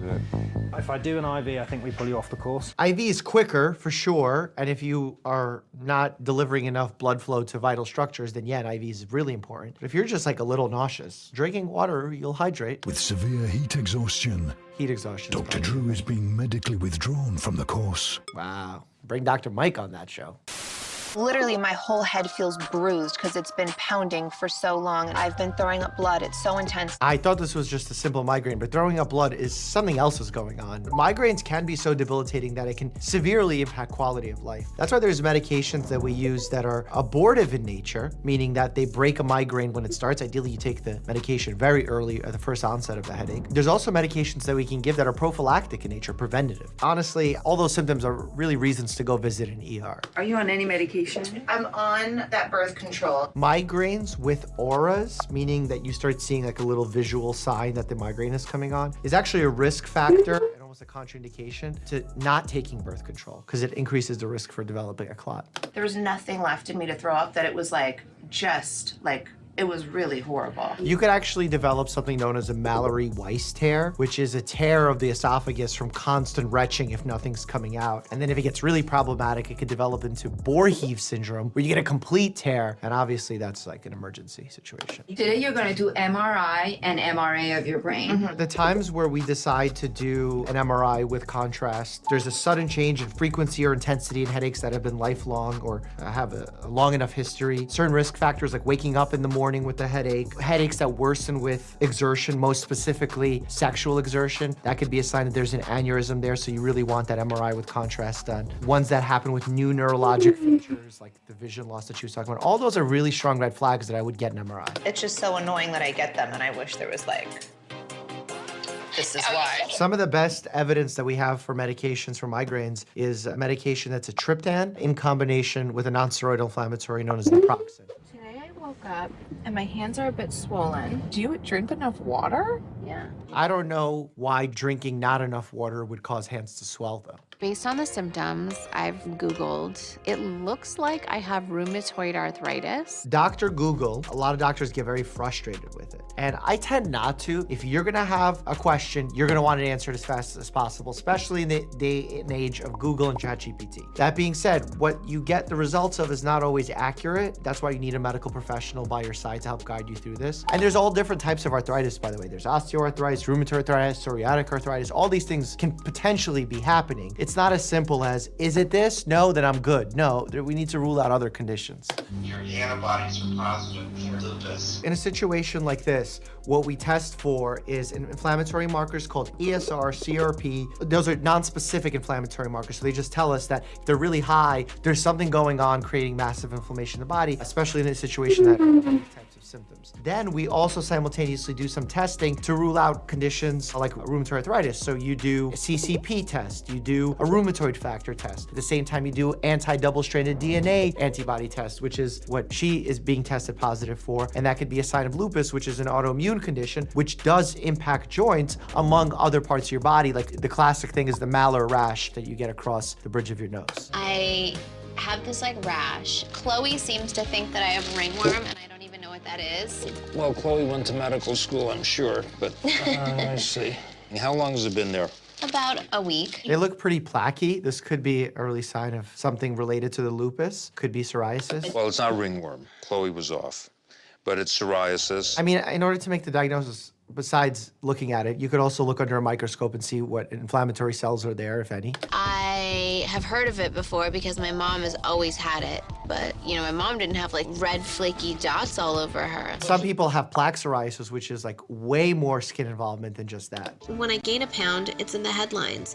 Imagine what the tabloids would do to me if they saw all these spots. I'm curious what the tabloids would do. I think if you come out as a positive role model, showing that this happens to even the most beautiful people on the planet, it could be an inclusive moment, and maybe tabloids would celebrate it. I don't know, maybe I'm wrong. And you do not have lupus and rheumatoid arthritis. Yeah, see, I think that there was something a little bit weird with that initial diagnosis. I was skeptical. Probably had psoriatic arthritis because psoriasis comes and goes. Yeah, I mean, lupus comes and goes too. But like, the idea is it's not as simple as, oh, you have it or you don't have it. You need a really thorough clinical picture. You need a really thorough physical exam. And then you need some blood work in order to make a definitive diagnosis. And there are times you do false positives. This isn't a screening. When you do a screening, you're testing someone with a blood test who has no symptoms. She was having symptoms and they were trying to make a diagnosis. So this is not a screening blood test. This is a diagnostic blood test. What's harder, medical school or dental school? We actually argue about it here with my good friend, Dr. Rubenstein. Click here to check it out. As always, stay happy and healthy.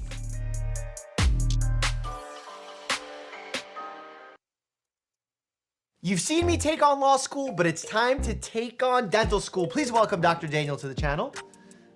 Thanks for having me. Are you nervous? Not at all. Well, medical school is about to beat dental school because we're the cooler school. All the medical students say the exact same line, so. Okay, well, we're about to find out because he just yelled at me for not flossing. Sorry about that, by the way. Huge thanks to SoFi for sponsoring this video. Which is harder, dental school or med school? It's so obvious. Dental school, It's obviously. So, one organ versus 78 organs. So we have to learn all the organs and specialize in this massive, most important organ. Name 10 organs. Let's not talk about it right now. Let's focus at the question that was asked. Name 3 organs in the abdominal cavity. We have a cavity. Speaking of cavities, let's talk about your cavity. 4 years of education plus at least 3 years of residency. 4 years of dental school. If you want to specialize, you could get into another 4 years of residency or 3 years. It depends on the specialty. Not only are you reading books and memorizing facts, but you have to be really good with your hands. So the hand skills have to be not up to here, but superior. And if you're a surgeon? If you're a surgeon, then you're a surgeon. But in family medicine, we rotate through surgery because we perform. I'm not gonna go and start opening up someone's abdomen, but if in case of an emergency and I'm your only hope, I can do it. Or a dentist could do it. No, a dentist cannot do it. Where did you go to school and for how long?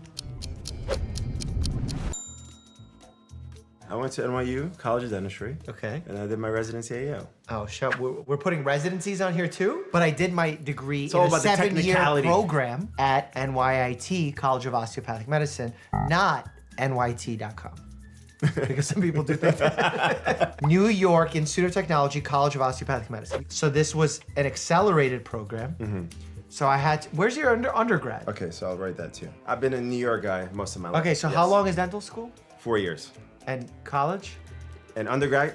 Undergrad. Could be 4 years or But how 3 long years. did you do?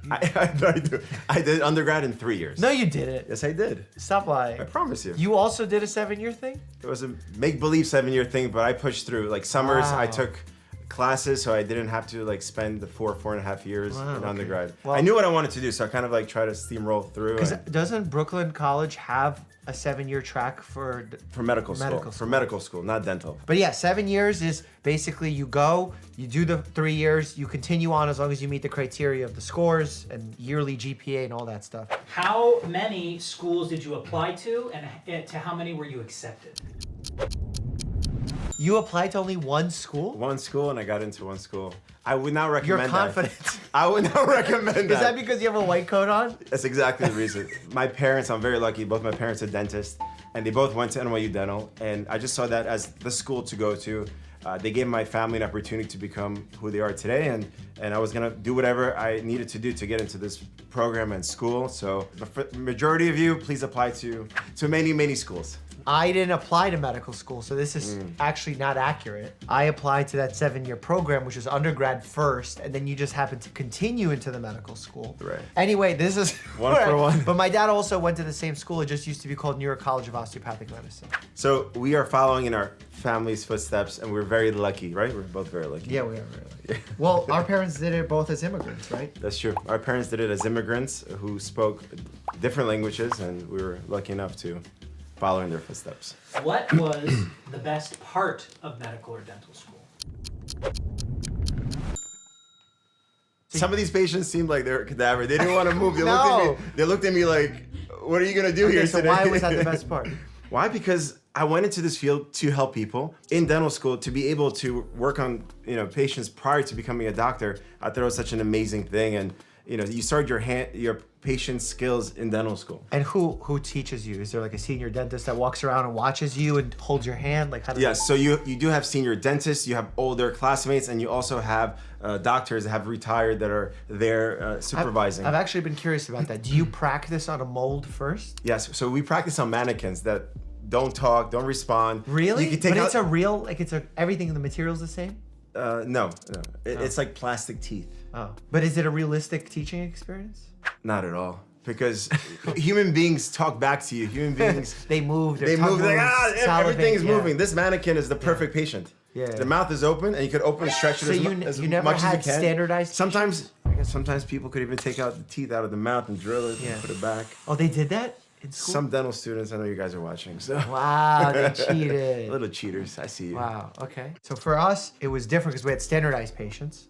So What does that mean, standardized patients? they're paid actors to act with certain conditions. That's cool. And you would literally walk into a room and you would not know what's going on, and you have to treat it like a real patient encounter, and it's timed. You have like 15 minutes or whatever the time was to find out what's going on with them. They're all trained to give you some scenario with practiced, rehearsed answers, questions, but then also they have something unique going on. Cool. They're really mad, they're crying, they're throwing up. They would literally have stuff in their mouth and spit it out. And then you'd get graded on the encounter from the video of the session and your note, how well it was written. But Cadaver Lab was the coolest part. Has nothing to do with what I just said. For me, Cadaver Lab was the coolest part because you get to see the parts of the body that you only see in textbooks, in drawings. Yeah. And it looks completely different. You realize what a mishmash the body is inside and how everything's actually interconnected with fascia and how you need to separate it out. And you grow a respect for the body. But at the same time, when you're studying for the test and it's midnight and no one else is there and it's dark,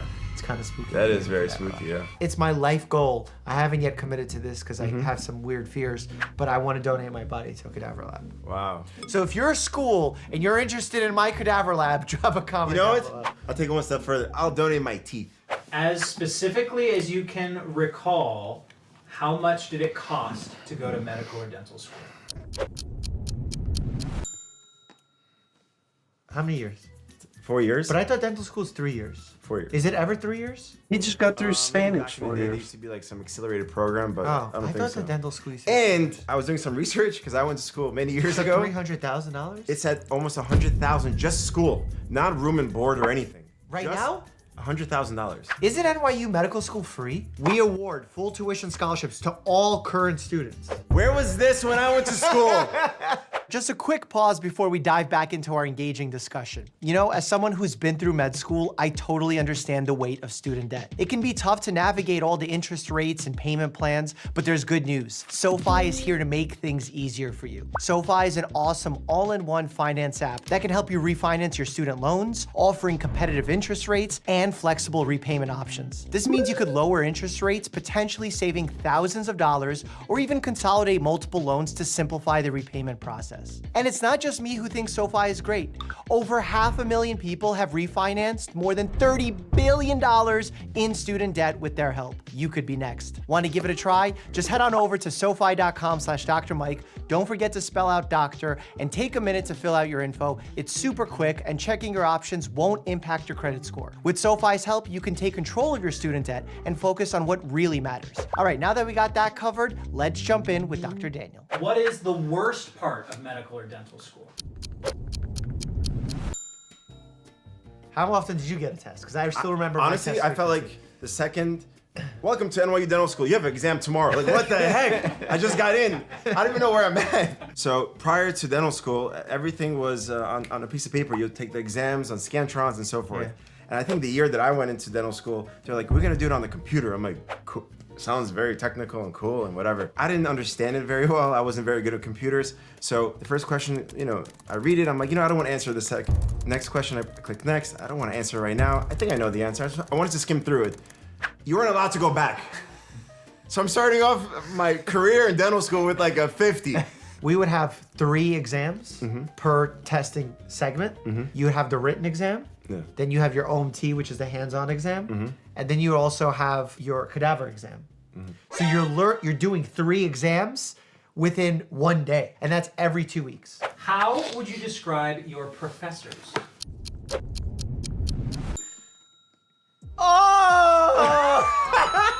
I really wanted to get to know them because I knew that they will play a big role in my life. I did the best that I could. I spent extra hours working on my craft, and I think they saw that. They saw how hard I was working, and I saw that they were willing to devote their energy and time. And these teachers, professors, don't make any money, really. So they're doing it from the bottom of their heart, and I really respected that. I was very surprised. I thought in med school all the professors and people would be mean, but they actually genuinely would be upset if someone didn't do well on an exam because they felt like they failed. What's one of your fondest specific memories of your time in school? First test and time during, what does that say? Trauma. You definitely have doctor's handwriting. Trauma. In Brooklyn. Oh, you were student body president? Yeah. I was very lucky enough and honored to become the student body president. That was the first time I ever got involved in any little politics, and let me tell you, it sucks. Any type of politics is terrible. I got to work very closely with the dean of NYU Dental, and he really mentored me on how to approach a room and how to lead and speak to people and be kind and generous, but also have your point across in a very specific way. And so just because I went to dental school doesn't mean that you can't learn anything else while in dental school. What about you? The first test I did really good. I got like a 97. I was like, I'm gonna crush med school. What a difference. That was so next, good. and I got like 50. No, but it was a rough start after that. And then I remember during even Hurricane Sandy, I was working in one of the level 1 trauma centers in Brooklyn. Got to see some wild scenarios. Got to learn how to throw in an 18 gauge IV, scrub into a lot of surgeries, but also at the same time learned that I didn't want to become a surgeon. Because initially I wanted to do surgery. And I scrubbed in, I think, to 60 surgeries. Wow. And I was like, this ain't for me. I think that's even more important than school itself. Yeah. Figuring out what you don't want to do and what doesn't make you happy. Well, that's why it's important the first 2 years of medical school, you learn like the sciences, the basics, and then you move in and actually learn what's like to be on the wards. How would you describe your personal life while in medical or dental school? No, but I disagree with yours. Let me see. See, I think mine happens to be sad, but I don't think it needs to be sad. I think you can have a personal life. Once I started to understand how to study and I was very efficient, I had a little bit more time to unwind. I played a lot of sports. I went to the gym. Did have a little bit of a personal life, but the personal life should not take over your main goal, which is graduating. And a lot of students were failing exams because they would go out more than they should. So you have to be really self-aware of yourself. Priorities are important. No, but why was yours sad? First, I moved in and I lived on campus, near campus, and it was fine. It was going well. But then I unfortunately, I lost my mom. So I had to move back into Staten Island. And because of that, I started commuting. Then I got used to the idea of commuting. So I almost fully disconnected from my class and never created friendships, wasn't involved as a student body president in the government. Like I completely lost all the opportunities to get involved. And I would go out, I would have a personal life, but not connected to my community. School, yeah, which sucks. What's one thing you would change about medical or dental school? The amount of exams on a weekly basis was extraordinary. It was too many. And I think that it kind of takes away from actually experiencing dental school and understanding what dentistry is about and really engulfing within the community. Because when you're constantly just studying for these exams, I mean, you kind of miss out. And also the tuition, I think tuition is very, very high. Tuition's ridiculous. Very, very high. And what's happening is many people that are graduating from dental and medical school with these high loans that they took on, they have to do things maybe that they shouldn't. So they jump on like a chain dental just to see as many patients as possible to try to make their money back. So the ethics and morals kind of like start to shift and wander away. They become more about money. What were on your exams? I'm always curious about that. What's your name? That's a good one. That's a good start. Okay, I hope that's not the only thing. No, I mean, we took... are they asking you questions about like white blood cell function? Exactly. Pharmacology, any diseases. Also... Any diseases? Yeah. Or just dental diseases? Like sort of, autoimmune disease? Exactly. So in order for us to understand the head and neck, we have to understand how the body works. Because the mouth is connected to the rest of the body. So you would have like cardiovascular? Yes. Really? Yes. As we went closer to graduation, it would go from really broad to more narrow, and then teeth. Teeth is the last thing that we focused on. Well, I want to keep the Krebs cycle and add improv. There's a movement to remove the Krebs cycle from education and instead bring in like a more humanistic approach and less scientific approach to medicine. And I think that's a mistake. I think you need to keep the scientific knowledge in, but our communication sucks as doctors. Yes. So we need to add improv, which forces us to leave the book and stop thinking about the future, which we all do in healthcare, and think about the moment. Even we communicate really poorly on social media between each other, attacking each other. It gets quite toxic within the medical communities for no reason. A lot of us are on the same page. We're all on the same team. Yeah. What is one piece of advice you would give to someone just starting medical or dental school today? So don't let one exam or class You left me hanging there. Okay. deter you or deteriorate you or discourage you a lot of words. from achieving the goal of why you started medical school or dental school. Whatever grade you think is the worst grade in the world, learning how to move on past that and keep moving forward and doing the best that you can, I think that's the most important. Do not let one exam or class change that. Get back up on the horse. Get back on that horse and keep going. I just said do it for the right reason. Make sure you're doing it for the right. I was gonna write reconsider, but I don't want people to think that I'm discouraging folks from going into medicine. Medicine is in a tricky place. Yes. Where doctors are in a very tumultuous situation where things are changing rapidly. Their skills will be shifting, their reimbursements will be shifting, even style of work will be shifting. It's still worth it because the field is so rewarding and it's so much fun and it's really cool. But with all those challenges, you better be doing it for the right reasons, because if you think you're doing it to get rich or you're doing it because Papa Bear it's cool did to it, be a doctor or whatever the case is. That's not it. That ain't it. You ain't him. You ain't him. We bring it back to the beginning. Which is harder, med school or dental school? What did this guy write? School is more expensive, med school is harder. Ooh. What'd you say? I think medical school and dental school has the same amount of problems and trauma, mental trauma, all that stuff. But if you do it for the right reasons. No, I agree. I think that both are really hard. I just think there's so much more. Maybe because I still don't grasp what's being taught in dental school. It's crazy because you see teeth, and there's a tongue, there's a lips, you're like, okay, that's dental school. The amount of understanding and the amount of details that comes into understanding the head and neck is tremendous. Okay, so I'll say dental school is more expensive and med is harder, but only by a tiny bit. So dental school is pretty tough, but I also took on law school with the man himself, Legal Eagle. Click here to check that out. And as always, stay happy and healthy. Huge thanks to SoFi for sponsoring. Oh, Nicholas, I really appreciate you building this contraption. You know, my limbs just ain't work like they used to, you know. I just gotta get, oh. Guys, look, it's Too Cool Kevin. Oh my God. Mama, look up there. Hey kids, Too Cool Kevin here. You know what's not cool? Eat bacon. This message is brought to you by the Public Informant Group, keeping swine fine since '89. You should just go bake in your grandma's house or something. What's going on? Yeah, what's good, bruh? What's happening? You got anything going on today? Oh, you know, I was thinking about I was gonna shit my pants later. Hey, you have something right here. Well, thanks, bro. Yeah, I was eating some mac and cheese, you know. So you pretty good?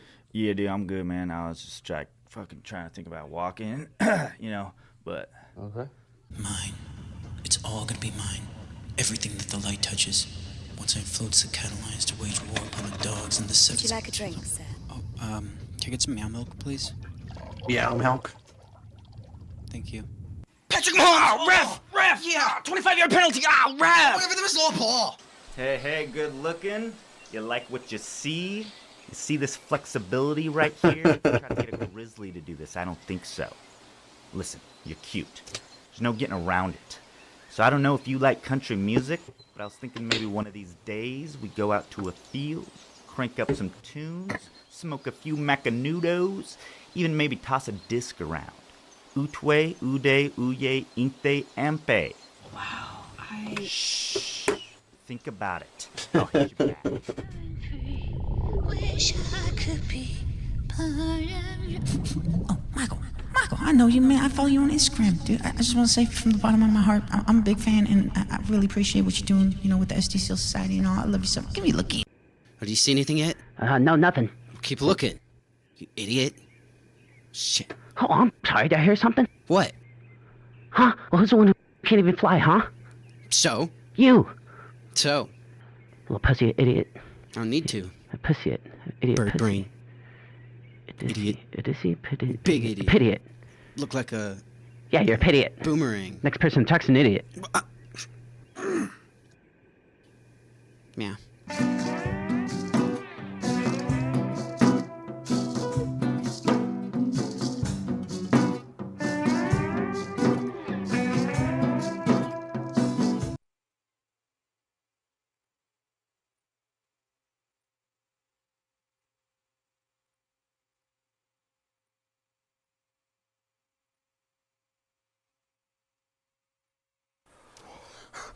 Stay awake, Mike! I rescue. Okay. I'm awake! Okay. What's going on here? He said he wasn't feeling well, and then he just passed out. So you're drowning him with water? Yeah, I mean, you know, because water brings people back. Sir, do you remember what happened? Yeah, I said I was feeling tired. I was going to shut my eyes for a second to rest, and then I got punched in the face with water. Oh, I must have missed the whole tired part. I got more water.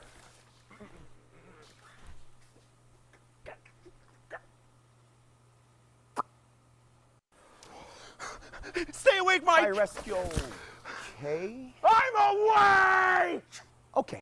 Things I would ban if I had the power. Number 10, most prank YouTubers. Not all of them, but most of them. Number 9, child beauty pageants. Why? those are Why do dumb. these exist? Who are they even for? Jared from Subway? Number 8, pop-up ads. Man, I don't need these ads like popping up in my face all the time. I'm trying to watch these MILFs. Number 7, hidden fees. Cleaning fee, convenience fee. I stayed at a hotel that had a resort fee. Hell is a resort fee. Stop trying to trick me and just say the price up front. Number 6, Ticketmaster. I'll say this for the millionth time.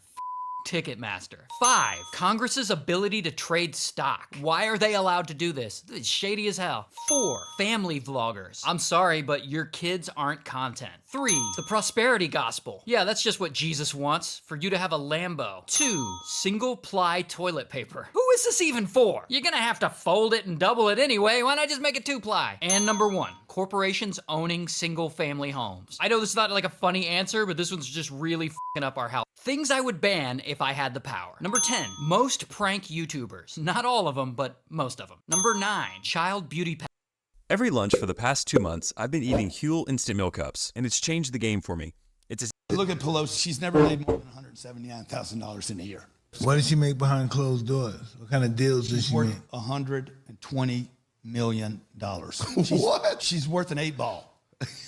So she's worth an eighth of $1 billion, and she's never made more than $179,000 in a year. If you do the math on that, most people just don't do the math. She would have had to be in Senate 3,367 years. When you have money like that and you're a politician, you're bored. It's impossible. If you made $179,000 a year, you'll never be a millionaire, much less worth $120 million.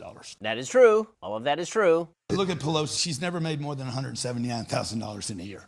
What does she make behind closed doors? What kind of deals does she make? $120 million. What? She's worth an 8-ball.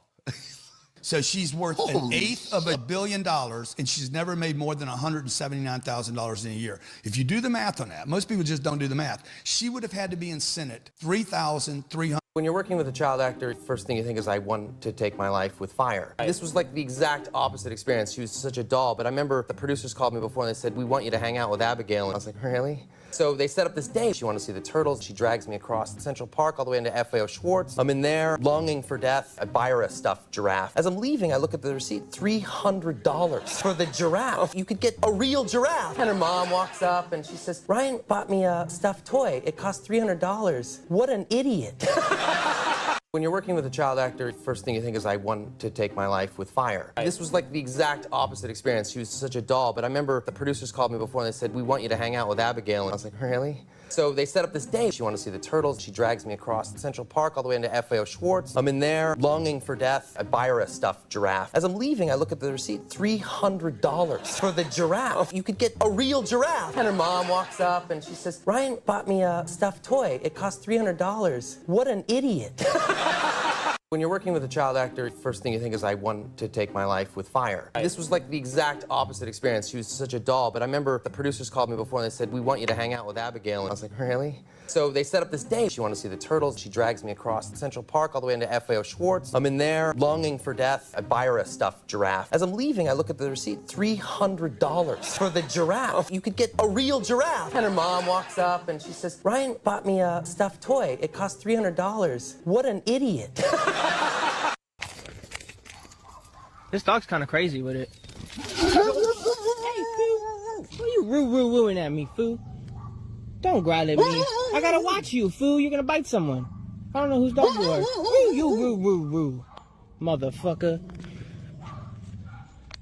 This fool crazy. I'm watching you, fool. You're gonna bite a fucking child. Whose dog is this? Yelling at me. Hey, come on. Weirdo. This dog's kind of crazy with it. Hey, fool. Why you wooing at me, fool? Don't growl at me. I gotta watch you, fool. You're gonna bite someone. I don't know whose dog you are. You motherfucker. This fool crazy. I'm watching you, fool. You're gonna bite a fucking child.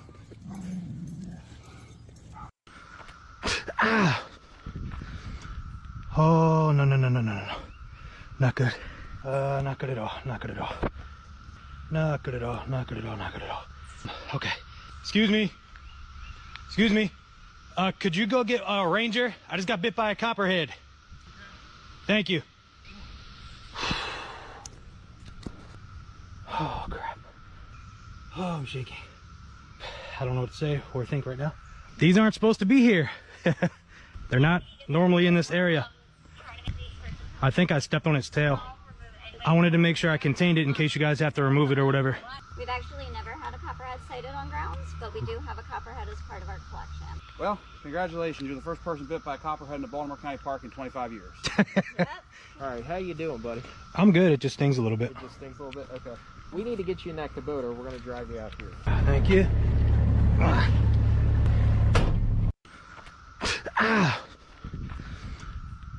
Should you build a custom PC or buy one that's pre-built? Well, if you want a powerhouse of a PC but don't know how to build one, then this could be a really great option for you. The folks over at Digital Storm sent me out their Aventum X to check out, and this thing is a work of art. Between the custom liquid cooling system, integrated power panel, and hot swap storage, you can tell they bring years of experience when it comes to engineering PCs. Not only that, but this thing is essentially unparalleled when it comes to performance, so out of the box you have a PC that can handle pretty much anything you throw at it. All of that while still getting a warranty and support should you need any help. If you want to check it out, you can go to Digital Storm's website and pick out nearly every part that you want to be in your PC, and once you're done, they'll put the whole thing together and ship it out to you. Should you build a custom PC or buy one that's pre-built? Well, if you want a powerhouse of a PC but don't know how to build one, then this could be a really great option for you. The folks over at Digital Storm sent me out their Aventum X to check out, and this thing is a work of art. Between the custom liquid cooling system, integrated power panel, and hot swap storage, you can tell they bring years of experience when it comes to engineering PCs. Not only that, but this thing is essentially unparalleled when it comes to performance, so out of the box you have a PC that can handle pretty much anything you throw at it. All of that while still getting a warranty and support should you need any help. If you want to check it out, you can go to Digital Storm's website and pick out nearly every part that you want to be in your PC. And hackers broke into the train and found that it had already been hacked by the manufacturer. In June 2022, a Polish company engaged in train maintenance hired a group of hackers to investigate the mysterious train breakdowns that occurred after repairs at its depot. After 2 months of studying, hackers found a lock code and proof that it was intentionally built into it. The manufacturer received data about its location from the train's GPS module. If the train ended up in any of the repair depots program, launched a software lock. Apparently, the train manufacturer hoped in this way to force railway companies to serve their own trains. The way that they delivered our mail was through airdrop. I'll never forget the day. Who do you think would win in a fight between Conor McGregor and Mike Tyson? I'm gonna have to go with Conor because he's Irish, though. All right, tell him. I feel like if you get hit up beside the head that many times, it kind of makes you a little bit crazy, but it's still very entertaining to watch, you know? Mike, what do you think? Are you crazy? I think I God. Amen to this. If you could give President Trump, or if you were able to talk to President Trump tonight, what would you like him to know? I would like to say, Mr. President, I am so sorry for believing the lies that the mainstream media has just projected on me and that I fell for and I believed. I stand by you. I love you. I thank you for what you're doing for this country, and I'm so sorry that I just took it for granted and I did not even see it. But I do see it now, and you have one more supporter standing beside you and praying for you. Amen to this. If you could give President Trump, or if you were able to talk to President Trump tonight, what would you like him to know? I would like to say, Mr. President, I am so sorry for believing the lies that the mainstream media has just projected on me and that I fell for and I believed. I stand by you.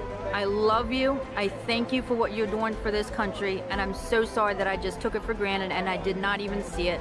But I do see it now, and you have one more supporter standing beside you and praying for you. Amen to this. If you could give President Trump, or if you were able to talk to President Trump tonight, what would you like him to know? I would like to say, Mr. President, I am so sorry for believing the lies that the mainstream media has just projected on me and that I fell for and I believed. I stand by you. I love you. I thank you for what you're doing for this country, and I'm so sorry that I just took it for granted and I did not even see it. But I do see it now, and you have one more supporter standing beside Making extra work for myself. Amen to this. If you could give President Trump, or if you were able to talk to President Trump tonight, what would you like him to know? I would like to say, Mr. President, I am so sorry for believing the lies that the mainstream media has just projected on me and that I fell for and I believed. I stand by you. I love you. I thank you for what you're doing for this country, and I'm so sorry that I just took it for granted and I did not even see it. But I do see it now, and you have one more supporter standing beside you and praying for you. Amen to this. If you could give President Trump, or if you were able to talk to President Trump tonight, what would you like him to know? I would like to say, Mr. President, I am so sorry for believing the lies that the mainstream media has just projected on me and that I fell for and I believed. I stand by you. I love you. I thank you for what you're doing for this country, and I'm so sorry that I just took it for granted and I did not even see it. But I do see it now, and you have one more supporter standing beside you and praying for you. Amen to this. If you could give President Trump, or if you were able to talk to President Trump tonight, what would Yeah, do the other one, because if I do that one, I might take off too. I would like to say, Mr. President, I am so sorry for believing the lies That way, that the mainstream media has just. Did it go 30 times? Did it go back, you back, want, back, back, back, yeah, back, you want to back hear? 30 times? You want to hear? I do want to Yeah, because this is mistake. Do it again. With whatever, listen. Crank it up. Yeah, I'll do it. Stop talking, crank it up, show me. Because you know you ain't going to do it. Okay, you ready? I'm ready. This is a mistake. You ready?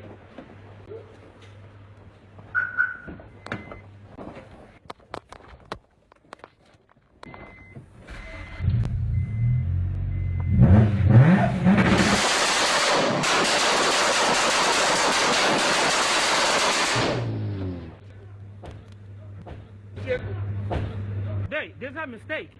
But the way he speaks, I don't like. Why did you say that? No, because whatever he asked me, do you hear a gun? I said, no, I don't hear a gun. You're wasting our time out here. Well, I don't know. But listen, I don't know. Whether Did it go 30 times? Did it go back, you back, want, back, back, back, yeah, back, you want to hear? 30 times? You want to hear? I do want to hear. Yeah, because this is mistake. Do it again.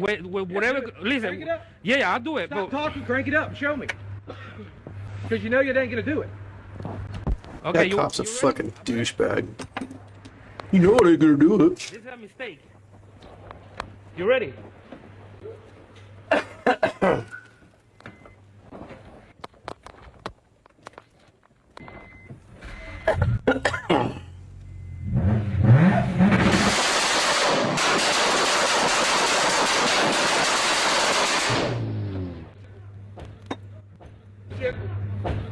Hey, this is a mistake.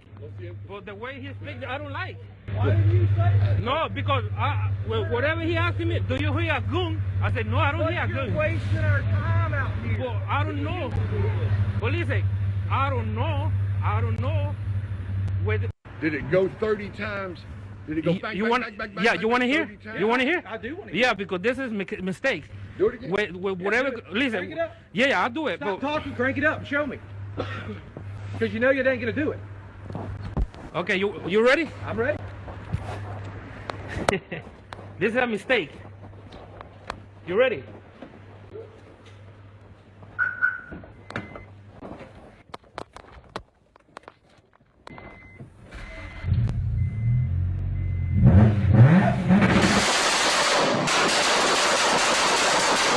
Rockstar, you answered. I want $3 million. 49713 Shell Drive, Atlanta, Georgia. Your social security is 521-847251. Your bank routing number is 125194627. Your mother's maiden name is Rachel Hensley. Your blood type is A positive. You're allergic to shellfish. You got 2 brothers, 1 sister, and your full name is Austin Leslie Myers. Did I get all that right? Your life's over, Austin. It's over. Rockstar's a multi-billion-dollar company. What you think was gonna happen? Austin, you got 5 minutes before 3 hitmen are at your location. Don't even try. Don't even try. You better stop praying to go to heaven, because that's the only thing you can do right now. It's over. Then we're gonna deport your whole family overseas. I'm so sorry. We've completely removed your identity off the face of the earth, Austin. You ain't a person anymore. You have 1 minute, Austin. Good luck. God bless. Rockstar, you answered. I want $3 million. 49713 Shell Drive, Atlanta, Georgia. Your social security is 521-847251. Your bank routing number is 125194627. Your mother's maiden name is Rachel Hensley. Your blood type is A positive. You're allergic to shellfish. You got 2 brothers, 1 sister. Who else decides when to water like this? Who else decides? Well, there's a bunch of articles coming out now about how math is racist. And you can tell which conservatives are good at math. It's racist. About this. Not me. I think it's about time. In fact, I'm pretty sure my mom and just about every math teacher I ever had owes me a huge apology. Because while they were saying things like, Nick, you've got to actually pay attention and apply yourself. Or Nick, if you don't turn in the assignment, you're going to fail it. Turns out that whole time, I was just fighting racism. Of course, they would accuse me of being woefully neglectful of my studies and combating ignorance. So you're welcome. There's a bunch of articles coming out now about how math is racist. And you can tell which conservatives are good at math because they're all pissed. That thing's cool as shit.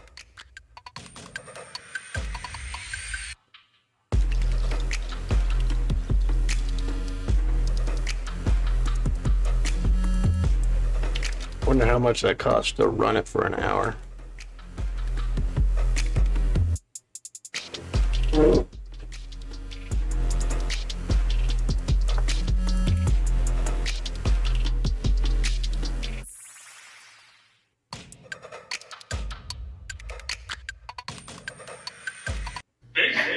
This is not good.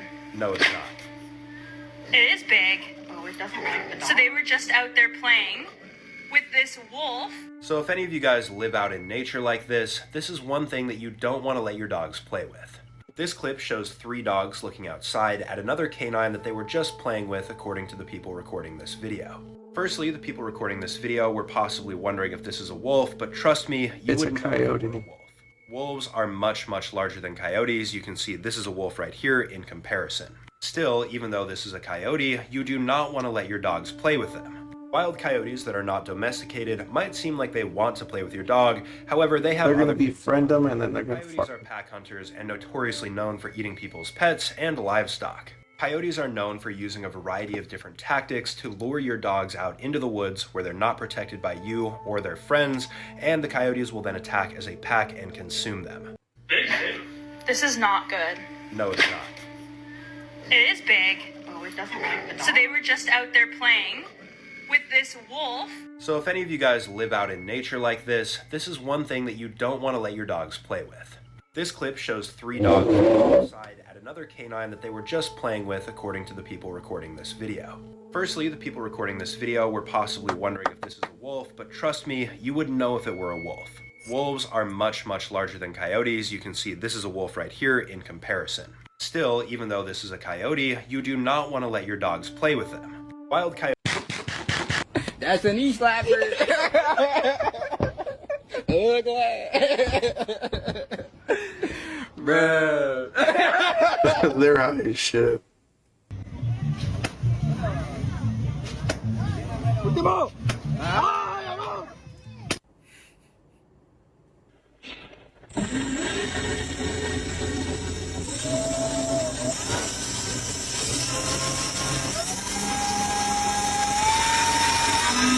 I hope you break it.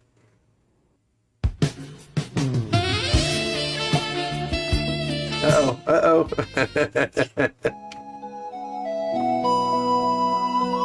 Shark, shark, shark.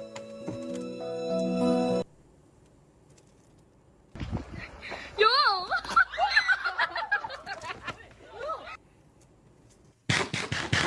That's a knee slapper. Ugly. Bro.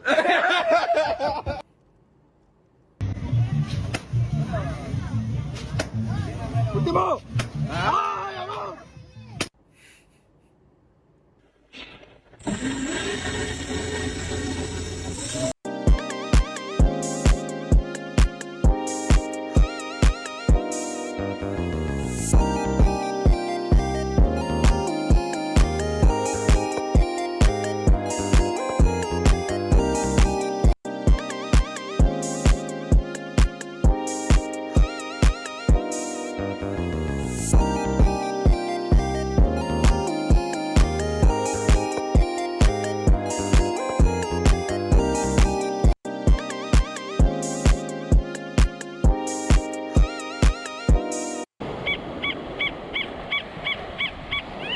down to 73, jumping up to 76. Oh.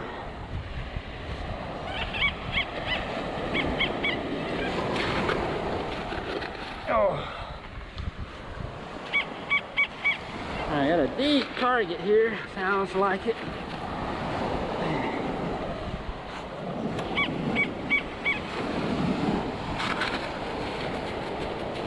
Yeah, so I get real deep this time.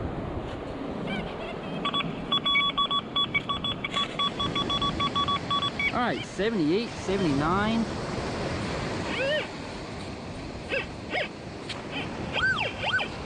Look at there. I got a ring. Oh, it's like it could be silver. All right, I got another ring. Sweet. In this game of cops and fraudsters, Bedford police hope this new device will give them the upper hand. As simple as that. They bought it for a little over $400 on, of all places, Amazon.com. I'm pretty sure it was on Prime and we had pretty quick delivery. Deputy Chief Bobby LaPena says it's quick to use, too. Officers stick it in the card reader and check for a green light. If it were to flash red, it would say that it's indicating that there's a second magnet strip in there that could be reading a skimming device. He says detectives have not found a skimmer yet. But we'll just go gas station, check the pumps. Other agencies like the Texas Financial Crimes Intelligence Center tell us they've had success with it and say it's one of the only ways to detect certain types of skimmers. It's a great tool to have. In this game of cops and fraudsters, Bedford police hope this new device will give them the upper hand. As simple as that. They bought it for a little over $400 on, of all places, Amazon.com. I'm pretty sure it was on Prime and we had pretty quick delivery. Deputy Chief Bobby LaPena says it's quick to use, too. Officers stick it in the card reader and check for a green light. If it were to flash red, it would say that it's indicating that there's a second magnet strip in there that could be reading a skimming device. He says detectives have not found a skimmer yet. But we'll just go gas station, check the pumps. Other agencies like the Texas Financial Crimes Intelligence Center tell us they've had success with it and say it's one of the only ways to detect certain types of skimmers. It's a great tool to have. In this game of cops and fraudsters, Bedford police hope this new device will give them the upper hand. As simple as that. They bought it for a little over $400 on, of all places, Amazon.com. I'm pretty sure it was on Prime and we had pretty quick delivery. Deputy Chief Bobby LaPena says it's quick to use, too. Officers stick it in the card reader and check for a green light. If it were to flash red, it would say that it's indicating that there's a second magnet strip in there that could be reading a skimming device. He says detectives have not found a skimmer yet. But we'll just go gas station, check the pumps. Other agencies like the Texas Financial Crimes Intelligence Center tell us they've had success with it and say it's one of the only ways to detect certain types of skimmers. It's a great tool to have. In this game of cops and fraudsters, Bedford police hope this new device will give them the upper hand. Ooh, so close. They bought it for a little so over close on, of all places, Amazon.com. I'm pretty sure it was on Prime and we had pretty quick delivery. Deputy Chief Bobby LaPena says it's quick to use, too. Officers stick it in the card reader and check for a green light. If it were to flash red, it would say that it's indicating that there's a second magnet strip in there that could be. This guy was called by a client to change the locks on an old house, but then the cops show up, and they instantly assume the man is up to no good, but the guy stands up to them and educates them. I got called on you. Do you suspect me of stealing? Listen, man, I'm just coming here because we were called. What is your purpose to be on this property? Changing the locks. Do you have ID on you? I do have ID. Can I see it, please? No, you can't. I cannot see it. Okay, you want to go this route? I'm protecting my rights. Are you detaining me? Let me just go that route. I don't know why you're trying to make it so difficult. It's not difficult. I'm protecting my rights. You want to violate my rights? I'm not up to no good. You're law enforcement. You uphold the Constitution, right? Are you detaining me? Yeah, right now we are. I'm going to continue working, so... Will you provide ID? I'm not going to provide ID because I didn't break the law. This is not a stop and ID state. Did I drill the lock? Yeah. Where's the lock drilled from? Yeah. On the inside. Okay, most people, drill the locks on the outside if they're trying to break in. Come on, man. This guy was called by a client to change the locks on an old house, but then the cops show up, and they instantly assume the man is up to no good, but the guy stands up to them and educates them. I got called on you. Do you suspect me of stealing? Listen, man, I'm just coming here because we were called. What is your purpose to be on this property? Changing the locks. Do you have ID on you? I do have. He's back, everyone. Take a look at this. So let me show you what's going on a flight right now. Today is January 24th at 2:35 p.m. Right now there is a flight from Munich, Germany to San Francisco. And that's this guy right here, okay? DLH 458. From Munich, Germany, all the way to the United States, San Francisco, California. Look how high of an arch this is going, okay? And if you can see right here, on the globe, it has to do an arch. It has to come way out of the way over Greenland to come back down here. Sort of what happens when you depict a spherical body onto a flat screen like that. And if we take a look at the Great Circle route between Munich and San Francisco, you will see that it does indeed go over Greenland. So yeah, wrong again. He's back, everyone. Take a look at this. So let me show you what's going on a flight right now. Today is January 24th at 2:35 p.m. Right now there is a flight from Munich, Germany. Everybody in the world have as much food as they want.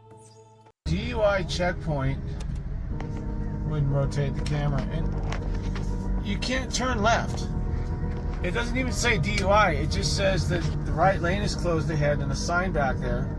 So if I wanted to turn and did not want to deal with this checkpoint, they blocked the access to the houses where I could turn. So I'm stuck in this all the way through no matter what I do.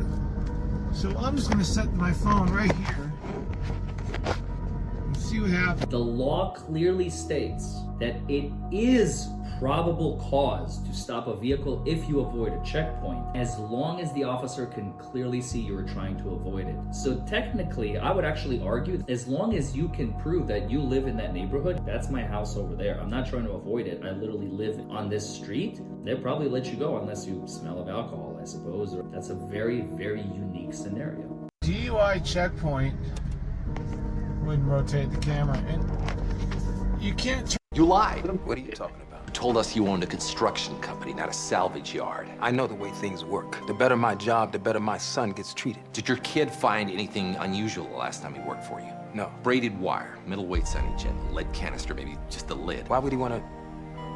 Okay, here it comes. I gave him an early graduation gift, the old plum I found. Looks like a fishing weight. Put it on a keychain so he always remember where he came from. Where's the keychain? I don't know. Why does it matter? Where are the kids' clothes? In the bureau. You two, get it to radiology. Don't open it. Set it down there. Now get out of here. This thing is radioactive. The chances of radiation causing CNS symptoms?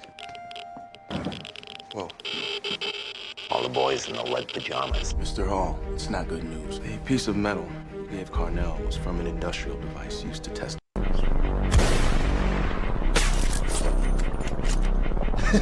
Look at him jerk back and forth. I don't want none of this. Now, the farther you go down the wall, this is the closest point right here, which is right about here. See that? Then the farther you go down the wall, you have to raise the mill die. Players don't realize is if you're on top of an object like that and you have a light background, you're going to stick out like a neon sign at midnight, okay? Now your best bet is to have a dark background behind you like this right here. See, if I'm shooting there and I turn right around, I have a dark background. I'm not silhouetted as much. So this woman in Florida was arrested while buying flowers from a street vendor. Police in Bonita Springs caught her giving money to a flower woman on the side of the road, and they arrested her. I just tried to give her $20. Better shout. I just tried to give this lady $20.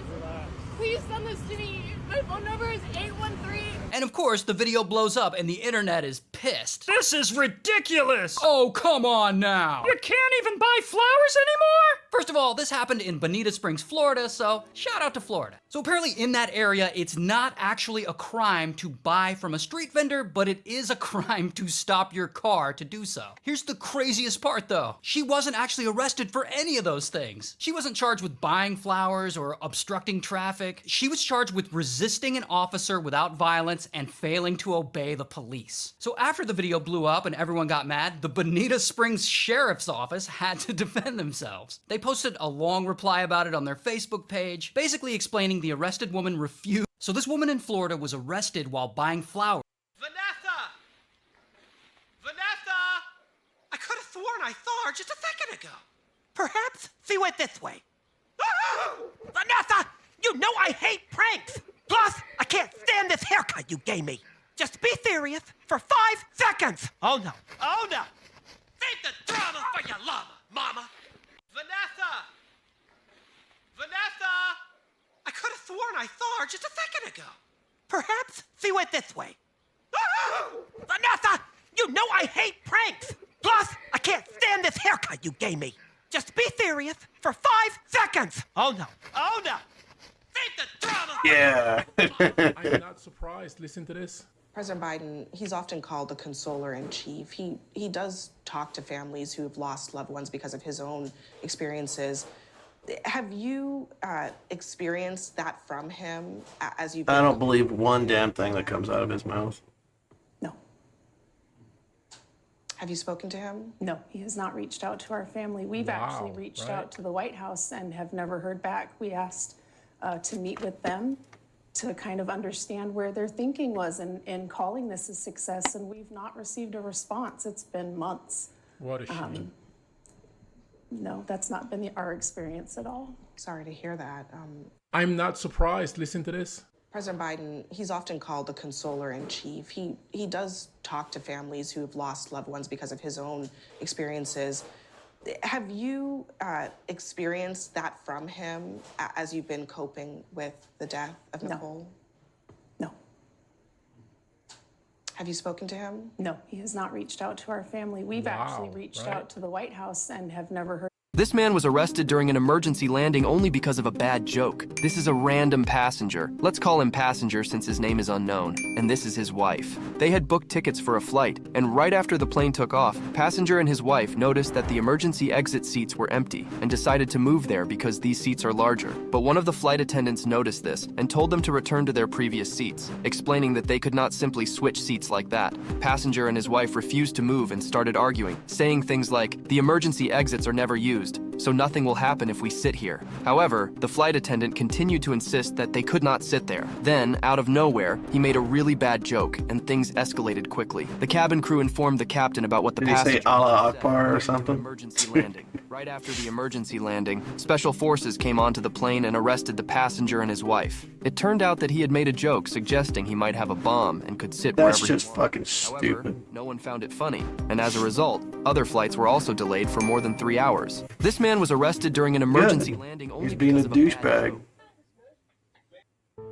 My husband cracked the damn code on me. He got home from overtime yesterday and he was like, "I'm starving. I'm gonna order Mexican food. What do you want?" And I was like, "I just ate with the baby. I'm not hungry. I don't need anything." And he looked at me and he went like, "What do you want?" And I was like, "No, like I'm good, babe. I promise I'm good. I'm fine." I said, "I'm fine." 20 minutes later, DoorDash shows up and his food, of course, smells delicious, and the regret sits into my soul, and I don't say a thing because I made my bed. I need to lie in it, all right? I don't want to hear the "I told you so's." This is how I know I have a soulmate, because the first thing he pulls out of that bag was a burrito, not for him, for me. He said, "Here," because I was holding the baby. He's all, "Here's mom's burrito," because I know what "I'm fine" means. It means I'm gonna be hungry when my food gets here, and "No, I'm okay" means just a bean and cheese burrito. It always means a bean and cheese burrito, and he's not wrong, okay? It does always mean I want a bean and cheese burrito. My husband cracked the damn code on me. He got home from Every lunch for the past 2 months. This cop pulled a guy over, making one false claim after another. He tries every lie in the book to charge the driver, but the guy stands up to him at every step and shuts him down. So the reason why you got pulled over, as you passed me, I noticed you had your phone up. No, my phone's right here. Have a good day. No, you're not free to get. You seem to be in a hurry, sir. Was I speeding? Yes, you were. No, I was not. Okay, you weren't speeding? No, sir. All right, your license, please. Do you have me clocked for speeding, or did you pull me over for that? Now you're telling me speeding. Let me start over. Okay. Please do. I was mistaken. So then you got me for something else now? Yes, sir. Your license, please.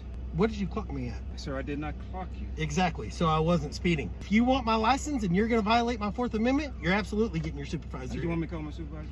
Do you want my license? Yes, I want your license. Your supervisor. Okay. You wanted to ID me. You guys don't like it when citizens don't bow down to you. You can argue and say what you want to say. Get out of my face, dude. What can I do for you, man? I'm wondering why I'm still here. Go. Thank you very much. This cop pulled a guy over, making one false claim after another. He tries every lie in the book to charge the driver, but the guy stands up to him at every step and shuts him down. So the reason why you got pulled. Apparently, you're 40% less likely to have a heart attack if you are a cat owner. Also, Bro, I don't know what's wrong with this dog. I don't know if it's mechanical, but like it's been doing this the whole day. And okay, all right, just good boy, just stay over there with that weird stuff because I don't know what that is. Bro, I don't know what's wrong with this dog. I don't know if it's mechanical, but like it's been doing this the whole day. And okay, all right, just good boy, just stay over there with that weird stuff because I don't know what that is. Bro, I don't know what's wrong with this dog. I don't know if it's mechanical, but like it's been doing this the whole day. And okay, all right, just good boy, just stay over there with that weird stuff because I don't know what that is. Bro, I don't know what's wrong with this dog. I don't know if it's mechanical, but like it's been doing this. Sir, I'm just as shocked as you are that you set your entire house on fire after throwing explosives into your attic space to get rid of rodents. But either way, water! Sir, I'm just as shocked as you are that you set your entire house on fire after throwing explosives into your attic space to get rid of rodents. But either way, water!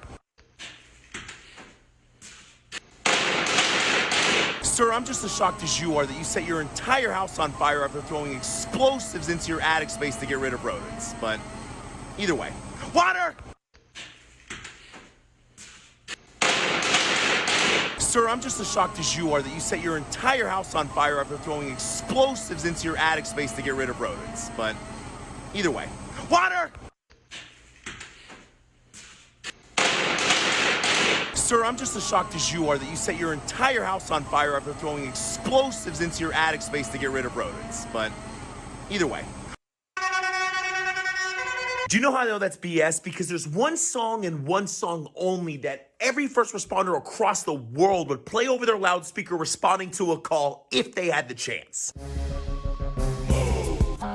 Get out the way. Get out the way.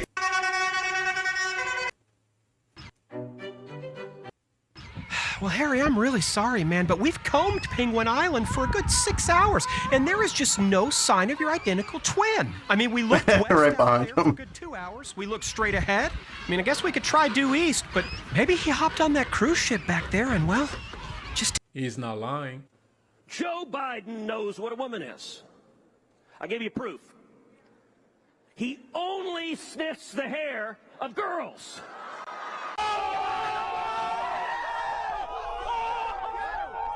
You guys know that you can flip things in a pan by just flipping the pan?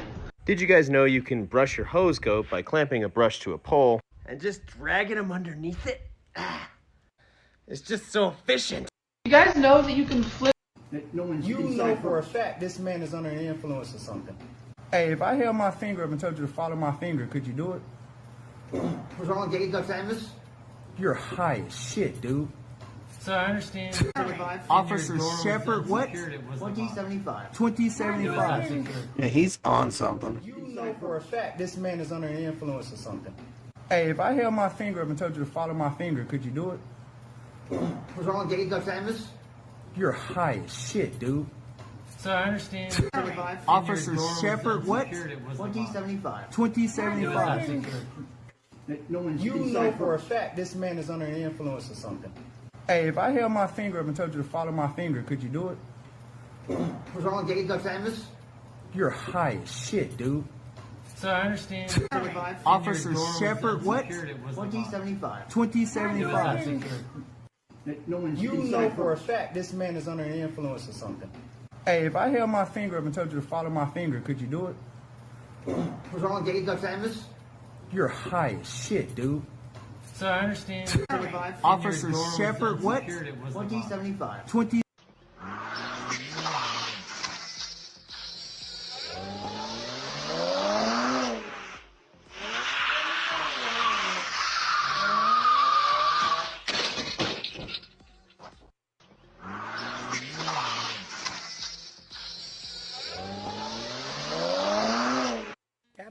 got Air Skull Island Marine. Everybody talking about the eclipse. As a Marine Corps veteran, I could tell you with 100% certainty this is exactly how all of our minds work. Was this some sort of ceremony? Up at their tiny post, Ryan and his team were being pounded. Almost instantly, every one of them was wounded. Can't even get a medal from the president and keep his fist straight. As a Marine Corps veteran, I could tell you with 100% certainty this is exactly how all of our minds work. So my wife and I are at a... Farming needs I to like stop. that guy. I just don't want to watch him right now. Farming needs to stop. That's the single biggest driver of climate change. Farming needs to stop. He's a fucking idiot. So yeah, do that. Photosynthesis. Photosynthesis. Farming needs to stop. That's the single biggest driver of climate change.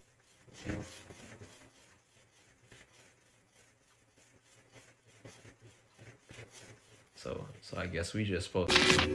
Photosynthesis. Photosynthesis. Farming needs to stop. That's the single biggest driver of climate change.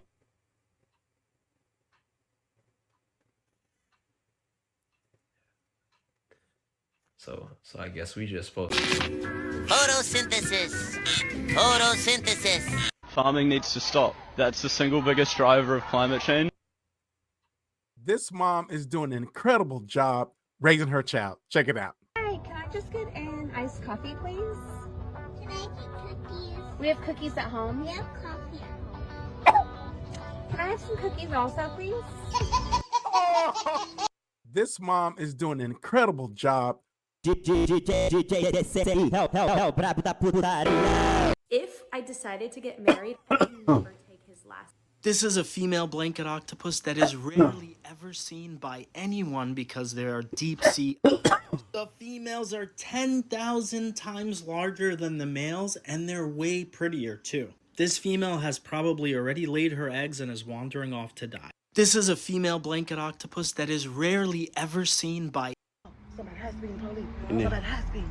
Somebody has been. Throw him out. Oh! Oh, he got him. Yeah. No. Okay. They call.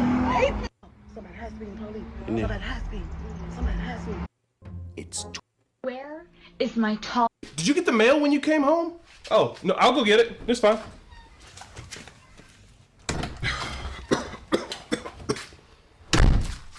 It's all junk. Did you get the mail when you came the pollen. home? Oh, no, I'll go get it. It's fine. Which do you prefer, being in Marvel movies or being in stuff that nobody's ever heard of? Being in Marvel movies. I mean, do you go to your acting coach and go, I've got to play a goddamn ant, what am I supposed to do? You lost me at acting coach. Yeah, that seems about right. Which do you prefer, being in Marvel movies or being... As a Marine Corps veteran, I could tell you with... You guys want to see something messed up? This is your sign to buy fish and release them. You put them in salt water. Literally, just took freshwater goldfish and threw them in the ocean. I can't with the stupidity. You guys want to see some? I never get mad at them Call of Duty niggas for running slow at this big motherfucker ever again. Cause I...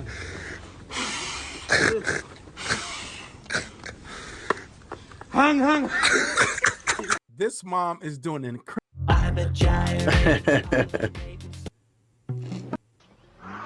Farming needs to stop. That's the single biggest driver of climate change. Cleo, why don't you want to use a broken pencil? 'Cause there's no point!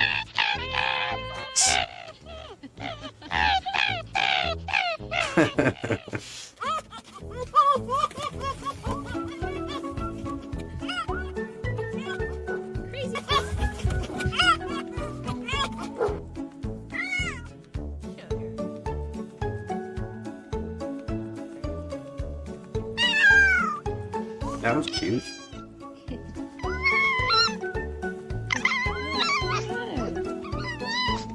Keep fighting you? Look at that good nose wrinkle. Cleo, why don't you want to use a broken pencil? 'Cause there's no point!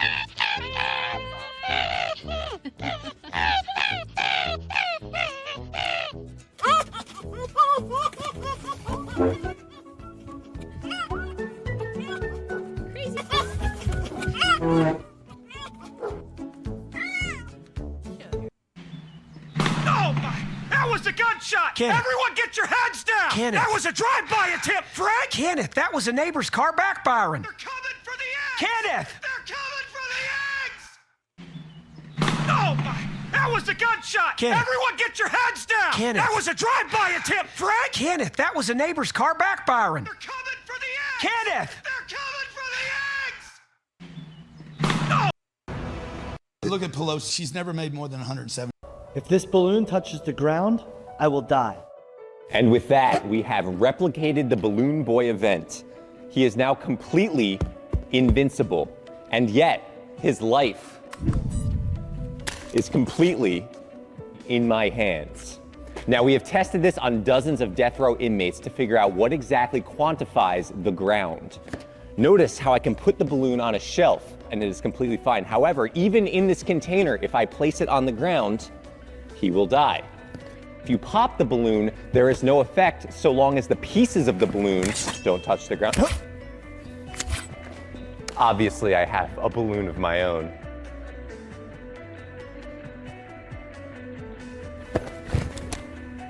That I wish I had left at home.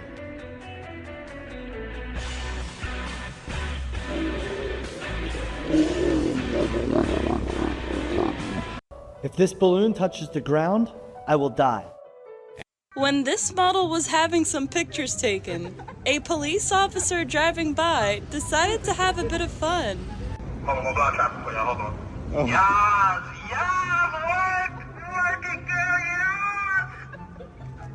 Now that's one way to add some joy to a photo shoot. When this model was having some pictures taken, a police officer driving by decided to have a bit of fun. Hold on, traffic for you, hold on. Oh.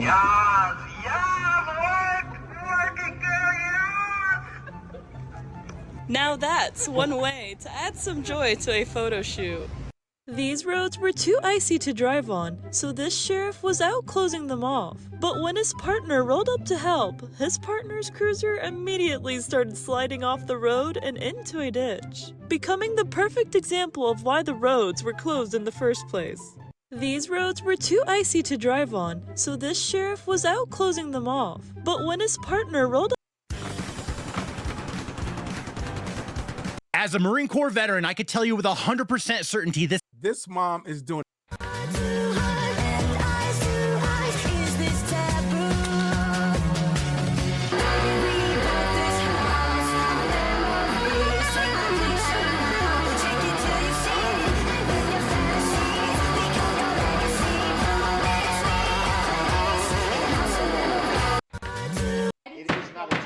There will be order in this cage! They call it fitness while feeding. They call it fitness while feeding. Oh, shut up, Jerry! You try to make me eat the broccoli, but I said no, no. Oh, no. Seriously, no. Which one of you's from the New York Times? You know there's only two genders, right? There's only two genders, and they know that in Iowa. I challenge the New York Times reporter and the Washington Post reporter to try to milk a cow and then try to milk a bull and see how that goes. Which one of you's from the New York Times? You know there's only two genders, right? There's only two genders. When China... Agents, quit playing with a gun. Sorry. Jesus. What? Agents, quit playing with a gun. Sorry. Jesus. What? Agents, quit playing with a gun. Sorry. When China moves on Taiwan, and I fully expect China will move on Taiwan before we've identified our next president. I 100% agree with that. They will make that move. It will be decisive. It will be fast. It will be backed by multiple secondary and tertiary support efforts. When China moves on Taiwan, and I fully expect China will move on Taiwan before we've identified our next president. I 100% agree with that. They will make that move. It will be decisive. It will be fast. It will be backed by multiple secondary and tertiary support efforts. When China moves on Taiwan, and I fully expect China will move on Taiwan before we've identified our next president. I 100% agree with that. They will make that move. It will be decisive. It will be fast. It will be backed by multiple secondary and tertiary support efforts. When China moves on Taiwan, and I fully expect China will move on Taiwan before we've identified our next president. I 100% agree with that. They will make that move. It will be decisive. It will be fast. It will be backed by multiple secondary and tertiary support efforts. When China moves on Taiwan, and I fully tomorrow's school, so make sure you get everything out of mom's car. I 100% agree with that. They will make that move. It will be decisive. It will be fast. It will be backed by multiple secondary and tertiary support efforts. When China moves on Taiwan, and I fully expect China will move on Taiwan before we've identified our next president. I 100% agree with that. They will make that move. It will be decisive. It will be fast. It will be backed by multiple secondary and tertiary support efforts. When China moves on Taiwan, and I fully expect China will move on Taiwan before we've identified our next president. Now remember, for a wonderful, robust cup of fire department coffee, all you need is 1 level tablespoon of grounds for every 6 ounces of water. That should be thick enough to help me smell colors. Now remember, for a wonderful, robust cup of fire department coffee, all you Love you, boo. need is 1 level tablespoon of grounds for every 6 ounces of water. No, don't say bad words. No. All you need is 1 level tablespoon of grounds for every 6 ounces of Please water. do not say bad words. That should be thick enough to help me smell colors. Now remember, for a wonderful I blame you. cup of fire department coffee, all you need is What? 1 level tablespoon of grounds Why? for every 6 ounces of water. That should be thick enough to help me smell What? colors. Now remember, for a wonderful robust cup of fire department coffee, all you What? need is 1 level tablespoon of grounds for every 6 ounces of water. That should be thick enough to help me smell colors. Now remember, for a wonderful, robust cup of fire department coffee, all you... Farming needs to stop.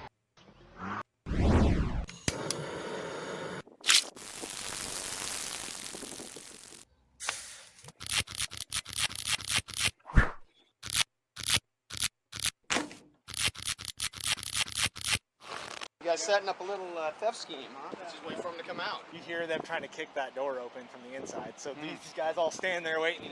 Hilarious. Door goes boop. So they're like, uh-oh, drop it, try to take off, and they just grab them right there. Hey, buddy! Wow, that worked out great. Yeah. You guys setting up a little theft scheme, huh? Just wait for them to come out. You hear them. You have a disability. You cannot bark. But how would it feel if I knock you out, though? How would it feel if a person... Bro's the smartest! Apparently this is what you have a disability. You cannot fight. You cannot bark. But how would it feel if I knock you out, though? How would it feel if a person... Bro's the Sounds smartest! like Mike Tyson. Homie isn't down here! Bro, pop premium! You have a disability. You cannot fight. You cannot bark. But how would it feel if I knock you out, though? How would it feel if a person... Bro's the smartest of them all! Homie isn't down here! Bro, pop premium! You have a disability. You cannot fight. You cannot bark. But how would it feel if I knock you out, though? How would it feel if a person... Bro's the smartest of them all! Homie isn't down here! Bro, pop premium! You have a disability. You cannot fight. You cannot bark. But how would it feel if I knock you out, though? How would it feel if a person... Bro's the smartest of them all! Homie isn't down here! Bro, pop premium! You have a disability. You cannot fight. Apparently this is what you get when you add a single pressure-treated 8-foot 2x6 onto your 2x6 order. I didn't see it deliver, but I really hope he used a forklift. I don't think we ever really got over that language barrier. No, it's not your fault. What the fuck? You speak English? Of course I do. You've spoke English the whole time I've been here. I don't think we ever really... Most dads only drink on days that start with a T. Tuesday, Thursday, today, tomorrow, Saturday, and Sunday. I can't believe someone came into my house last night and stole all my fruit. I'm peachless. You guys know that you can...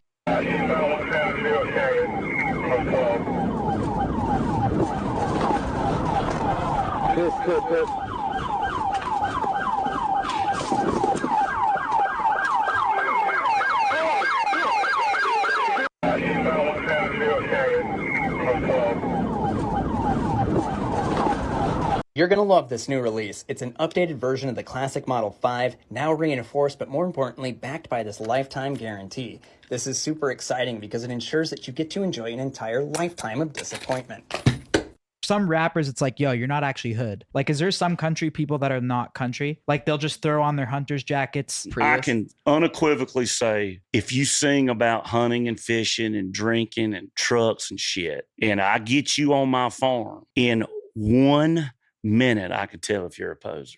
Some rappers, it's like, yo, you're not actually hood. Like, is there some country people? Don't wake me up. Hi, Jack. Hi. Hi, Jack. Hi. Hi, Jack. Hi.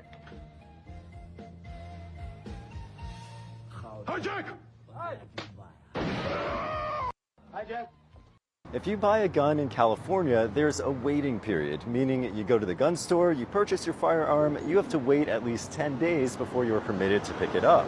This is supposed to serve as a cool down period because you don't want somebody who's upset about something impulsively purchasing a firearm and then... Jesus Christ. What the hell happened here? Somebody run him over? No, man. One guy took them all out in like seconds. That's him. Turn around, mister. See your hands. Military ID. Expired. No home address. In other words, homeless. Aggravated assault is a second-degree felony in this state, Mr. Reacher. You're looking at 10 to 20 years once those boys you beat out there are fit to testify. Two things are gonna happen in the next 90 seconds. First, that phone over there is gonna ring. Second, you're gonna be wearing these cuffs on your way to prison. Well, that is one magnificent prophecy, Mr. Reacher. That'll be a Major Turner. You and those boys out there made a mistake operating on land owned by the U.S. Army. Kidnapping illegals.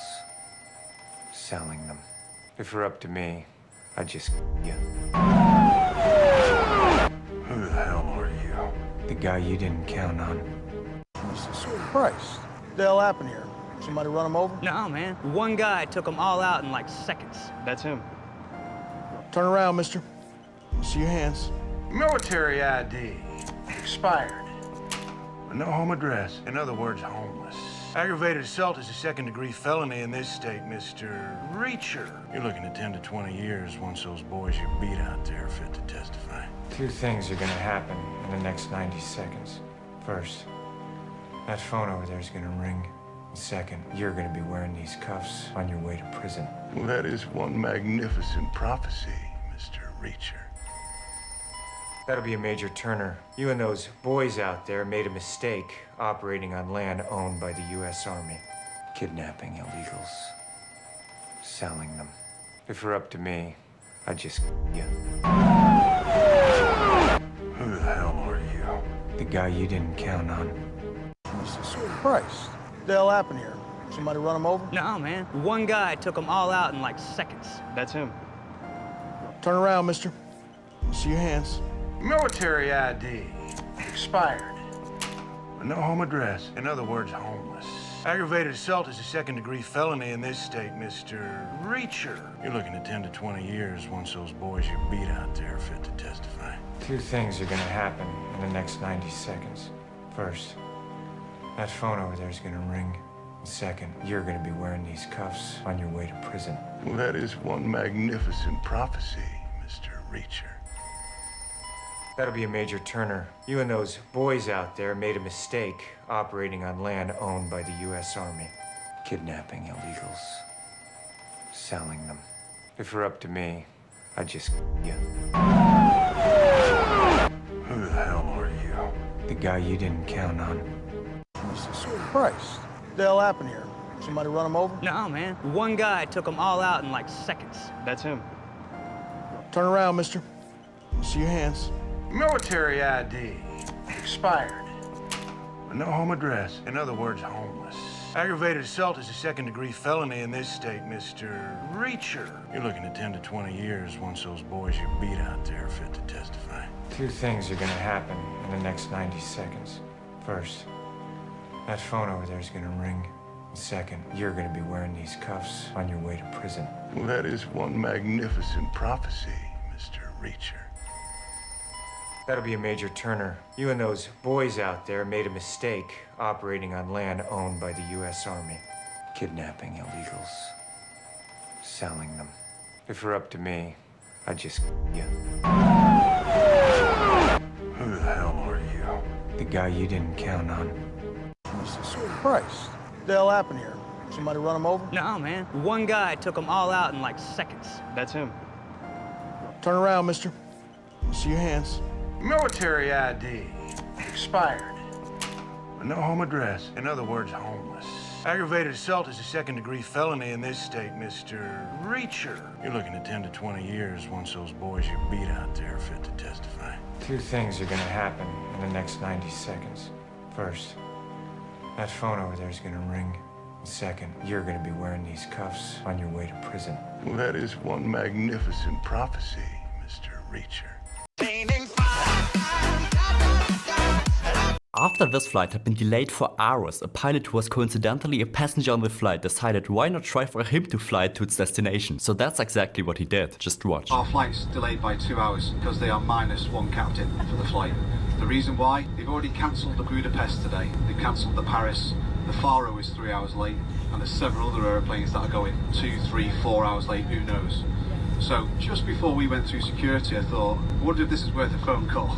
I think it is, because I'd like to go on holiday. So I phoned up EasyJet and said, hiya, I'm standing in the terminal doing nothing. I've got my license with me, deliberately, from being pushed in the back of the head at 3 a.m. I've got my ID with me, and I'd very much like to go on holiday, and if you need a favour, I'm standing here ready to go. And he said, we'll phone you back. After this flight had been delayed for hours, a pilot who was coincidentally a passenger on the flight decided why not try for him to fly to its destination. So that's exactly what he did. Just watch. Our flight's delayed by 2 hours because they are -1 captain for the flight. The reason why? They've already cancelled the Budapest today. They've cancelled the Paris. The Faro is 3 hours late. And there's several other aeroplanes that are going 2, 3, 4 hours late, who knows. So just before we went through security, I thought, I wonder if this is worth a phone call. I think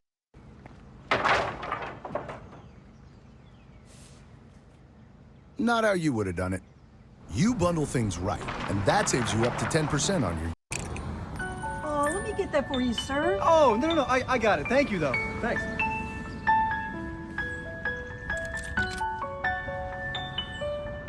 Excuse me, sir. Do you need help crossing? What's that? The street. Oh, no, I think I'm okay. Thank you, though.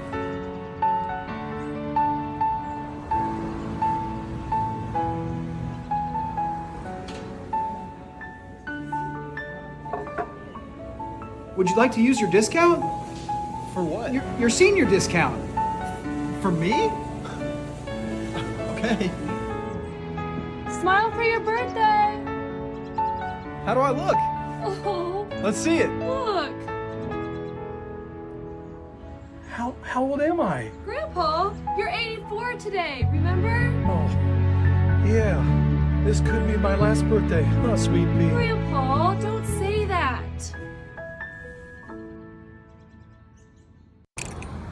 Oh, let me get that for you, sir. Oh, no, I got it. Thank you, though. Thanks.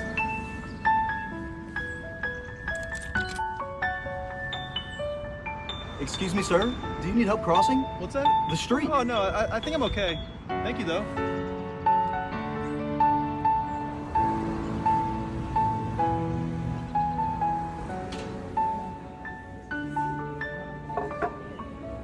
Would you like to use your discount? For what? Your senior discount. Some demographics come to the table and have to overcome racism, unconscious bias, misogyny. And so how do we help level the playing field for everyone? Okay, so that means you're trying to create equality of outcome. Mm-hmm. That's what I hear you saying about playing God. Yeah. How do you create equality of outcome when people aren't the same? You're right. Some people are shorter, some people are taller looking over that fence. They can't both play in the NBA. Right. You can't create equality of outcome. What gives a DEI program the right to come in and try and alter the nature of things to create equality of outcome? That's been tried. That didn't work. That was called Marxism. That obviously is true. Also, DEI is based on a fundamental lie, which is that inequality of outcome is based on the evils of the society as opposed to, differences in ability, differences in efforts, differences in qualities. Some demographics come to the table and have to overcome racism, unconscious bias, misogyny. Well, happy Saturday. Trying to get some work done out here.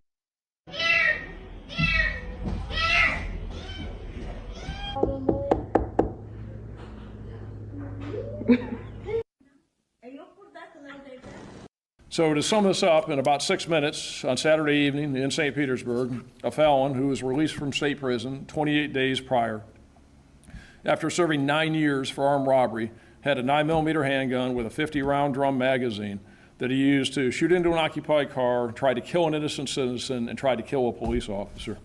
So the good news, after saying all that, is that because he is a PRR reoffender, is that Small will never be on the streets again, and at 28 years old will spend the rest of his life in the Florida Department of Corrections. So to sum this up, in about 6 minutes on Saturday. Hey y'all, let's start with just a little butter. If you were counting right. 16 sticks of butter. On medium heat, you want to melt your butter. Once it's melted, you want to add your seasonings like salt, pepper, garlic powder, thyme, and parsley. Grab a spoon, give it a big old stir. Once it's all mixed together, you want to slowly drop in your steaks into their butter bath. Then you want to grab the lid, put it on top of your dish, and then you want to pop it in the oven at 175 for 40 minutes. Once it's done, you want to remove the steak from its butter bath and let it rest for 5 to 10 minutes. Wow, look how good the steak's already starting to look. Then you want to salt and pepper both sides of the steak because you want to grab a scalding hot skillet and you want to sear both sides of the steak. I would highly recommend to get some of that liquid gold from the butter bath and season your steak while it's searing. Y'all, this is my all-time favorite. She wasn't ready. Someone gets rich doesn't mean someone gets poor. Yes, it does. Explain that In to this me. society, it does. Explain that to me. When you bought your hat, who got poor?